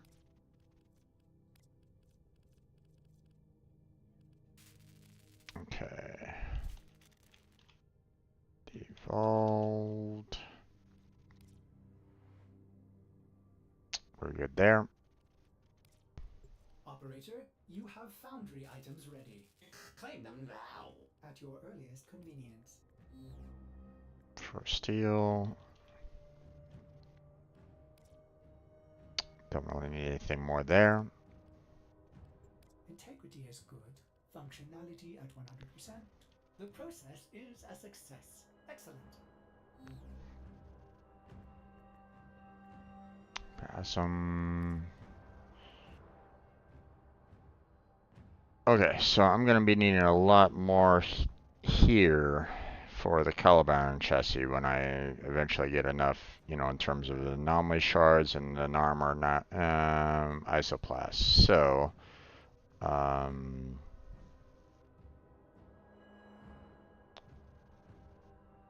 so we'll go ahead and build this, but we're gonna be needing a lot more of that in order to satisfy the 110 needed. So, so we're gonna be needing to do a Fortuna mining session for the Spasm alloy.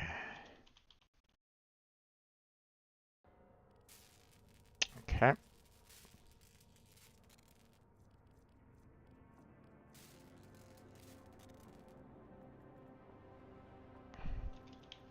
Periodic. Nothing there. We're all good right at this moment in time, so don't need to worry about that at this point. Okay, tempered.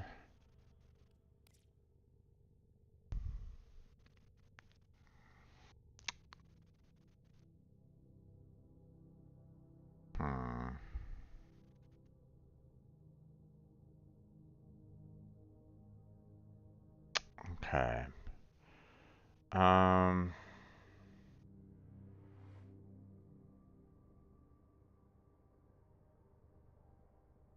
don't know why I'm getting Reaper Prime for tempered, but I mean, there's tempered there, but it's like, I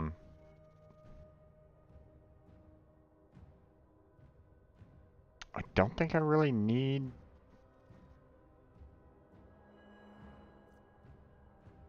Do I need to build a Void rig?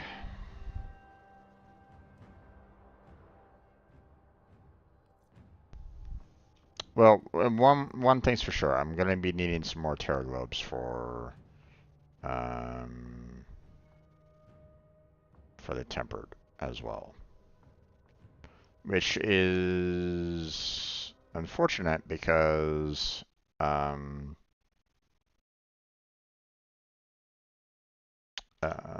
I forgot to write down exactly what I needed it for. Okay. Well, let's go ahead and put down the least a tempered there for the one.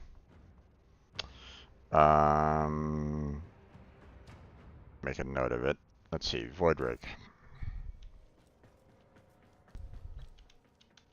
There's two different types of necromechs that you can use. So vehicles.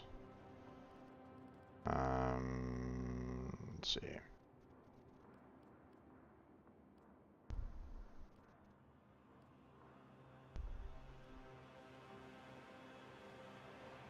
Yeah, I already have the void rig. So what I'll need to build is the Bone Widow. So, you know, if I want to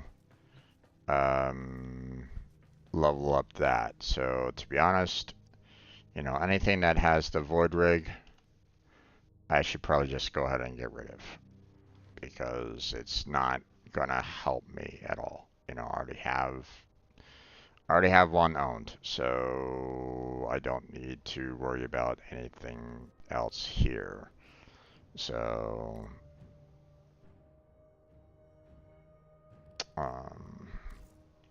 I don't think I have any of the, I don't think I have any of the Bone Widow parts at all. Matter of fact, I think that's more of a, vault grind. Yeah. Because I don't know if that was something that could be purchased here at all. Yeah, you can, but I was told that typically the void rig was the better one of the two. But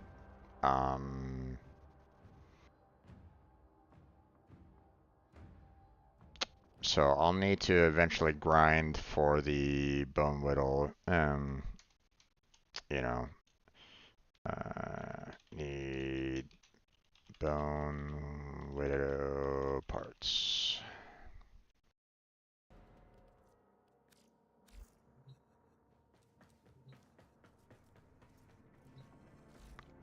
So I'll have to grind up for that at some point.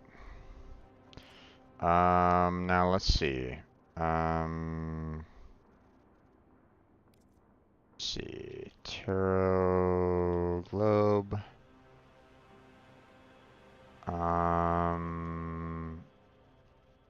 What was it? It was the Drommel, right? That I needed. So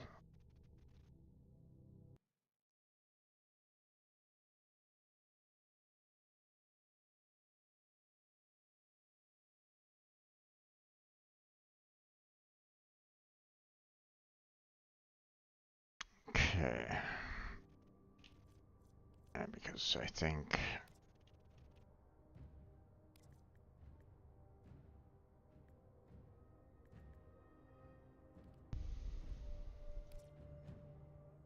yeah. I just needed 5 more of that, which meant that I just needed to build that once to take care of that. That was right. Okay. Okay, so tempered is something that I'm gonna need to build some more of. Let's see, what about this one?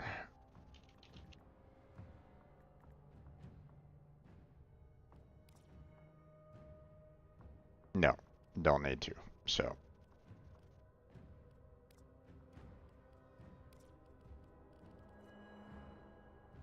okay.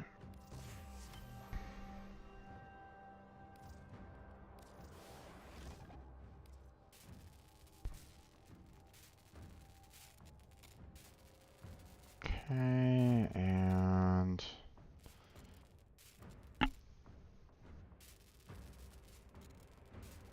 30 and 40, that's total 70. This should cover it.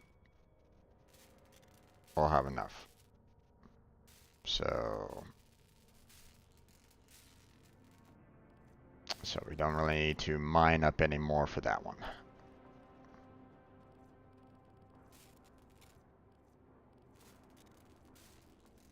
Okay.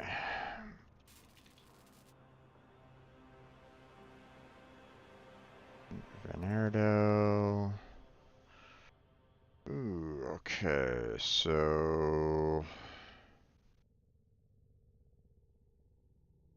we have 67 and I need 65. So we're good. Don't need to worry about that anymore. Foundry has items for you, operator. So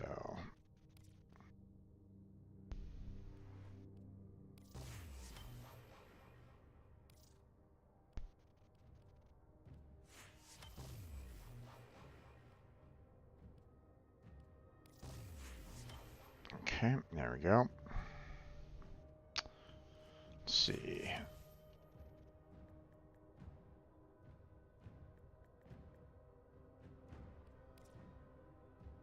Don't need that.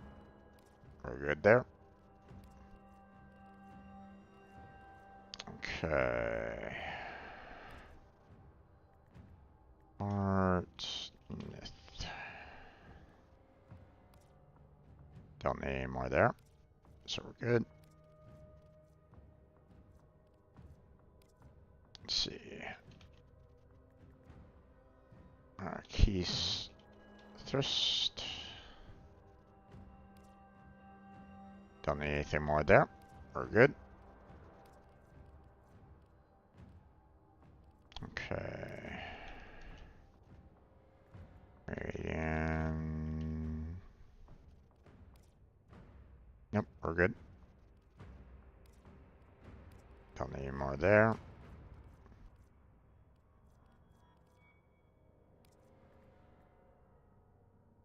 Radiant. Go down. Okay, I need a total 6 there. So, just need to build another set of that, and we should be good. Because we just need one blueprint there, and we're all good. So that should be fine. We don't need to worry too much more about that. So, I'm gonna claim these real quick. Okay, so trapezium. Don't need that. We're good.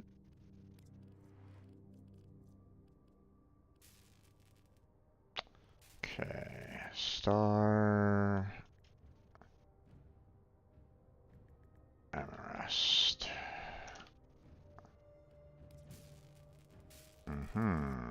Okay.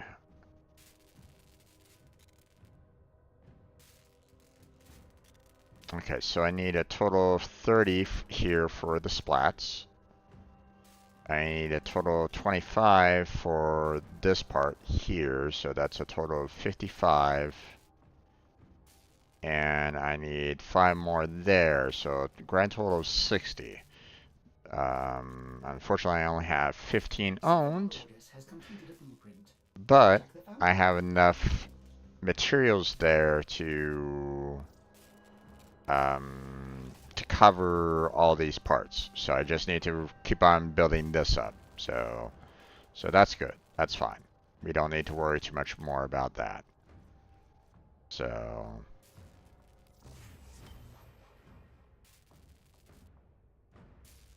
okay, and just these last 2 here. So star,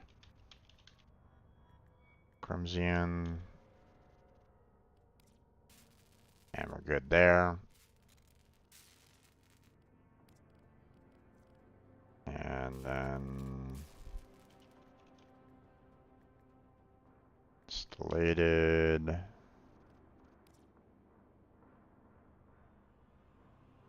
Ooh, okay.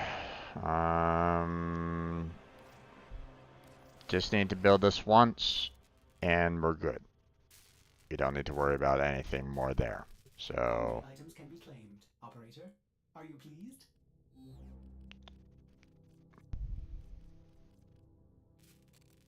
okay, so I know that I'm going to be needing more of these stars, so just gonna have to keep on building that up.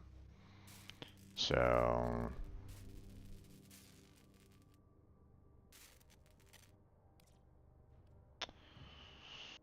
okay, let's see what else. Anything else that I need to build?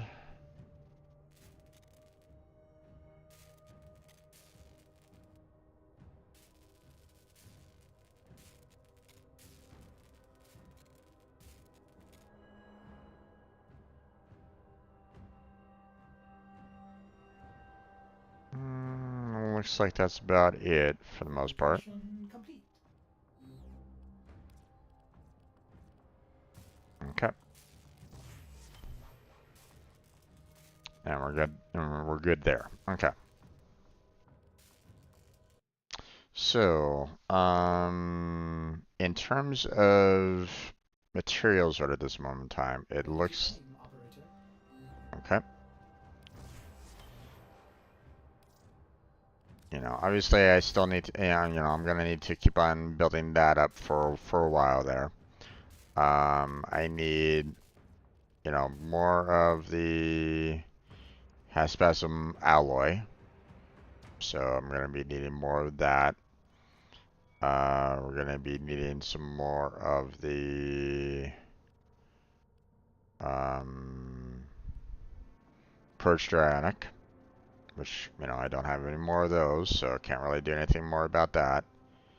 And we need more of the Faceted Tetramite as well. So those are really the only three things left on my list of things that I need in terms of mining overall. So to be honest, it's a pretty small list in terms of everything there. So it's just the Demos and the Fortuna that I'm really going to be needing to kind of focus on in terms of overall mining.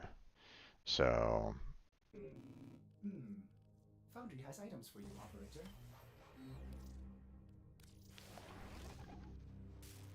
um, still need a lot of Orc still need a lot of Oxium.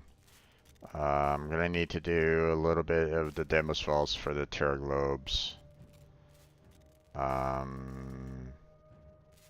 I'm also gonna need to do some Demos Faults to continue with the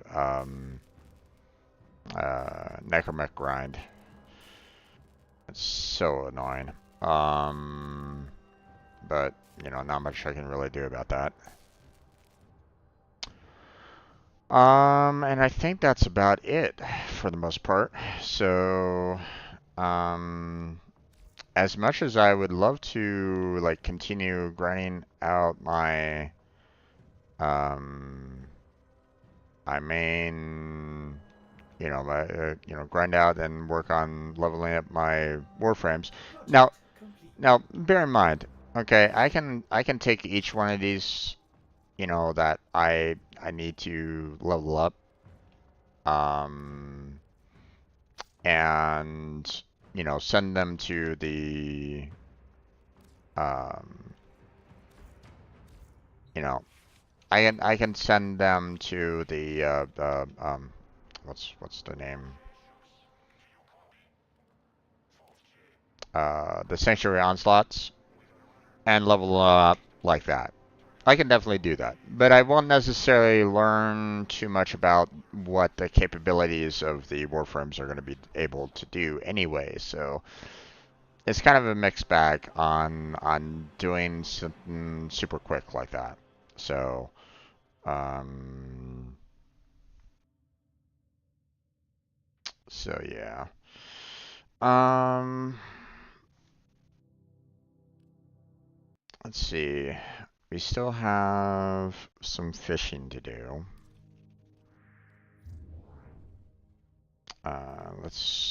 Let's double check what we, you know, let me double check my list here. And let's see what is it that I'm still, you know, um, I'm still in need of. So, guild system, right? So I see here that I need 30 more. And if I'm just building up these two parts here, then yeah, I'm going to be needing a, you know, well, not necessarily 30, but, you know, 28. So, but still quite a bit. So not much I can really do about that. Long-winded, lath, coagulant. Okay, so need 6 there, need 5 there, and I need 20 there. So total 20, 31, or, 30 because I already have one already. So, yeah, still need those fishes. Okay, so Kriller.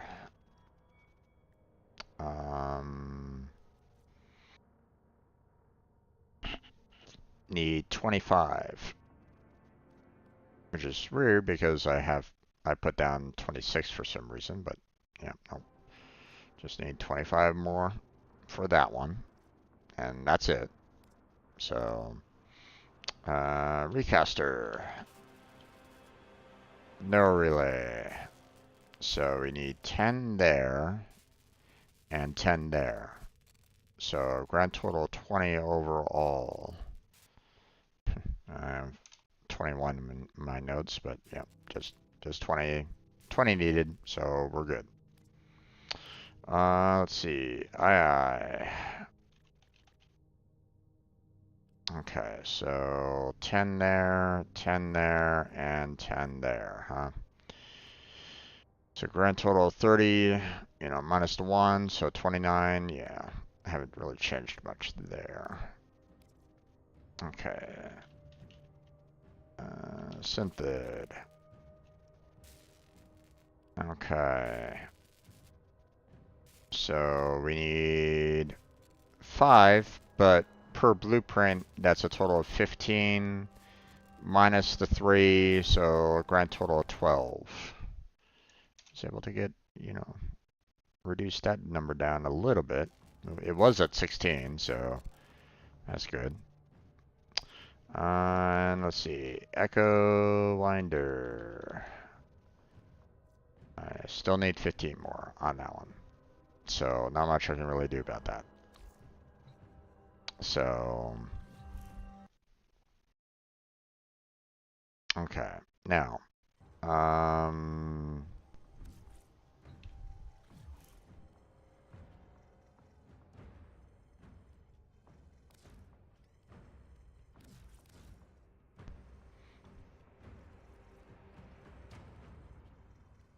let's see. So in terms of amps, we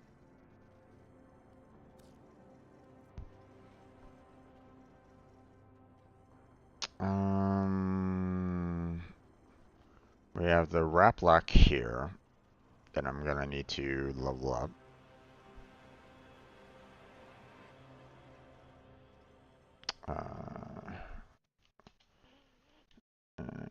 Need to level.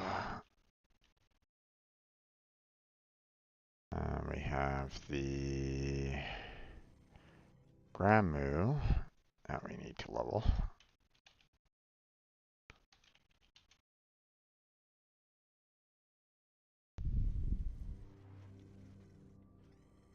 The Shrock is maxed out, so we're good there. The Flamora is maxed, so we're good there.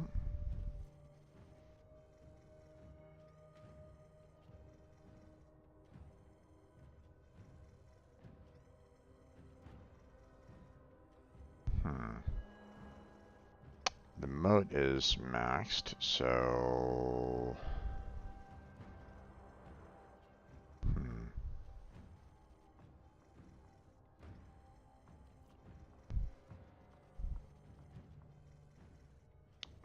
Serico is also maxed. Okay, so I still need to do...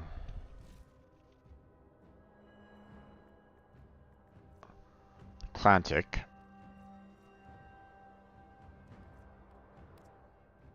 Need to get the Lega.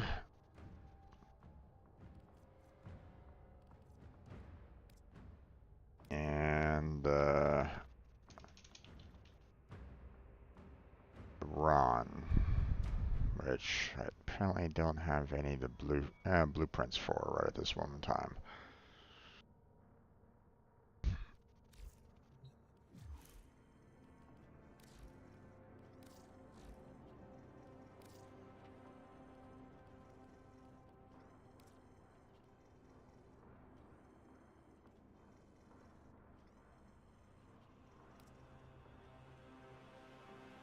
Not quite sure where the run is.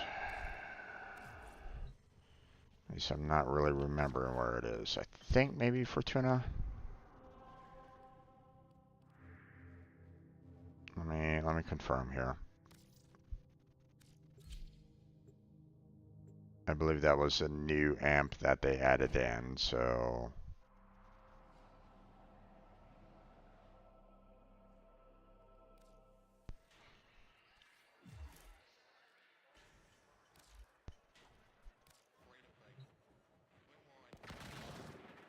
Been seeing a lot of your kind since a certain incident with a blind girl. Any of this useful?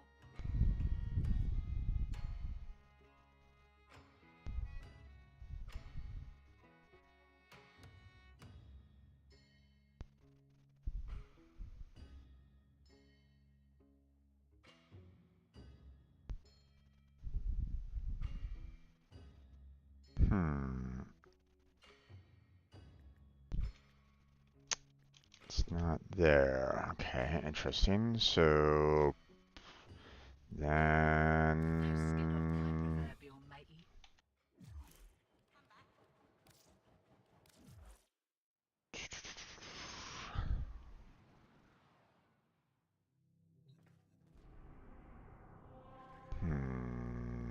was it Demos?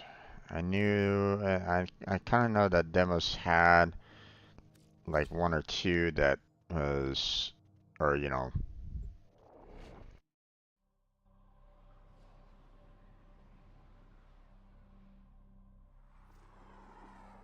I'm not quite sure where it would be located at though.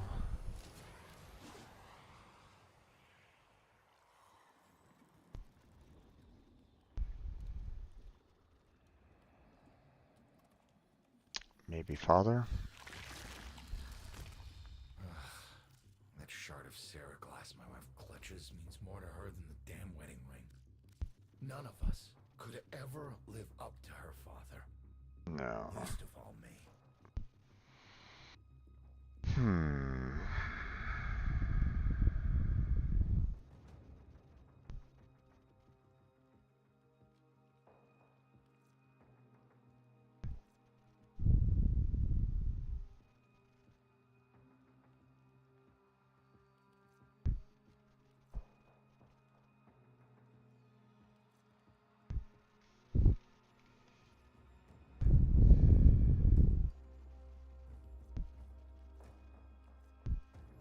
I guess you know what's best for you.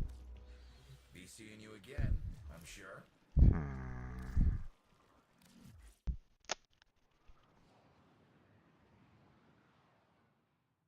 Let's see. Where was it again? Zerman?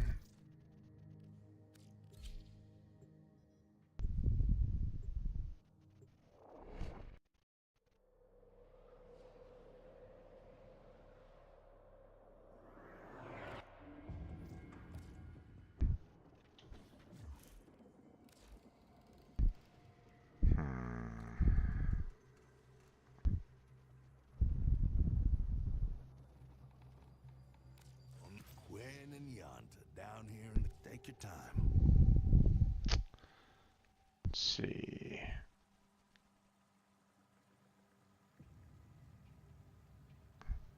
No. All right.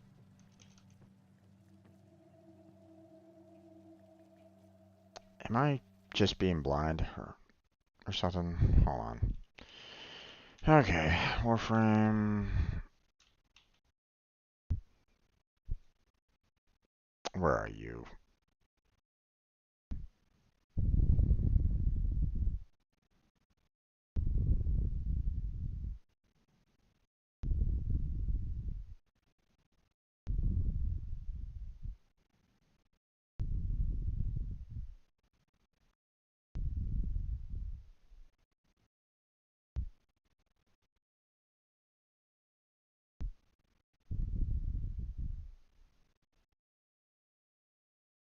Wait for the quills.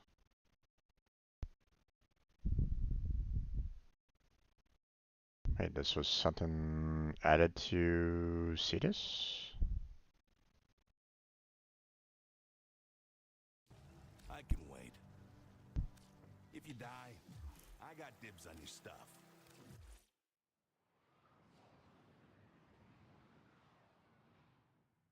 I purchased everything from Cetus already.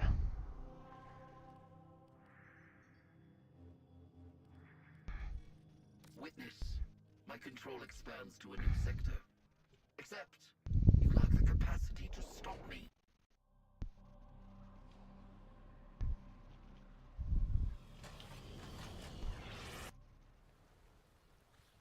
Okay.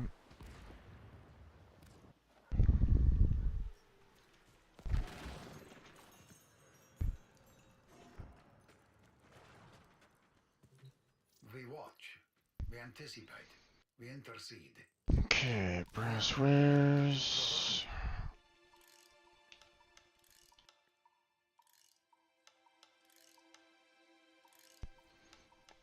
Right. I don't have all the... I don't have the reputation yet.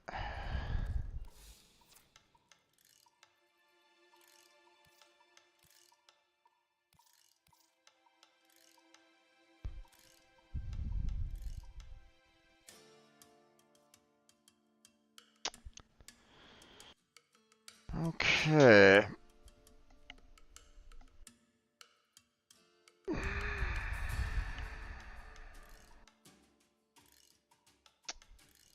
It's looking like I'm probably gonna be needing to do some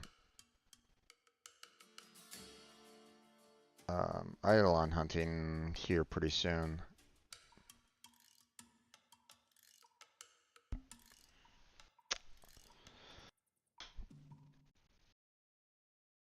Okay.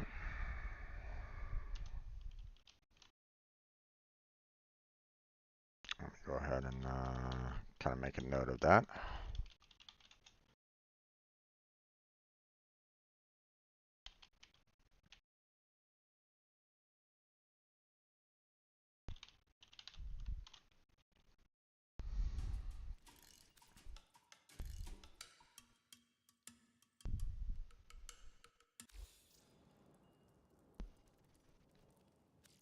Is it time? I mean, I have a lot of cores, so I mean, I could, you know, I could max out the standing right now, right? You know, I can, you know, I can just basically say, hey, there you go for enough standing, taken care of, right? But the problem is that I don't have enough shards to level up, to rank up. So, you know, I'm gonna need to do some Eidolon hunting in order to, you know, take care of that. And by doing the Eidolon hunting anyway, I'm probably gonna be getting enough standing, you know, to to level up naturally anyway. So probably not gonna need to really worry about, you know, in that regard. So, Which of us will give, Tenno? And which of us will take? okay, so we don't really need to worry about any. We've already maxed out all the other amps that we have, so we're okay on that. So we don't need to worry about um, along those lines. So, The history you will have.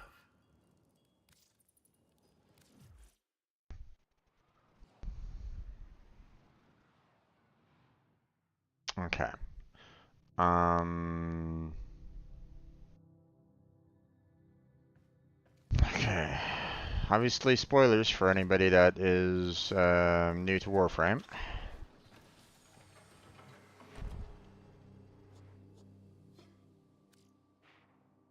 Okay. I need to work on my other amps here, just so I can get them maxed out completely. So,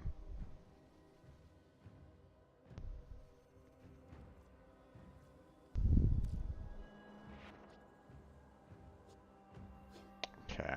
We also have quite a bit of points that we can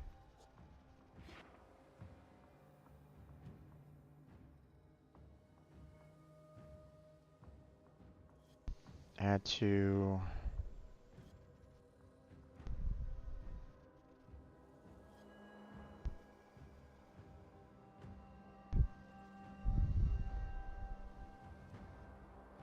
Mm-hmm.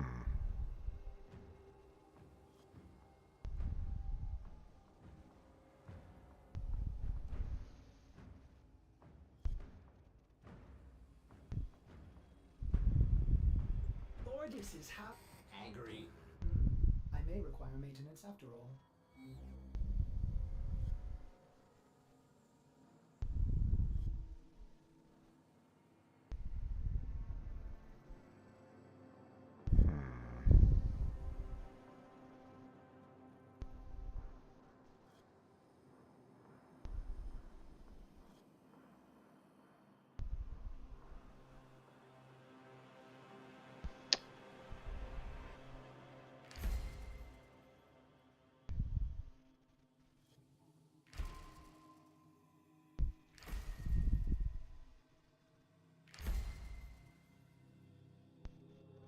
There we go.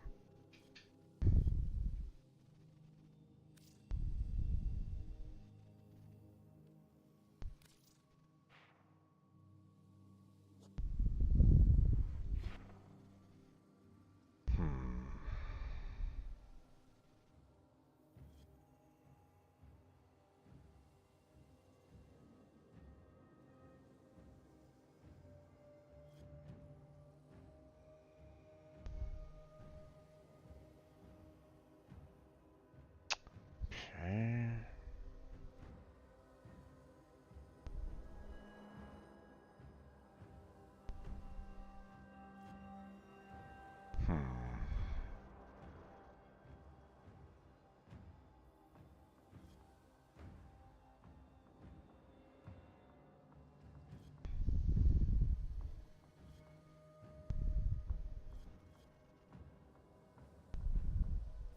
The system continues to fall into chaos. Check navigation for active invasions.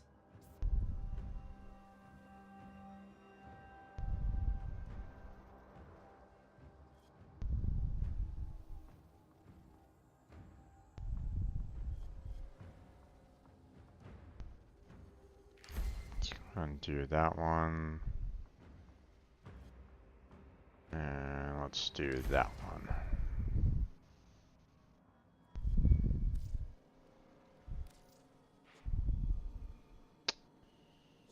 Okay.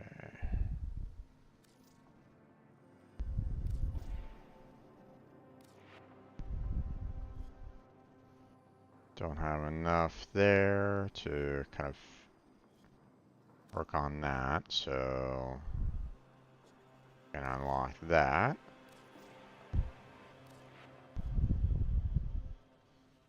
Let's see.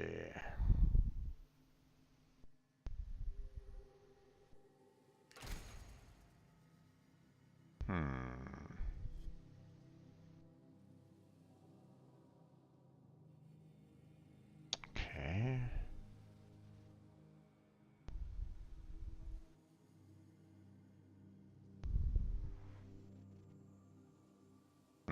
Okay.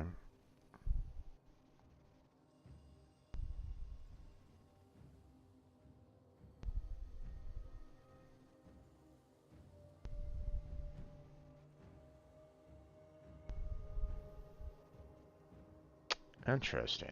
Okay. Don't have enough focus for that right at this moment in time, but that might be something that I might need to save up for.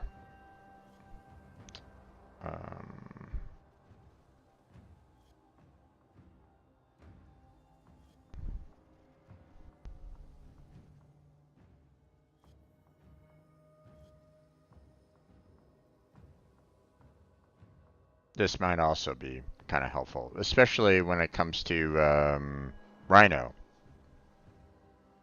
Maybe. So,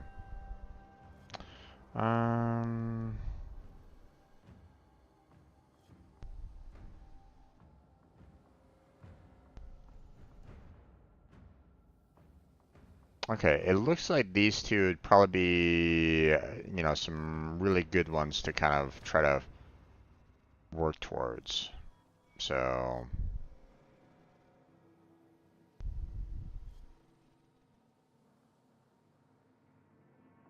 all right.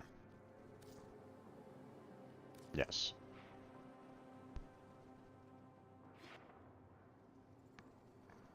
Okay, let's see.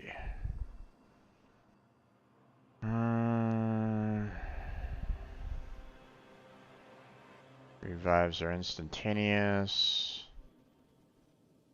Infinity radius. Void mode starts healing at 4 health per second, increasing by 4. Maximum 20. Which is maximum is applied to squad members with an infinity range for 30 seconds. Interesting. Okay.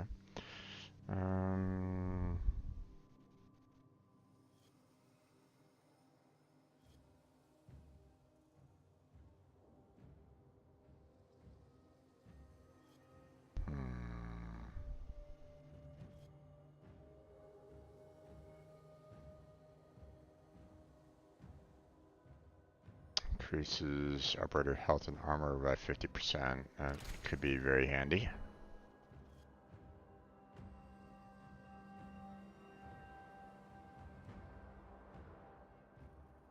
Oh, not quite enough to do the rejuvenating tides there. Close, but not quite.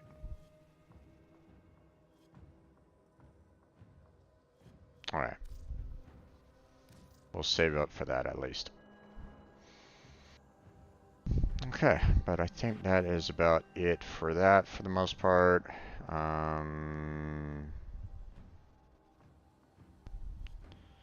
Now, this one's needing some brilliant Eidolon shards in order to max out those. You know, once I get the reputation for it anyway, so.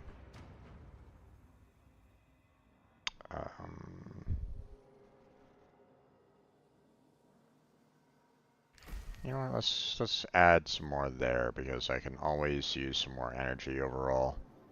So, I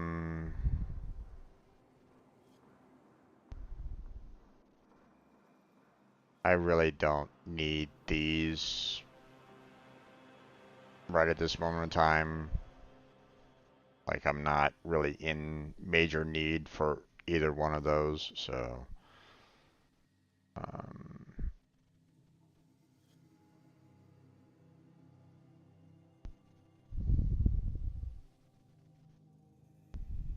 Yeah, okay.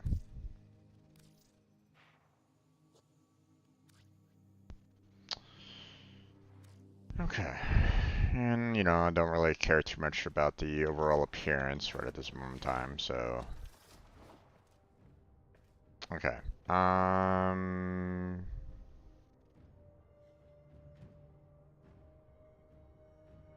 Okay, yeah. Let's go ahead and grab Hydroid.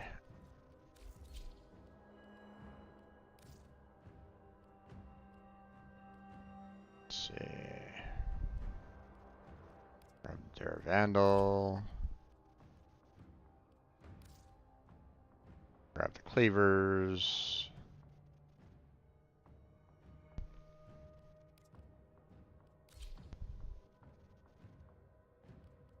And let me make sure everything is pretty much set here. Yeah.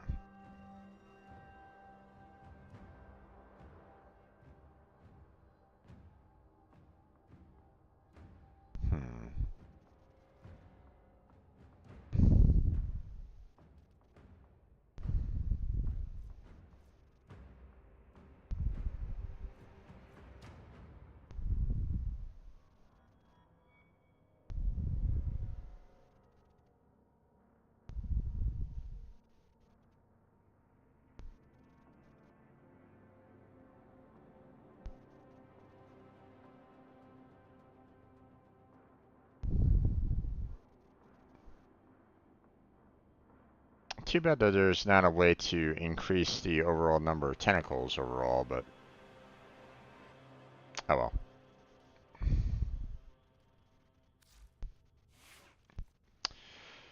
I think we are good. So let's go ahead and try to get some more organ cells, shall we? Because I need a lot of them.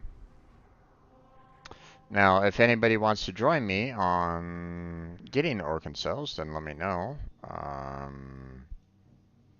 You know, could definitely um,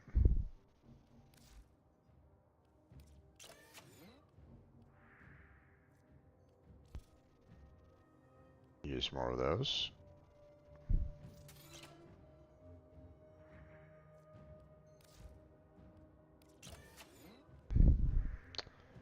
Let's see.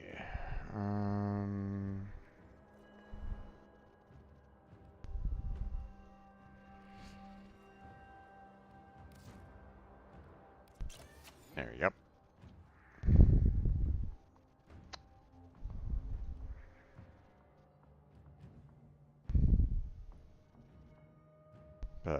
Yep.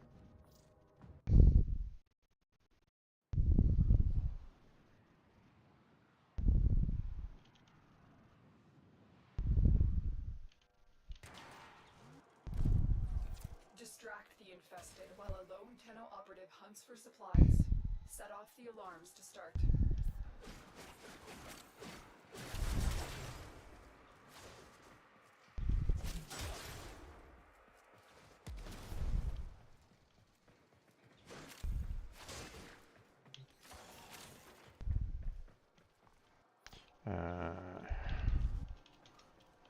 Be using Warframe A steady stream of toxic spores is swarm being released into the area. for organ cells. Emergency life support is inbound. So if you want to grind for them,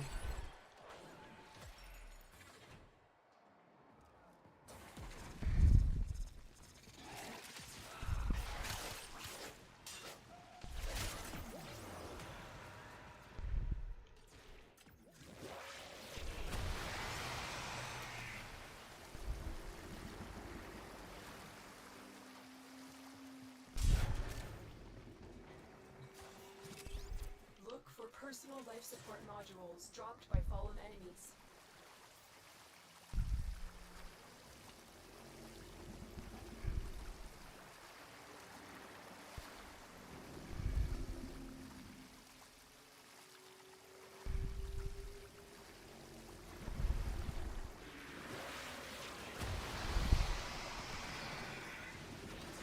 Life support incoming.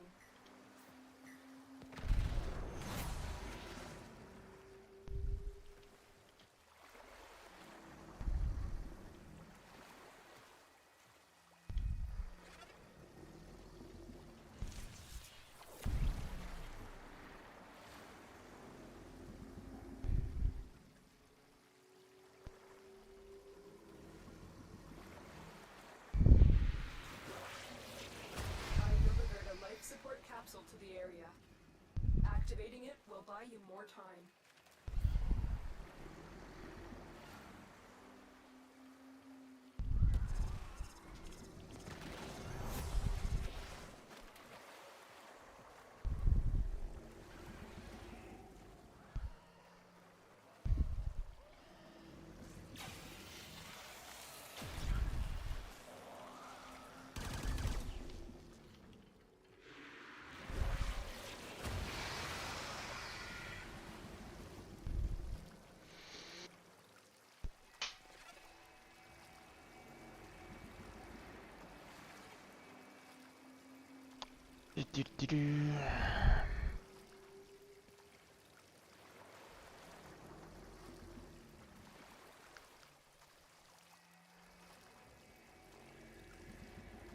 oh,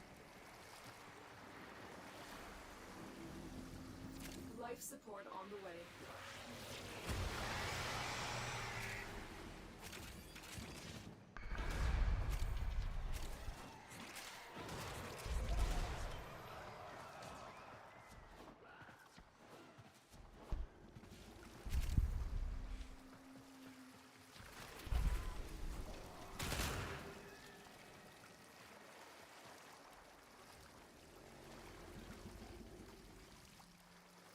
I've delivered another life support capsule.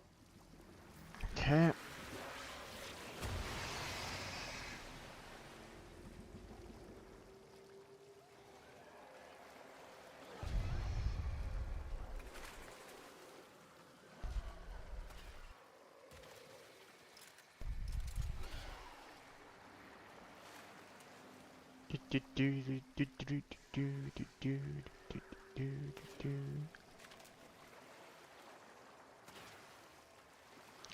Not exactly the most thrilling adventure ever, but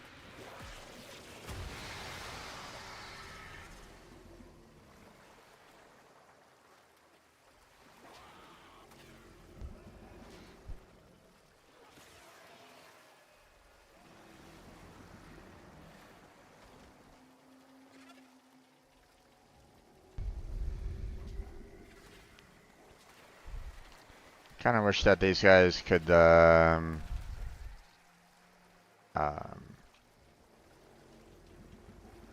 you know, stay around me, but I mean, they're kind of doing their own kind of thing, so.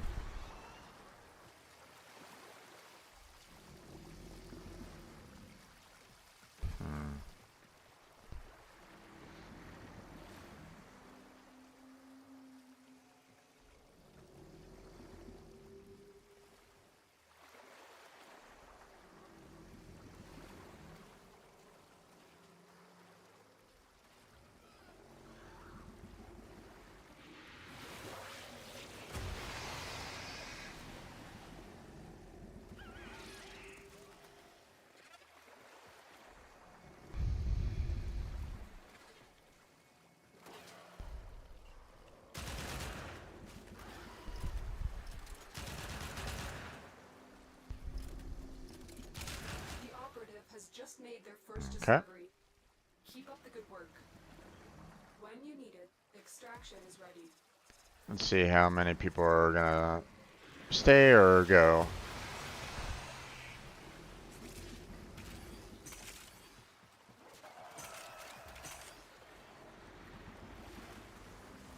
Life support has been replenished. Did they use? Okay, someone just kind of waypointed a spot, so I'm gonna go ahead and do another tentacles right here. And then go towards that waypoint.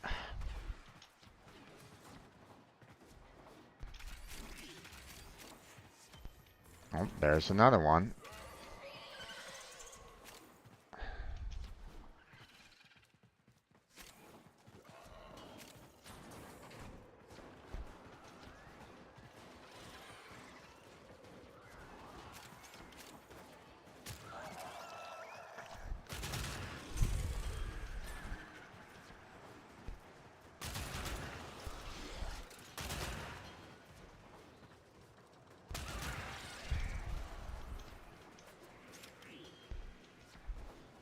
I don't want to see anything else here. I'm gonna head on back.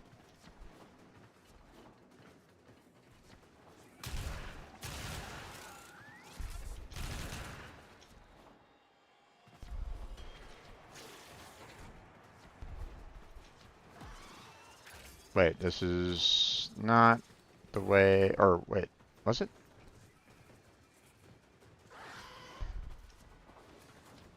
No, it was, okay.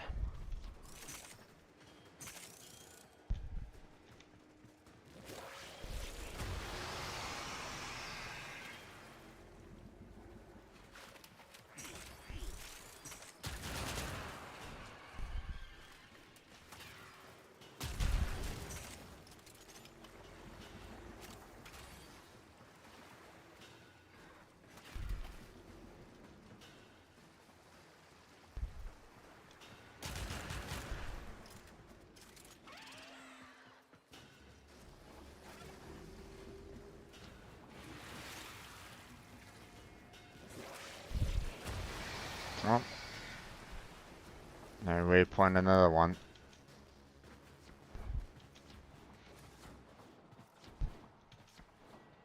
If they had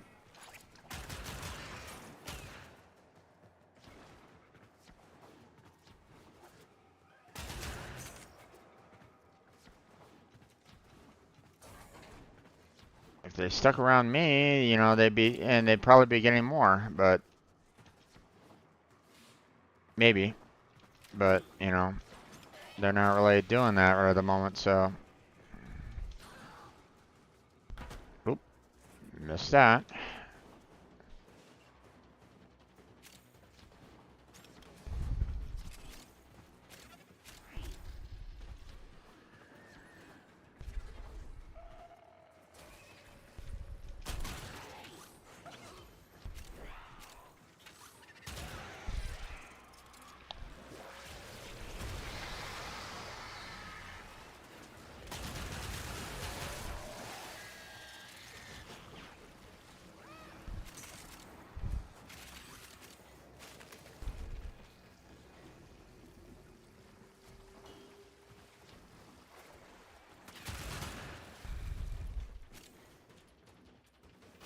Another life support capsule is now available.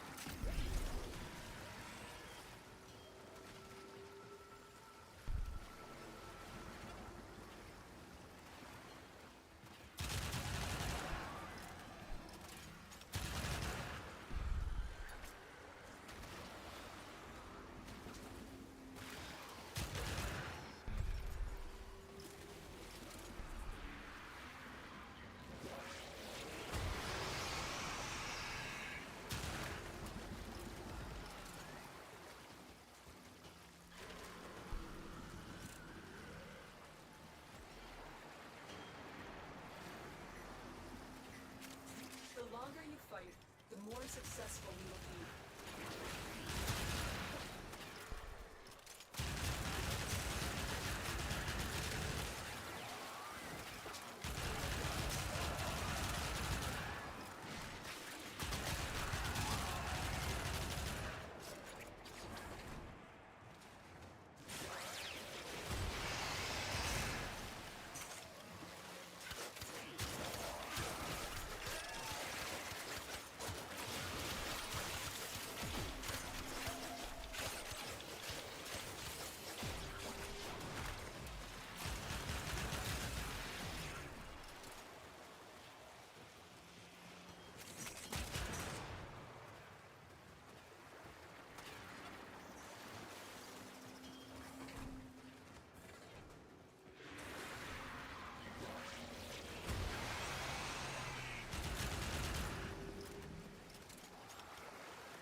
you aim at the pillar of light for the item retrieved, you can waypoint the cell itself.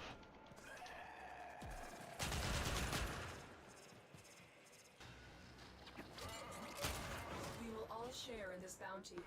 Hold out as long as you can.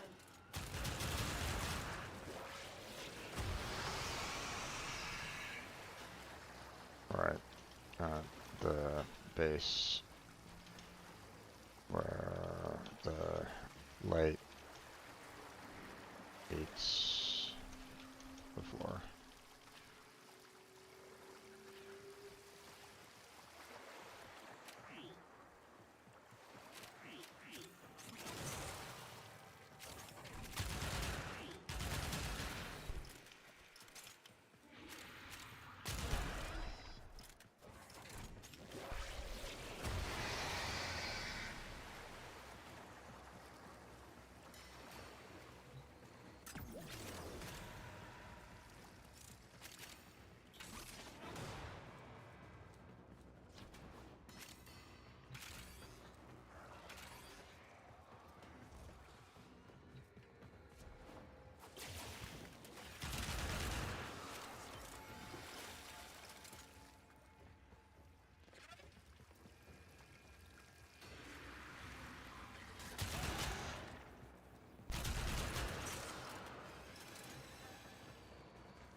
I think he just,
Oh, ow. What the? Go away.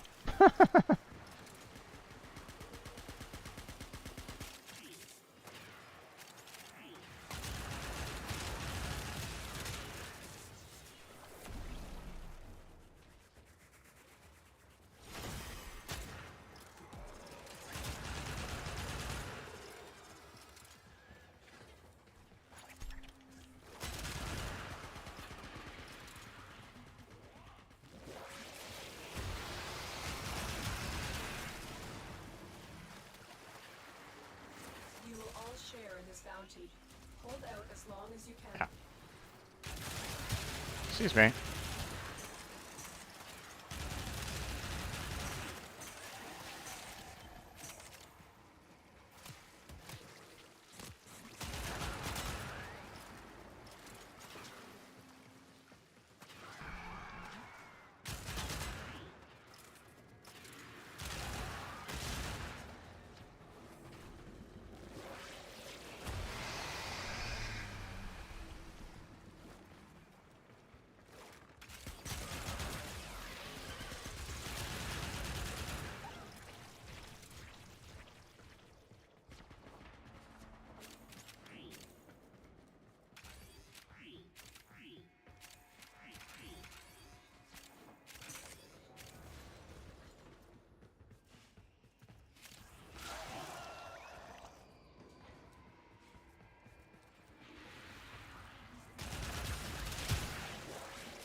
You know what, let's go ahead and support these guys on getting out of there. And we'll see if there's a,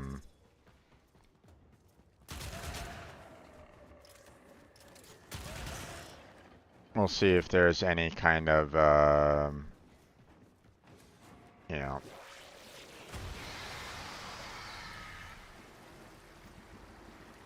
oh, okay.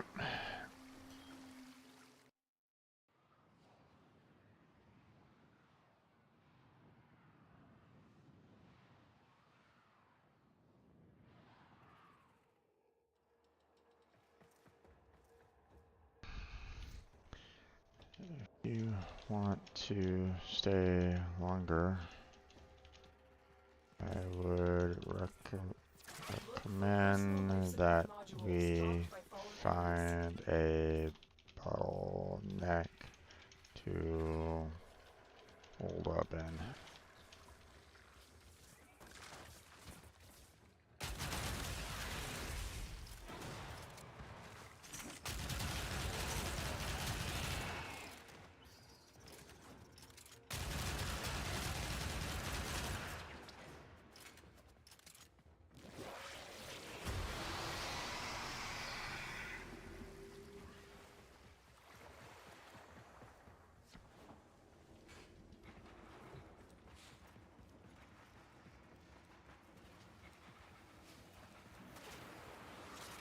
Life support has been replenished.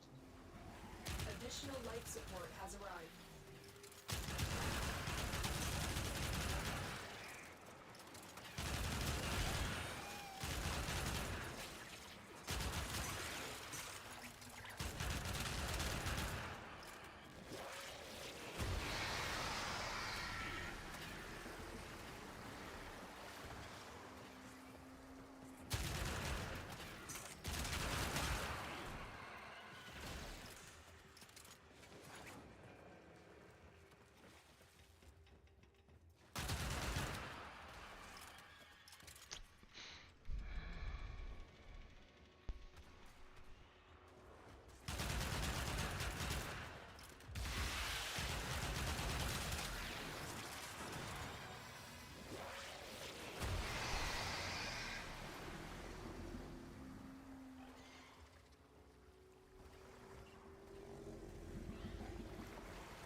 I'll give these guys a little bit more support.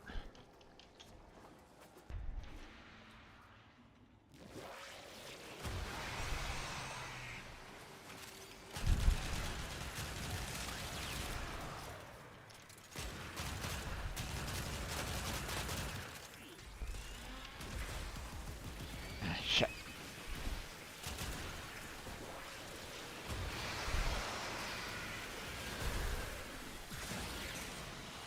Oh, fuck. Well, I didn't want that to happen.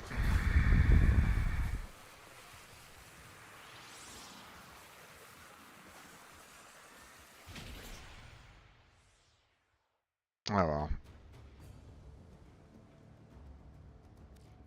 Those guys are pretty much getting owned for the most part. Good luck, you two. Have fun.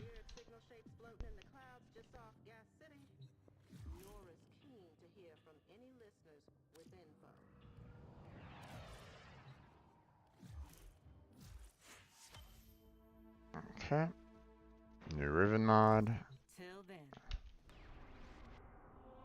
Alright. Was able to get quite a few.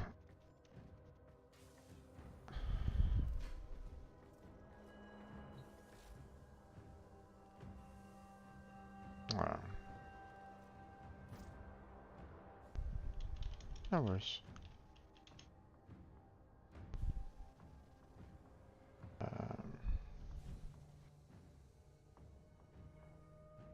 Have fun, Tenno. Alright. Ordis has been counting stars, operator. All accounted for. Okay, so, Organ cells. Got 17 out of that. So, if I remember correctly, I got 8 out of the extractors, which was nice. And I just got 9 out of that one run through, you know, so, you know, not too shabby. 17 altogether.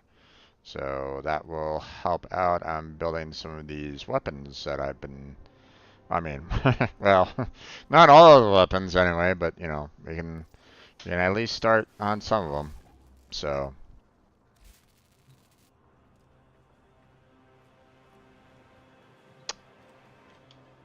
I'm still going to be needing a lot more, though.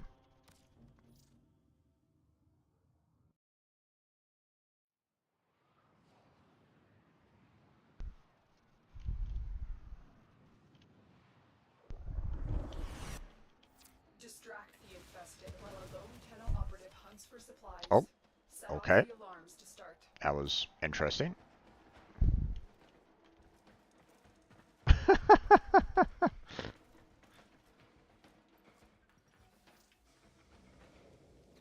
Surprising.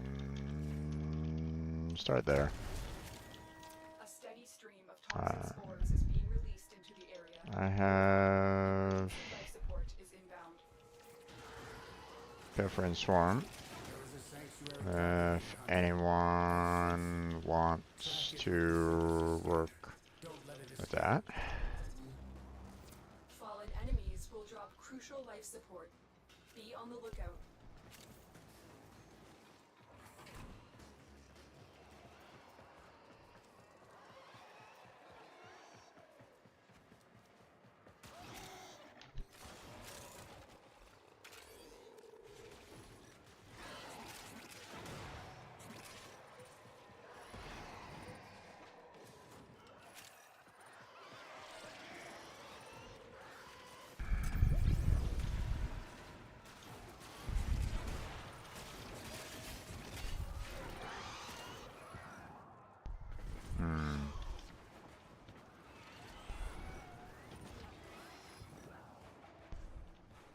Life support on the way.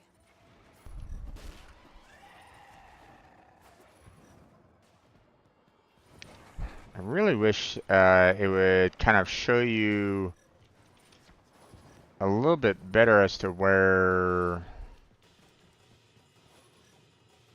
the trail is located at, because it's not really giving me anything right at the moment.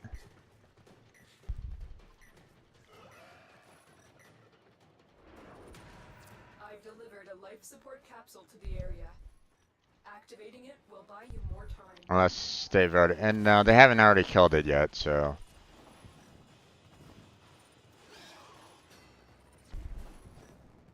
Oh, there it goes. Finally picked up the trail.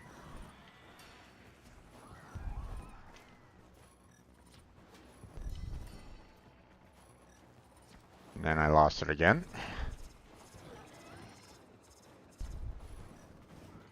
There we go.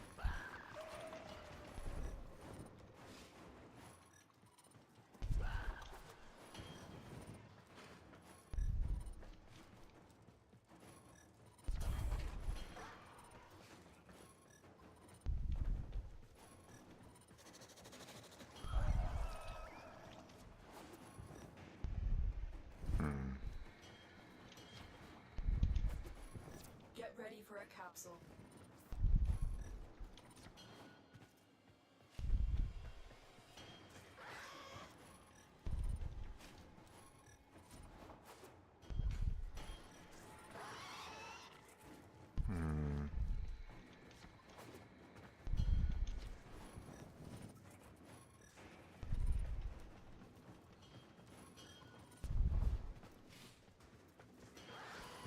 There it is. Right for synthesis. Tame this creature so you may perform the synthesis. Where is everybody?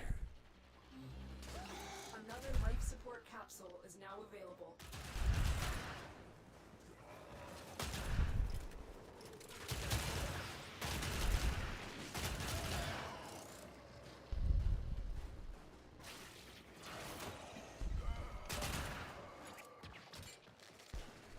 Okay.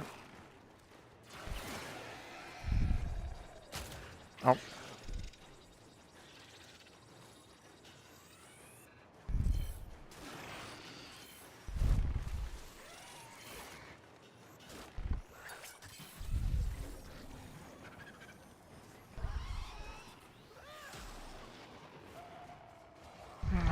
There we go.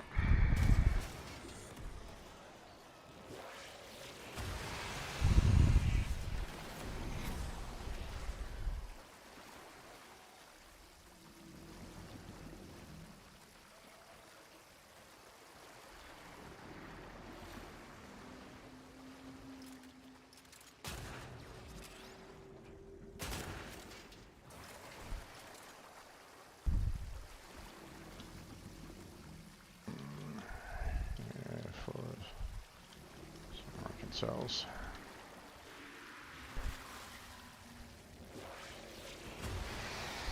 Additional life support has arrived.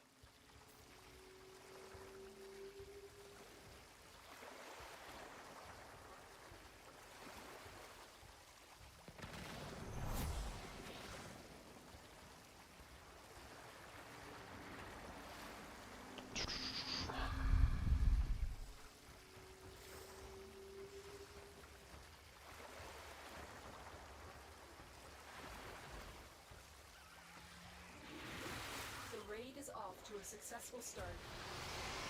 Extraction is available if you need it.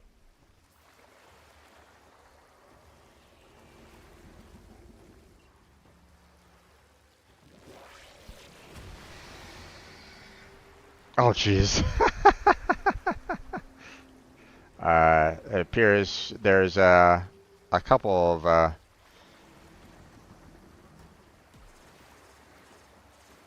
let's say a few tentacles.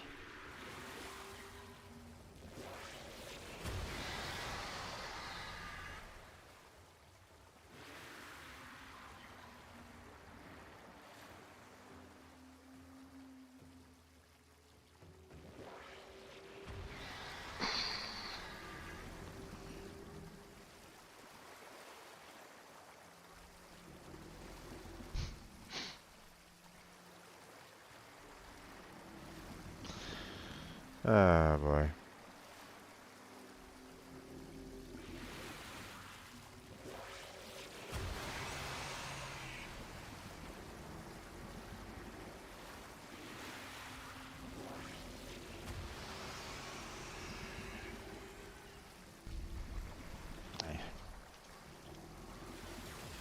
You said it.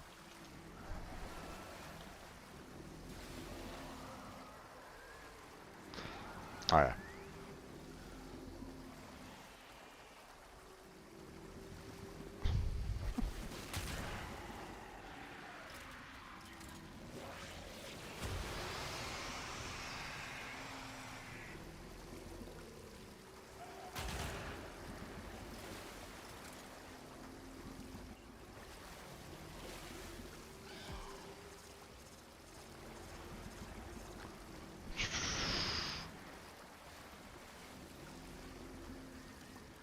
Something that's good time.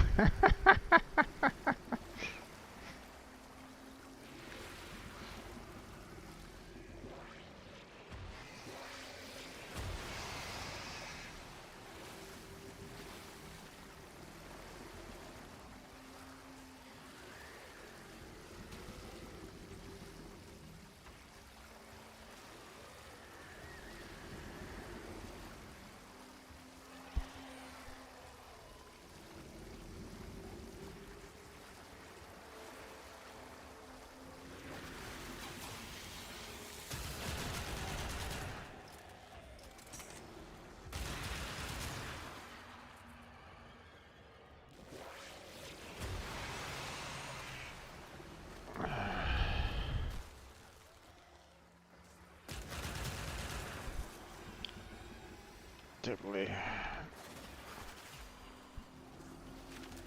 for mine, I min strength and try to max out the rest.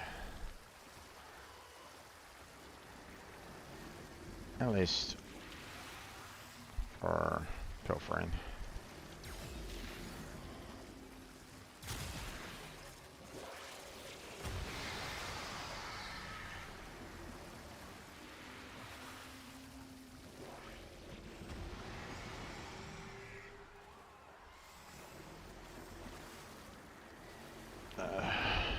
Tentacles don't need to kill. Just need to touch.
The longer you fight, the more successful we will be.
Haven't gotten a single, well, except for that one, Orcancel.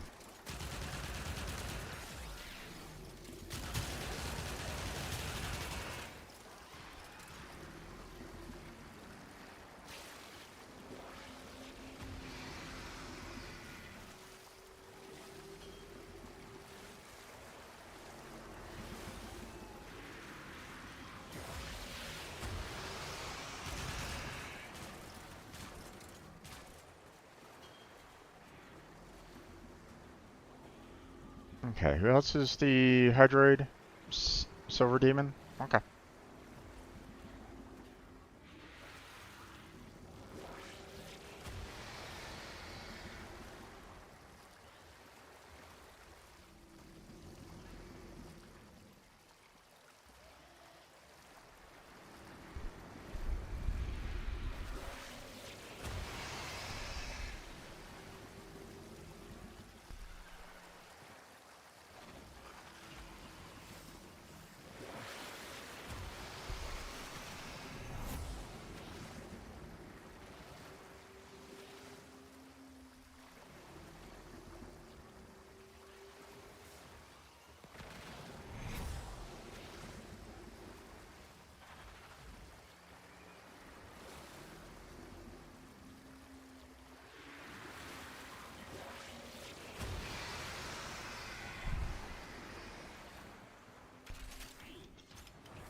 Robin.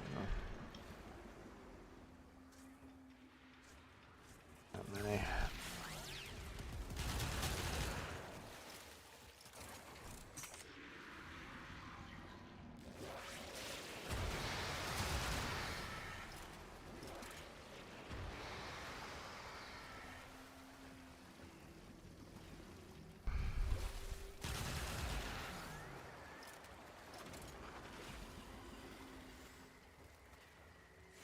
We will all share in this bounty. Hold out as long as you can.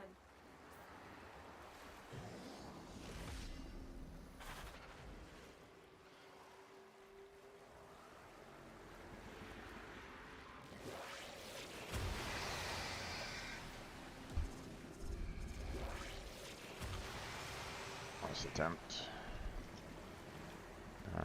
About 9 cells.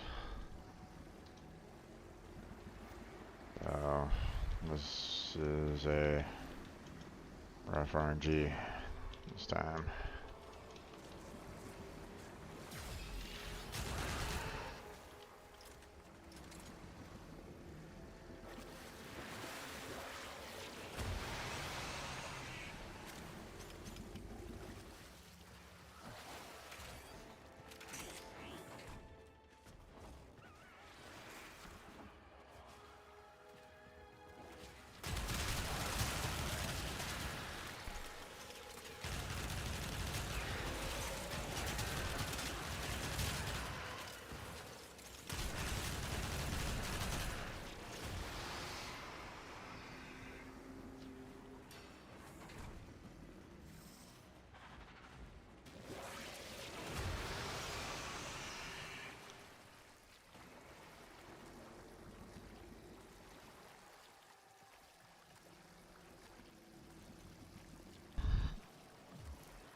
Can't really win them all, can you?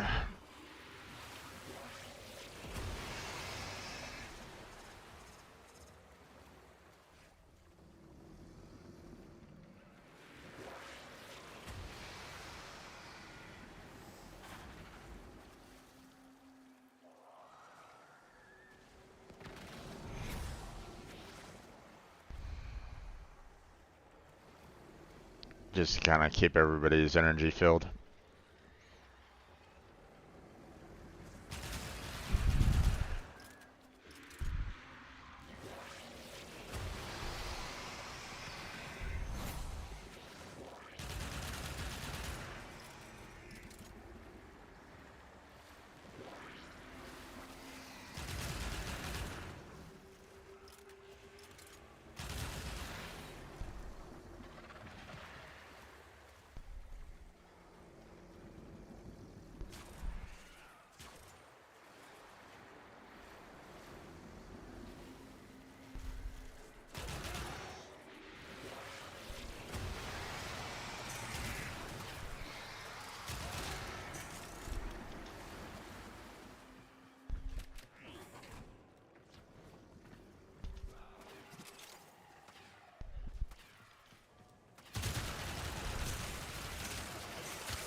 Can usually push to 25 to 30 myself.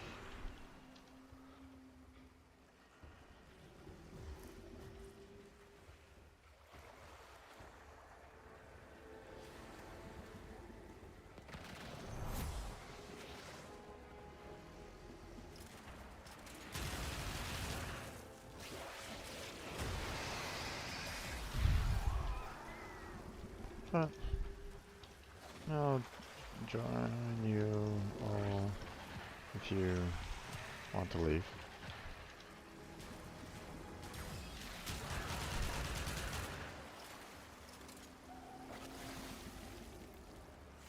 Look what our Tenno operative just found.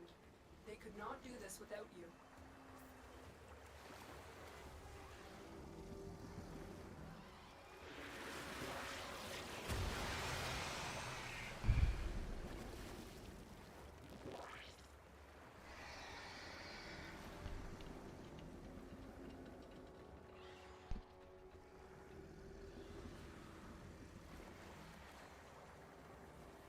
Okay, looks like these two want to stay.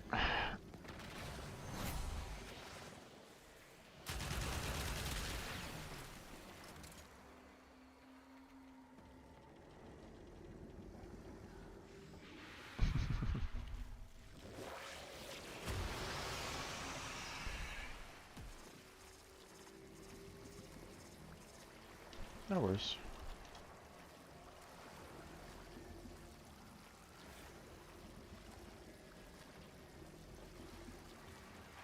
Do we even have that many? I mean, you're good to go. I can't for no reason, to be honest.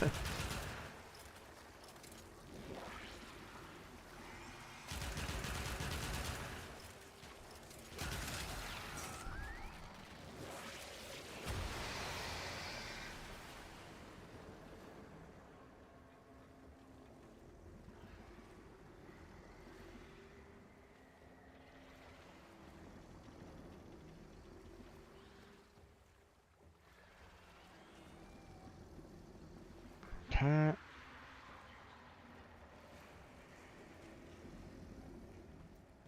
I mean, Demon Wolf and everybody has their circuits, or at least they should have their circuits by now, so.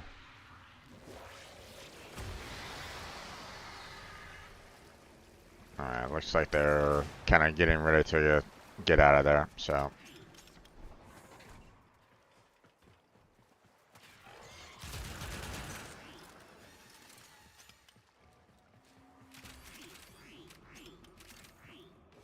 Oh my gosh. all that and not a single, like barely any kind of cell whatsoever. It's like, god damn it, guys. Okay.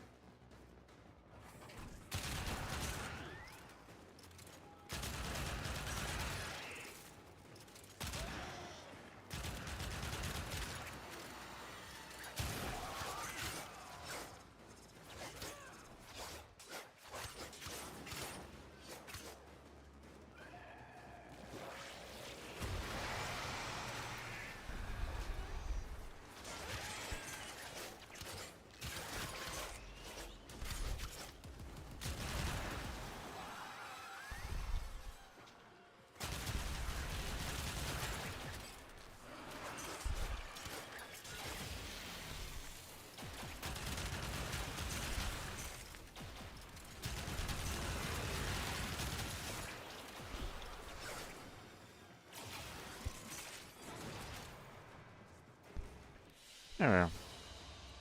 Mission complete. Excellent work, Tenno. I only got 2 Orcan cells that time. Blah. Oh well.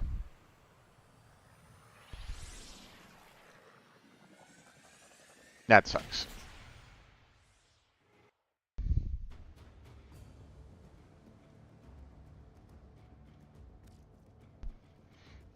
Oh well.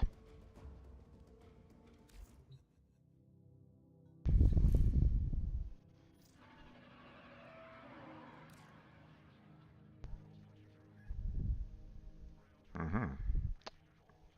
Interesting.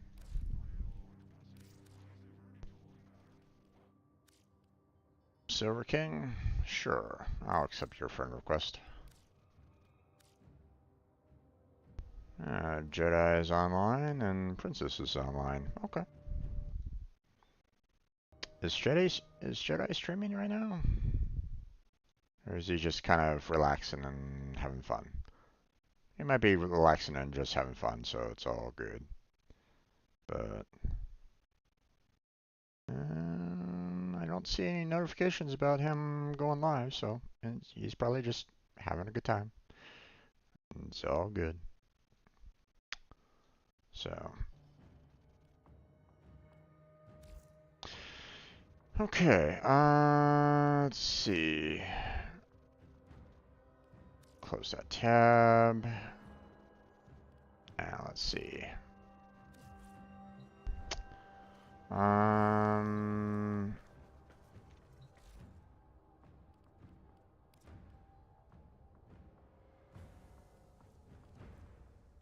Let's see. We do not have enough Orcan cells for another build right at this moment in time, so I'll have to. So back out we go. More Orcan cells to collect. Like I said, if anybody wants to join me, let me know. Knock, knock. Now, who would be knocking all the way out here? Operator, I don't think you should answer that.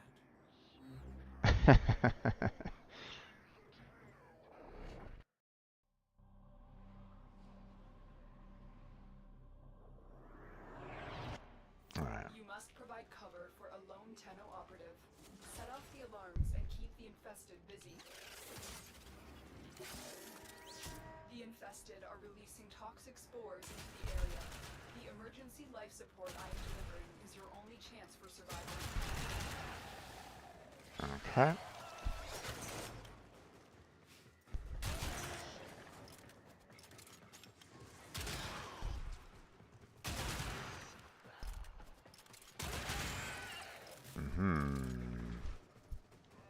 Here, huh? Okay.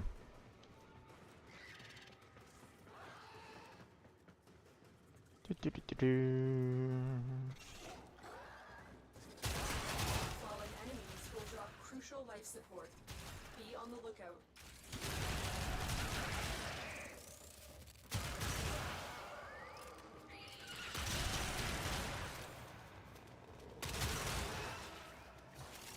Okay.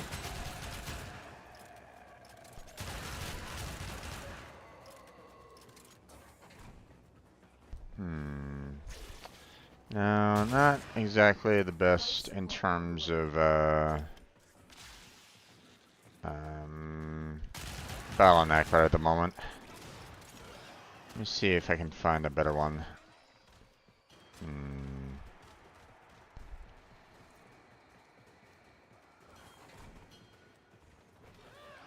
Okay.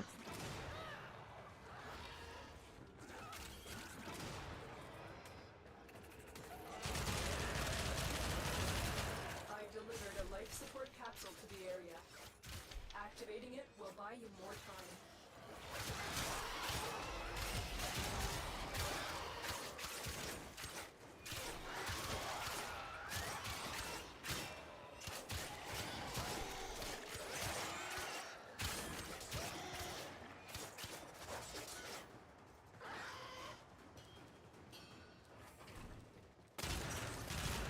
Alright, there we go.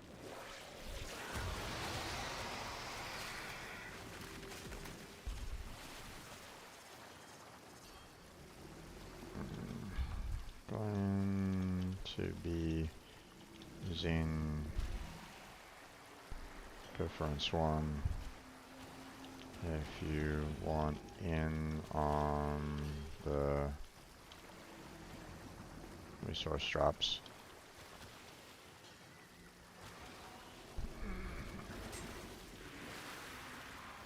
Tenno, prepare for life support.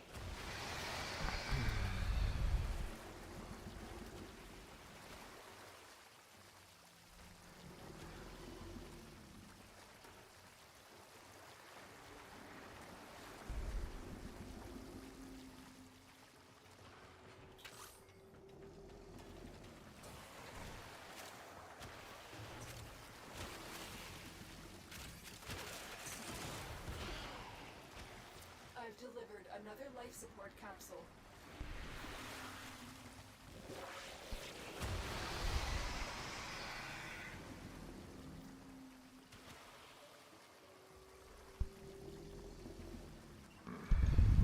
Just using the bottleneck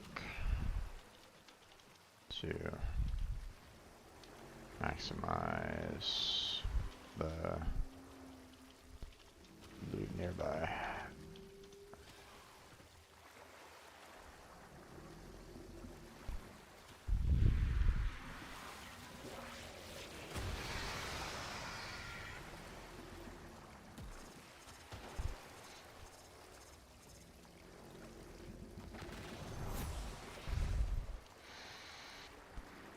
Nah, string of them.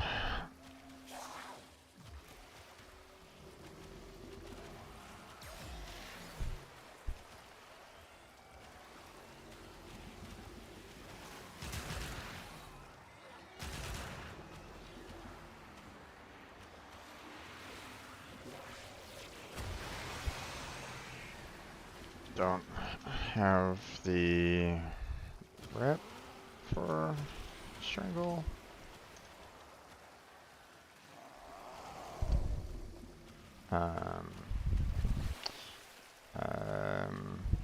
The tentacles just need to touch. That's all.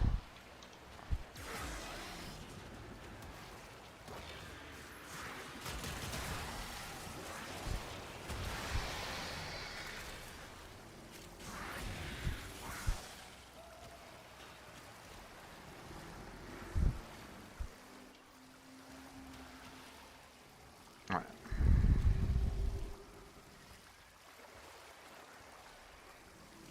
Our operative is making progress. This will help our cause. When you need it, extraction is ready.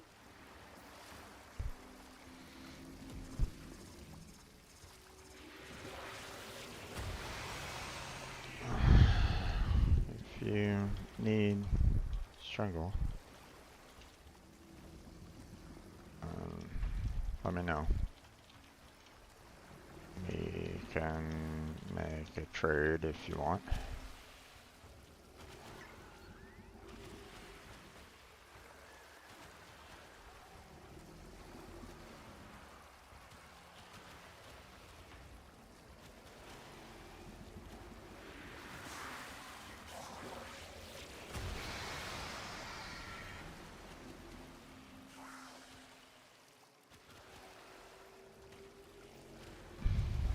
No worries.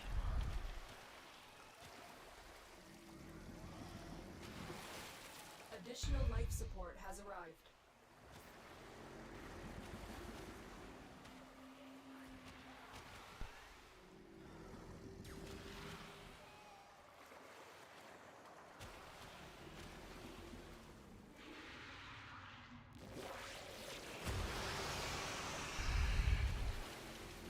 Here for some cells. So if you find any, let me know.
Android has the tentacles, the touch, same, Necros has the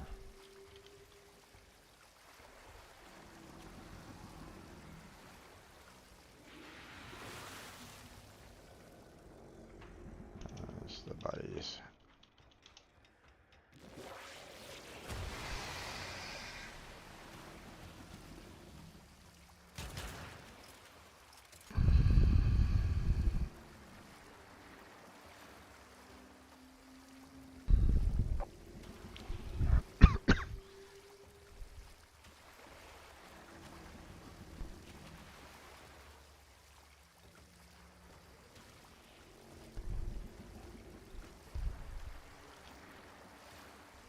All three give you an awesome resource team.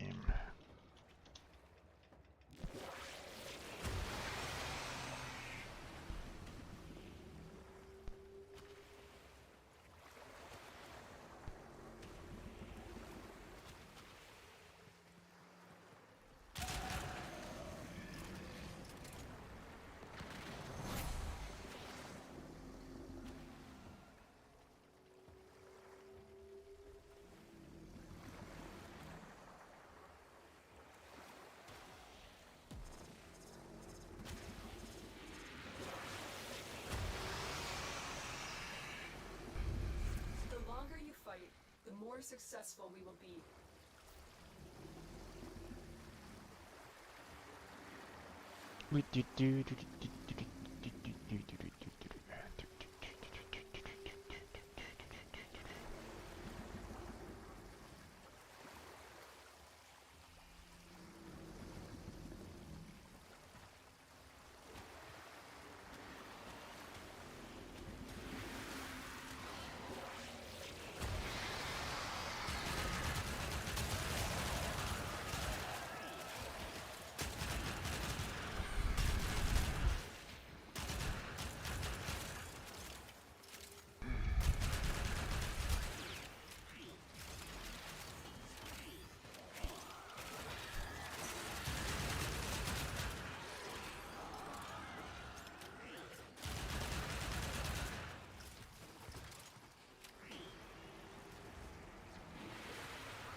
Plan to go till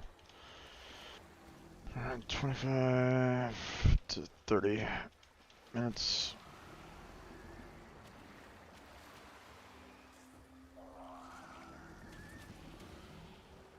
Just in case anyone is wondering.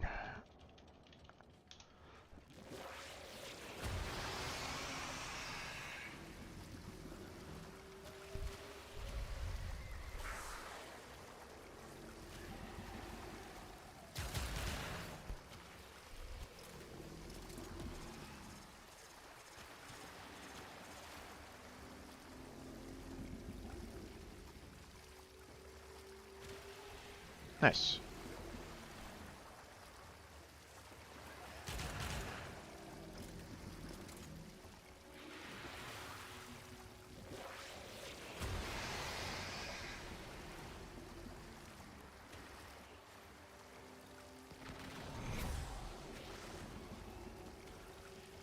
Me too.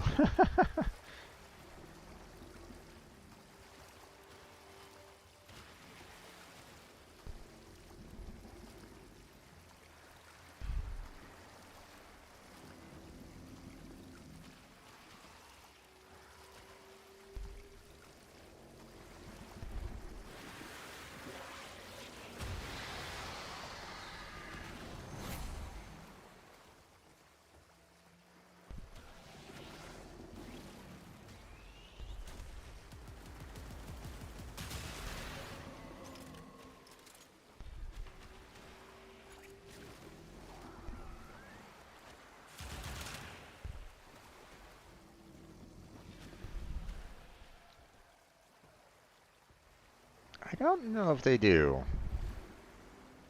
I'm not quite sure.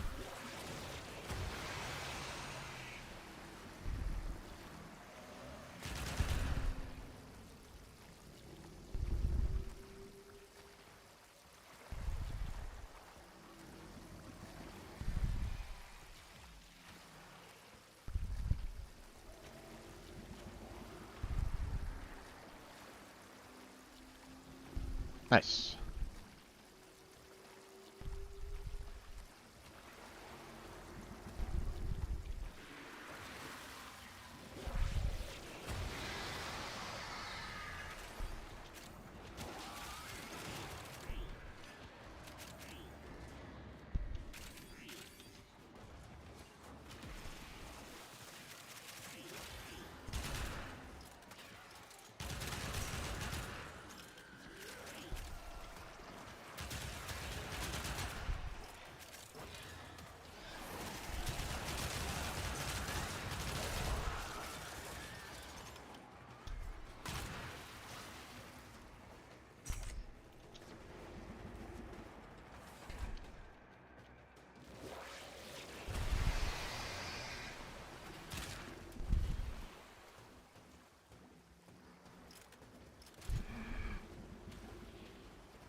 Okay.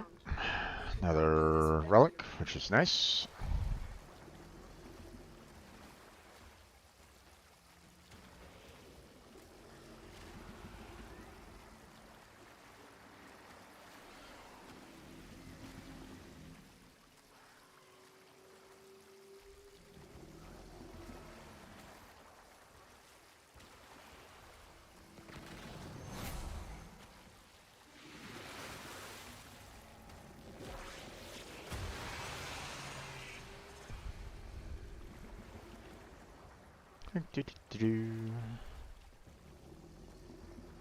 Hmm.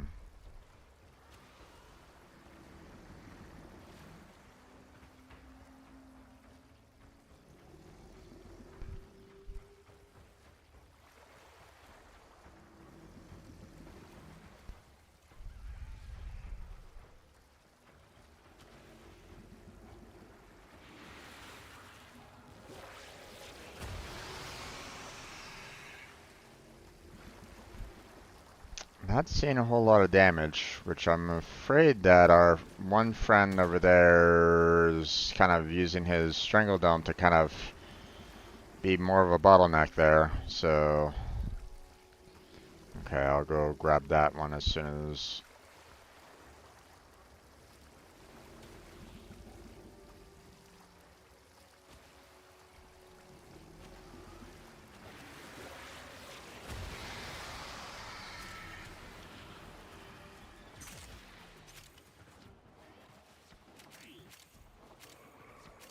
Oh my gosh.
Okay.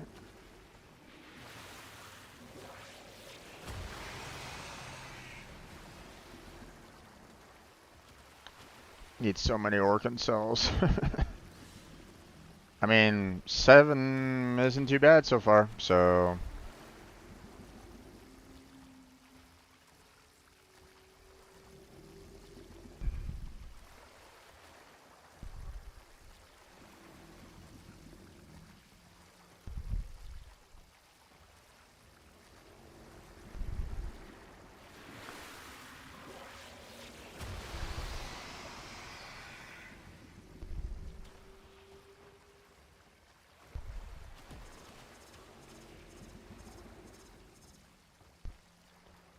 Nope. Okay.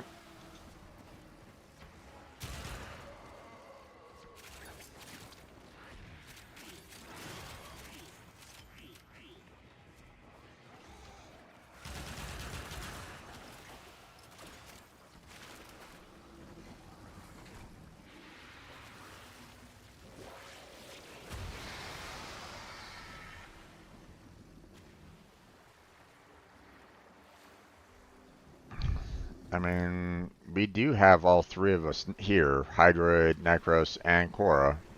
I mean, if Necros is using his the spoil, you know, then that's even more being dropped. But, I mean, they have to be actively using it too, so, you know, I don't know. We will all share in this bounty. Hold out as long as you can.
Firebird's kind of go off and doing his own thing right at this moment in time, which is kind of splitting up our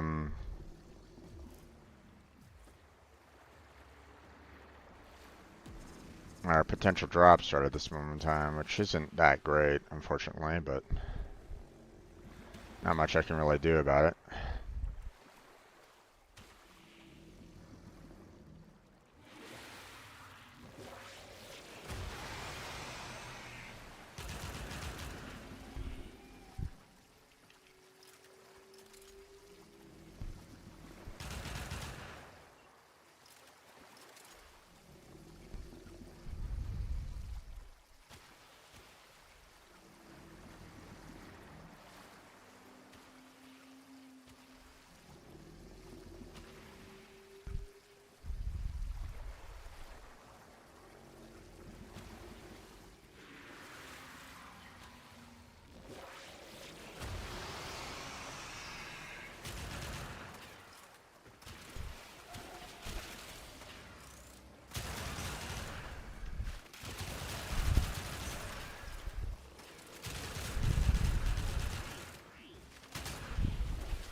See, I don't think he has his despoil on right at this moment in time, so he's not really using his drop champs all that much. So it's like, ah, man, come on.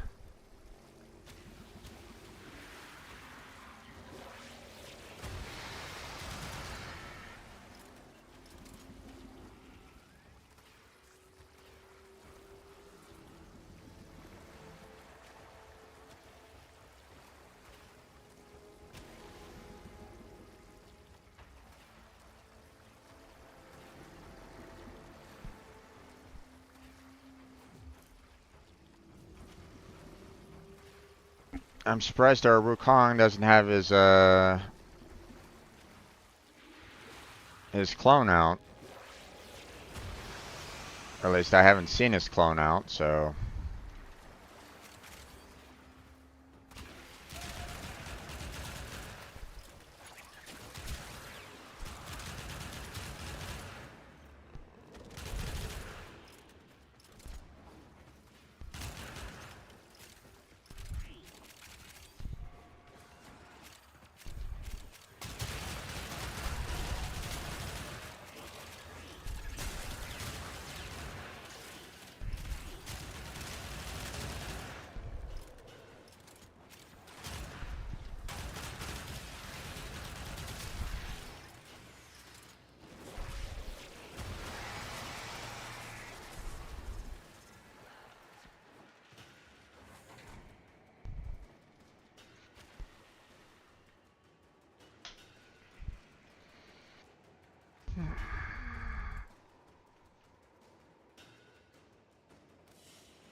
I mean, I got 9 Arkansas, so that's still a pretty good bunch there. If I can get just one more, I think I'll go ahead and take off.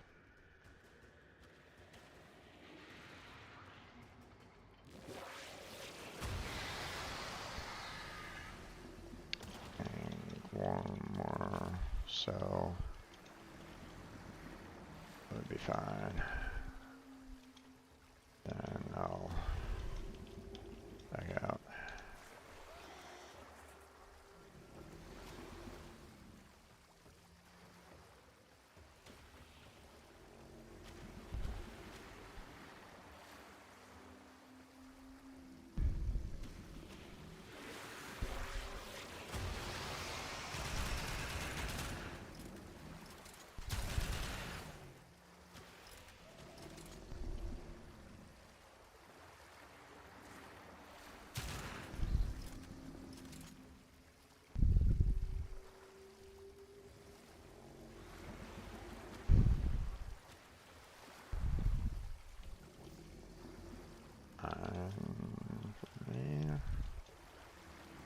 Pretty nice.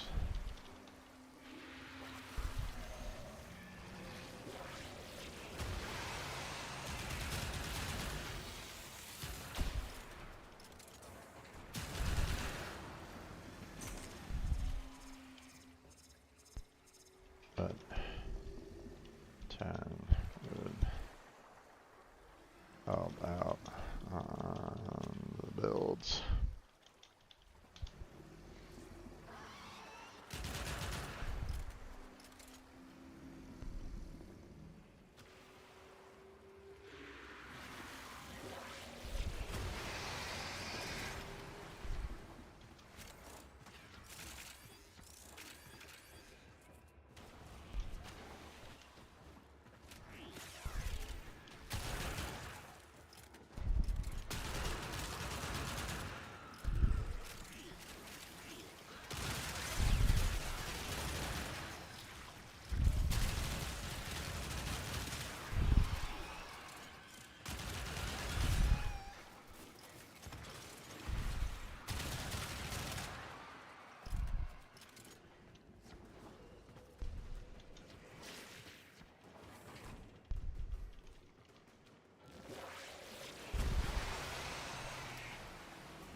Nothing so far.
successful we will be.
Nice.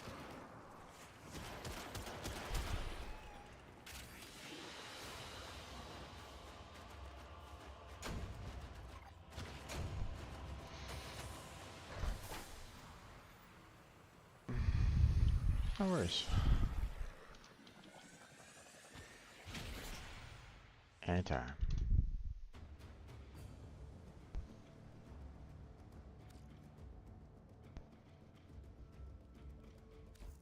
Alright.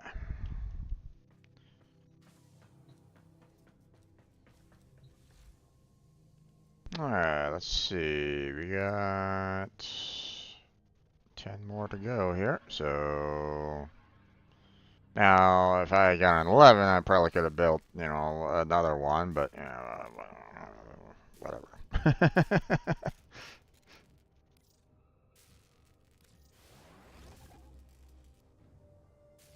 Okay, let's see.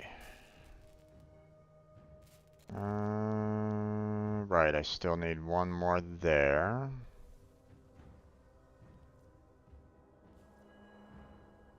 And 10 more there. So I need a total of 11 more altogether. Let's see. Do I need any more than that?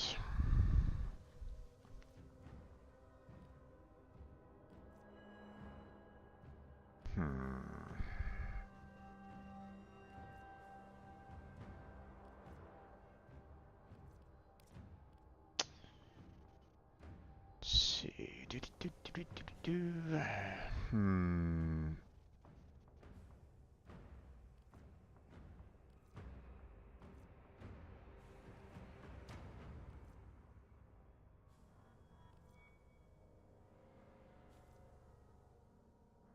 Oh, 15 more there. Okay, so I need a total of 26.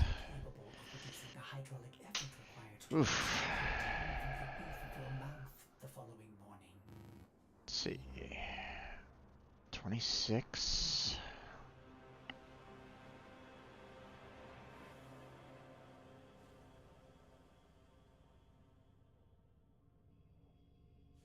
Yeah, 26. Oof.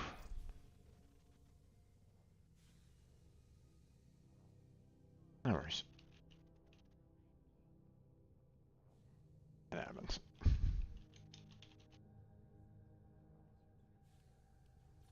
Alright.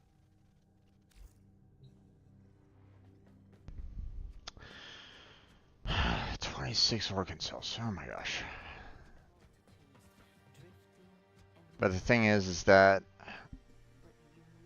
normally I like to do about 4 normally I like to do about 4 hours of streaming for the gaming, and that's about 15 minutes away. So how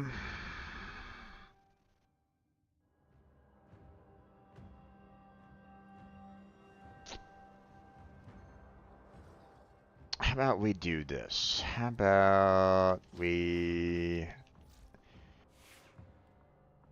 do a few rounds, you know, not too many.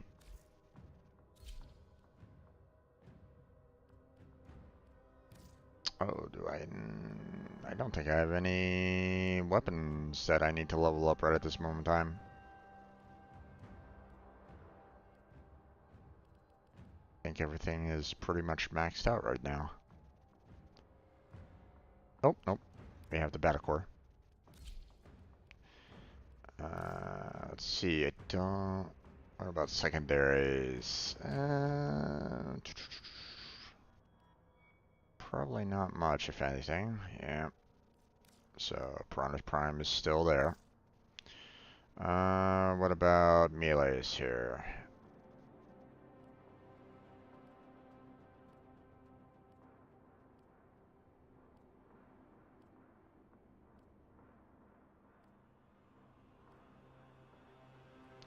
Looks like melees are, you know, maxed out, so. Alright. Let's see. Betacore. What are we gonna throw on you? Oh, you're already magnetic. Interesting. Okay. So, magnetic. There we go. And unfortunately,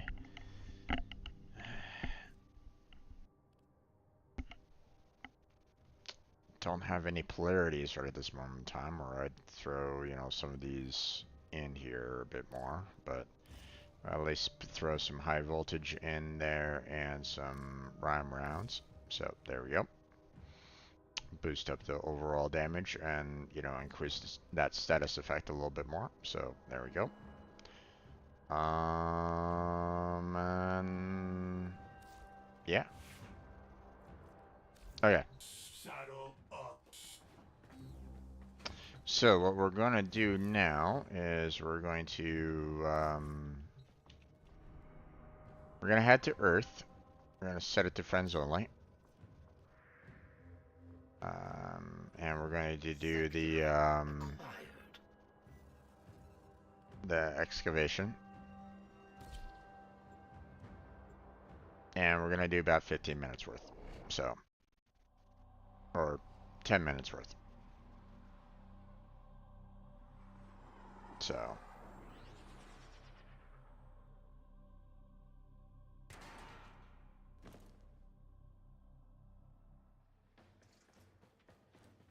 We're here in search of lost artifacts and items buried deep below the surface.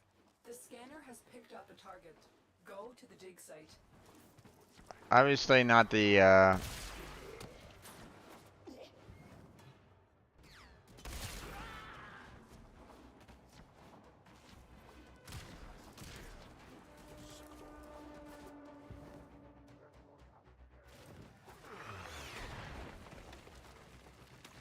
Excavator deployed. Protect the unit while it extracts the artifact.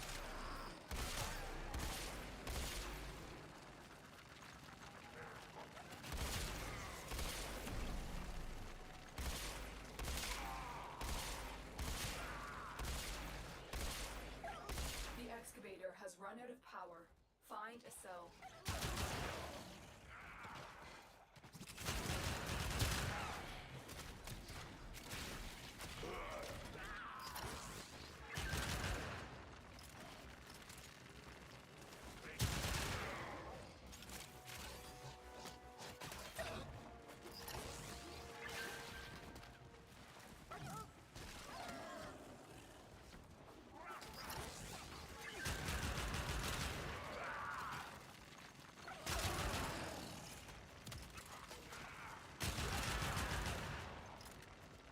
The scanner has picked up a target.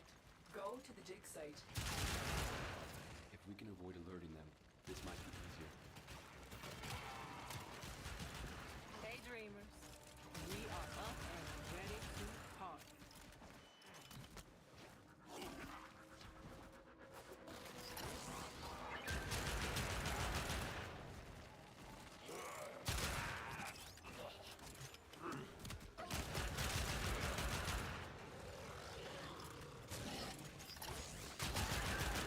no. I didn't want you to drop off the power in there. Oh well. I think I'll move on to the next one.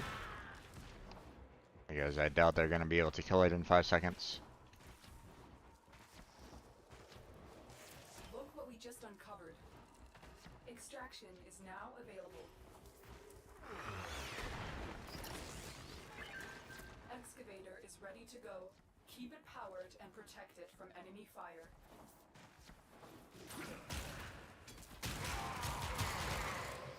Okay, thank you.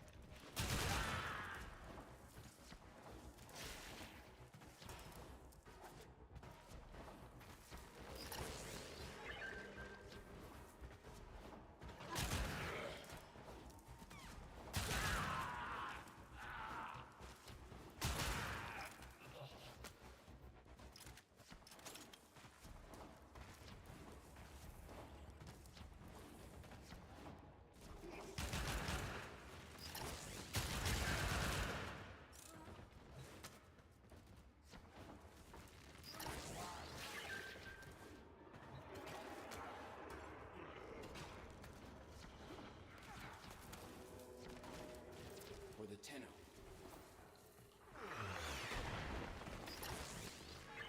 Excavator is ready to go. Keep it powered and protect it from enemy fire. An artifact has been located. Proceed to the dig site. You'd think they'd clone something a little less ugly.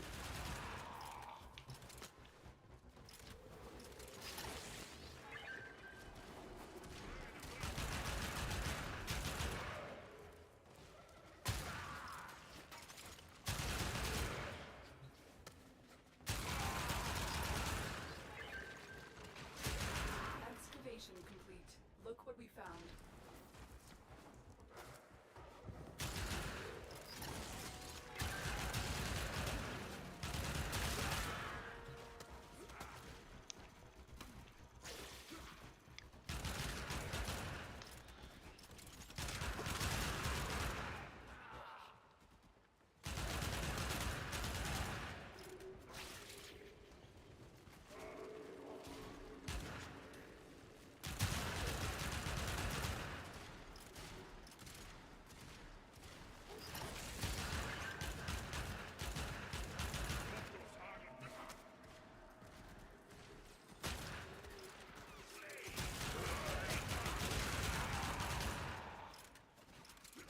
Alright.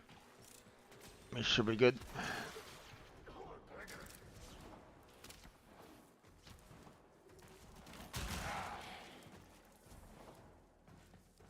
Dig complete. Your hard work has just been rewarded.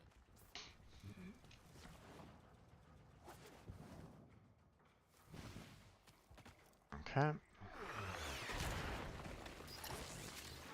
Excavator deployed. Protect the unit while it extracts the artifact. Oh wait. An artifact has been located. Nope, that's Proceed not to the dig site. the... The Grineer used to be builders, but now all they make is war.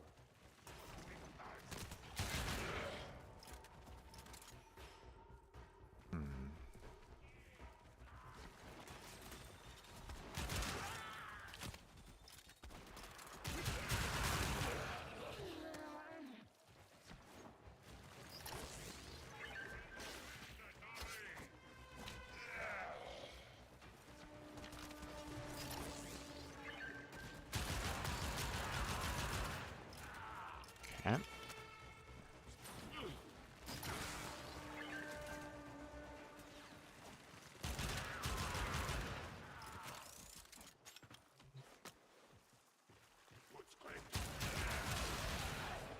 Okay.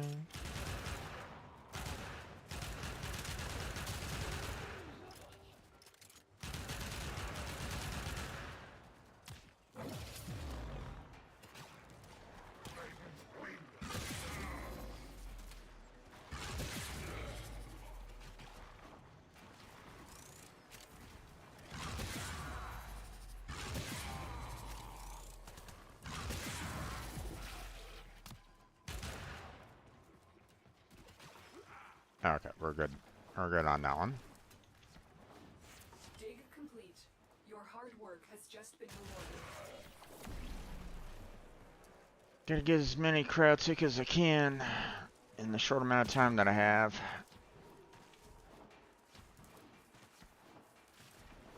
I will consider what I've learned from this skirmish. Okay, that's a little weird. It was showing the circle down here, but it, you know, the actual position was up there. Scanner has picked up the target. Go to the dig site.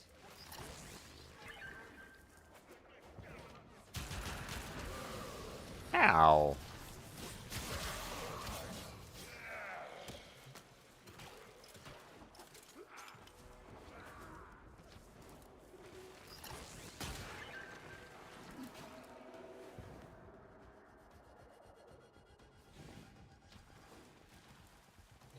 Grab that one.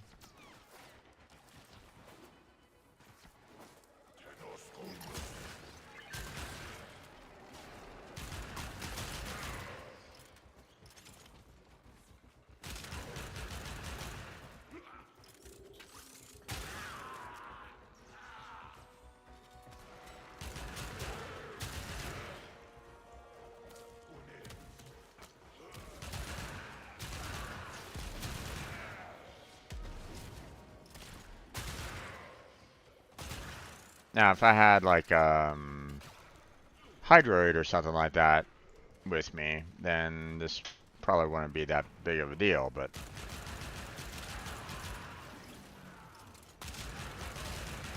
okay, I'm gonna go ahead and put that in, and then we'll head off to the next one.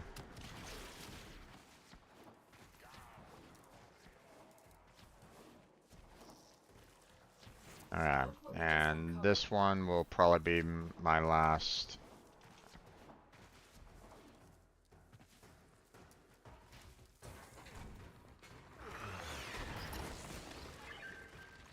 Excavator is ready to go. Keep it powered and protect it from enemy fire. Hmm. An artifact has been located. Proceed to the dig site.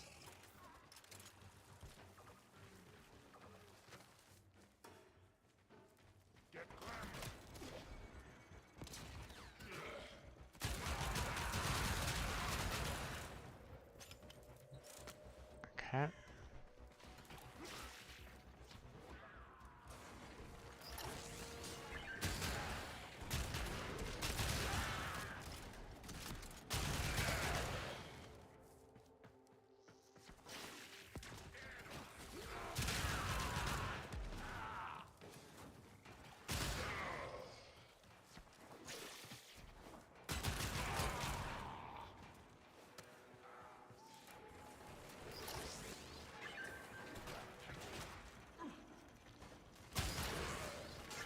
There we go.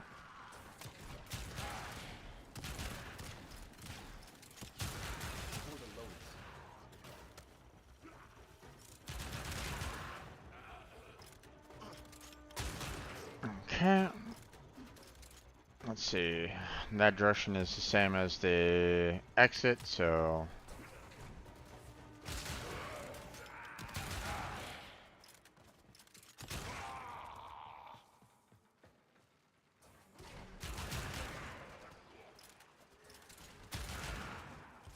Excavation complete.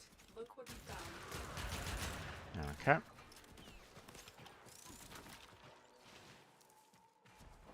Alright. 600 cryotic. Not bad. I think I'll go ahead and set this one off, power it up, or at least, you know, maybe try to get it to full power, and then I'll head back for I'll head to the exit. Not necessarily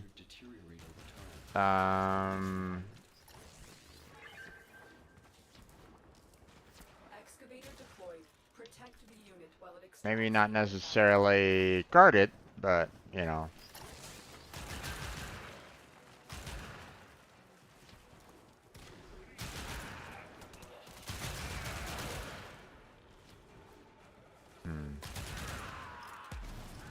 Ow. Stop that.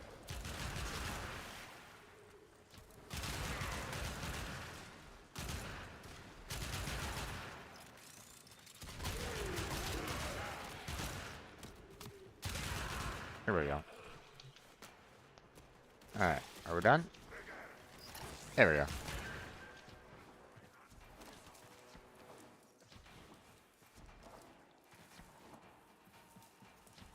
Now I gotta be careful, I don't necessarily want to exit here.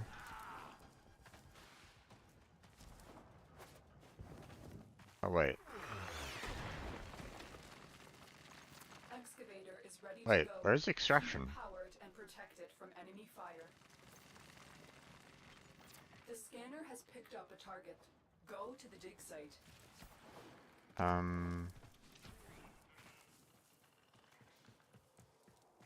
Wait, where is extraction? We need another power cell for the excavator. Look what we just uncovered. Oh, there it goes. It's like, wait, where, where is it?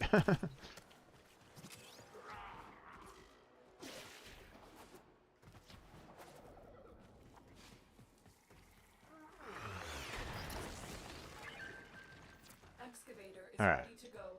Keep it powered and protect it from enemy fire. There we go.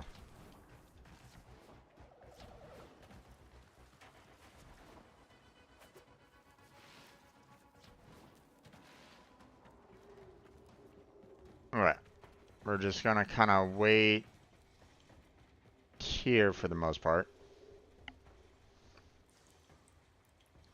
until they destroy those excavators, and then we'll go.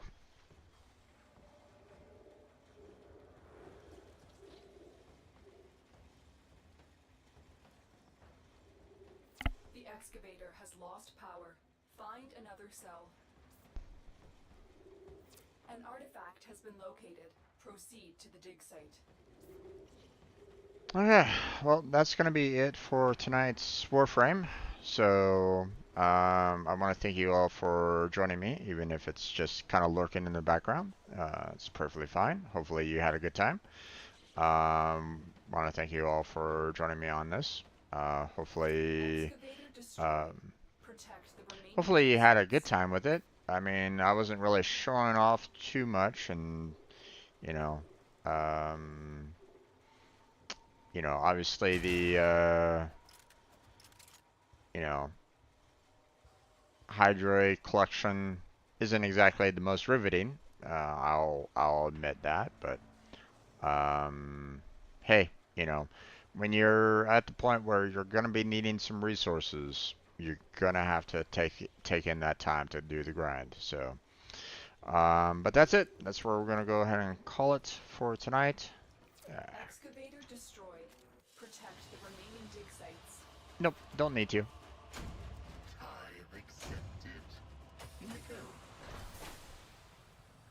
Okay, so I got close to 700. So, but that's it. So not too bad, not too bad. Not enough,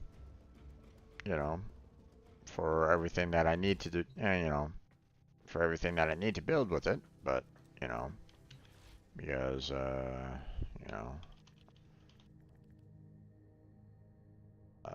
I mean, just with the periodic alloy themselves, it's like,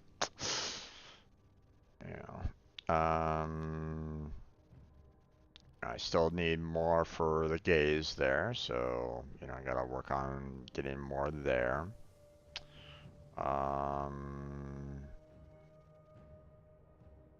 Gonna be needing a lot more for the lens here, so,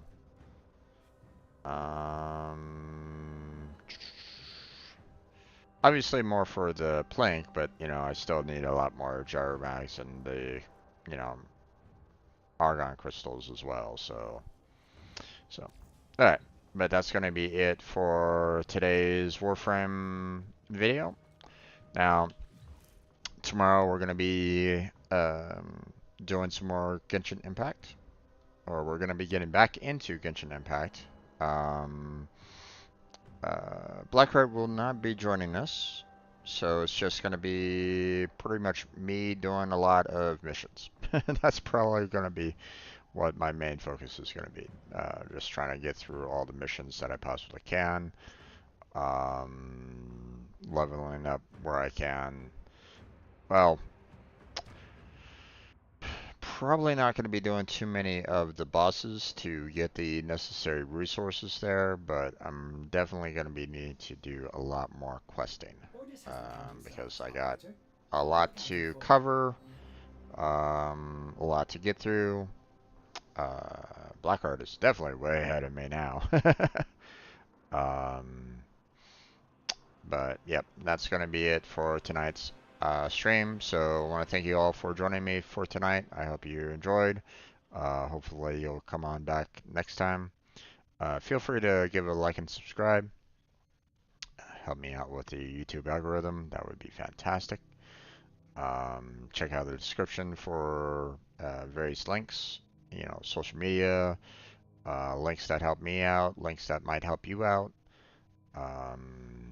All those kind of jazz. So, check those out if you're interested in any of that. And that's it. So, thank you very much for watching. I appreciate it. Hopefully I'll catch you next time. But until then, take care, have a good night, stay healthy, stay safe, and I'll catch you strangers next time.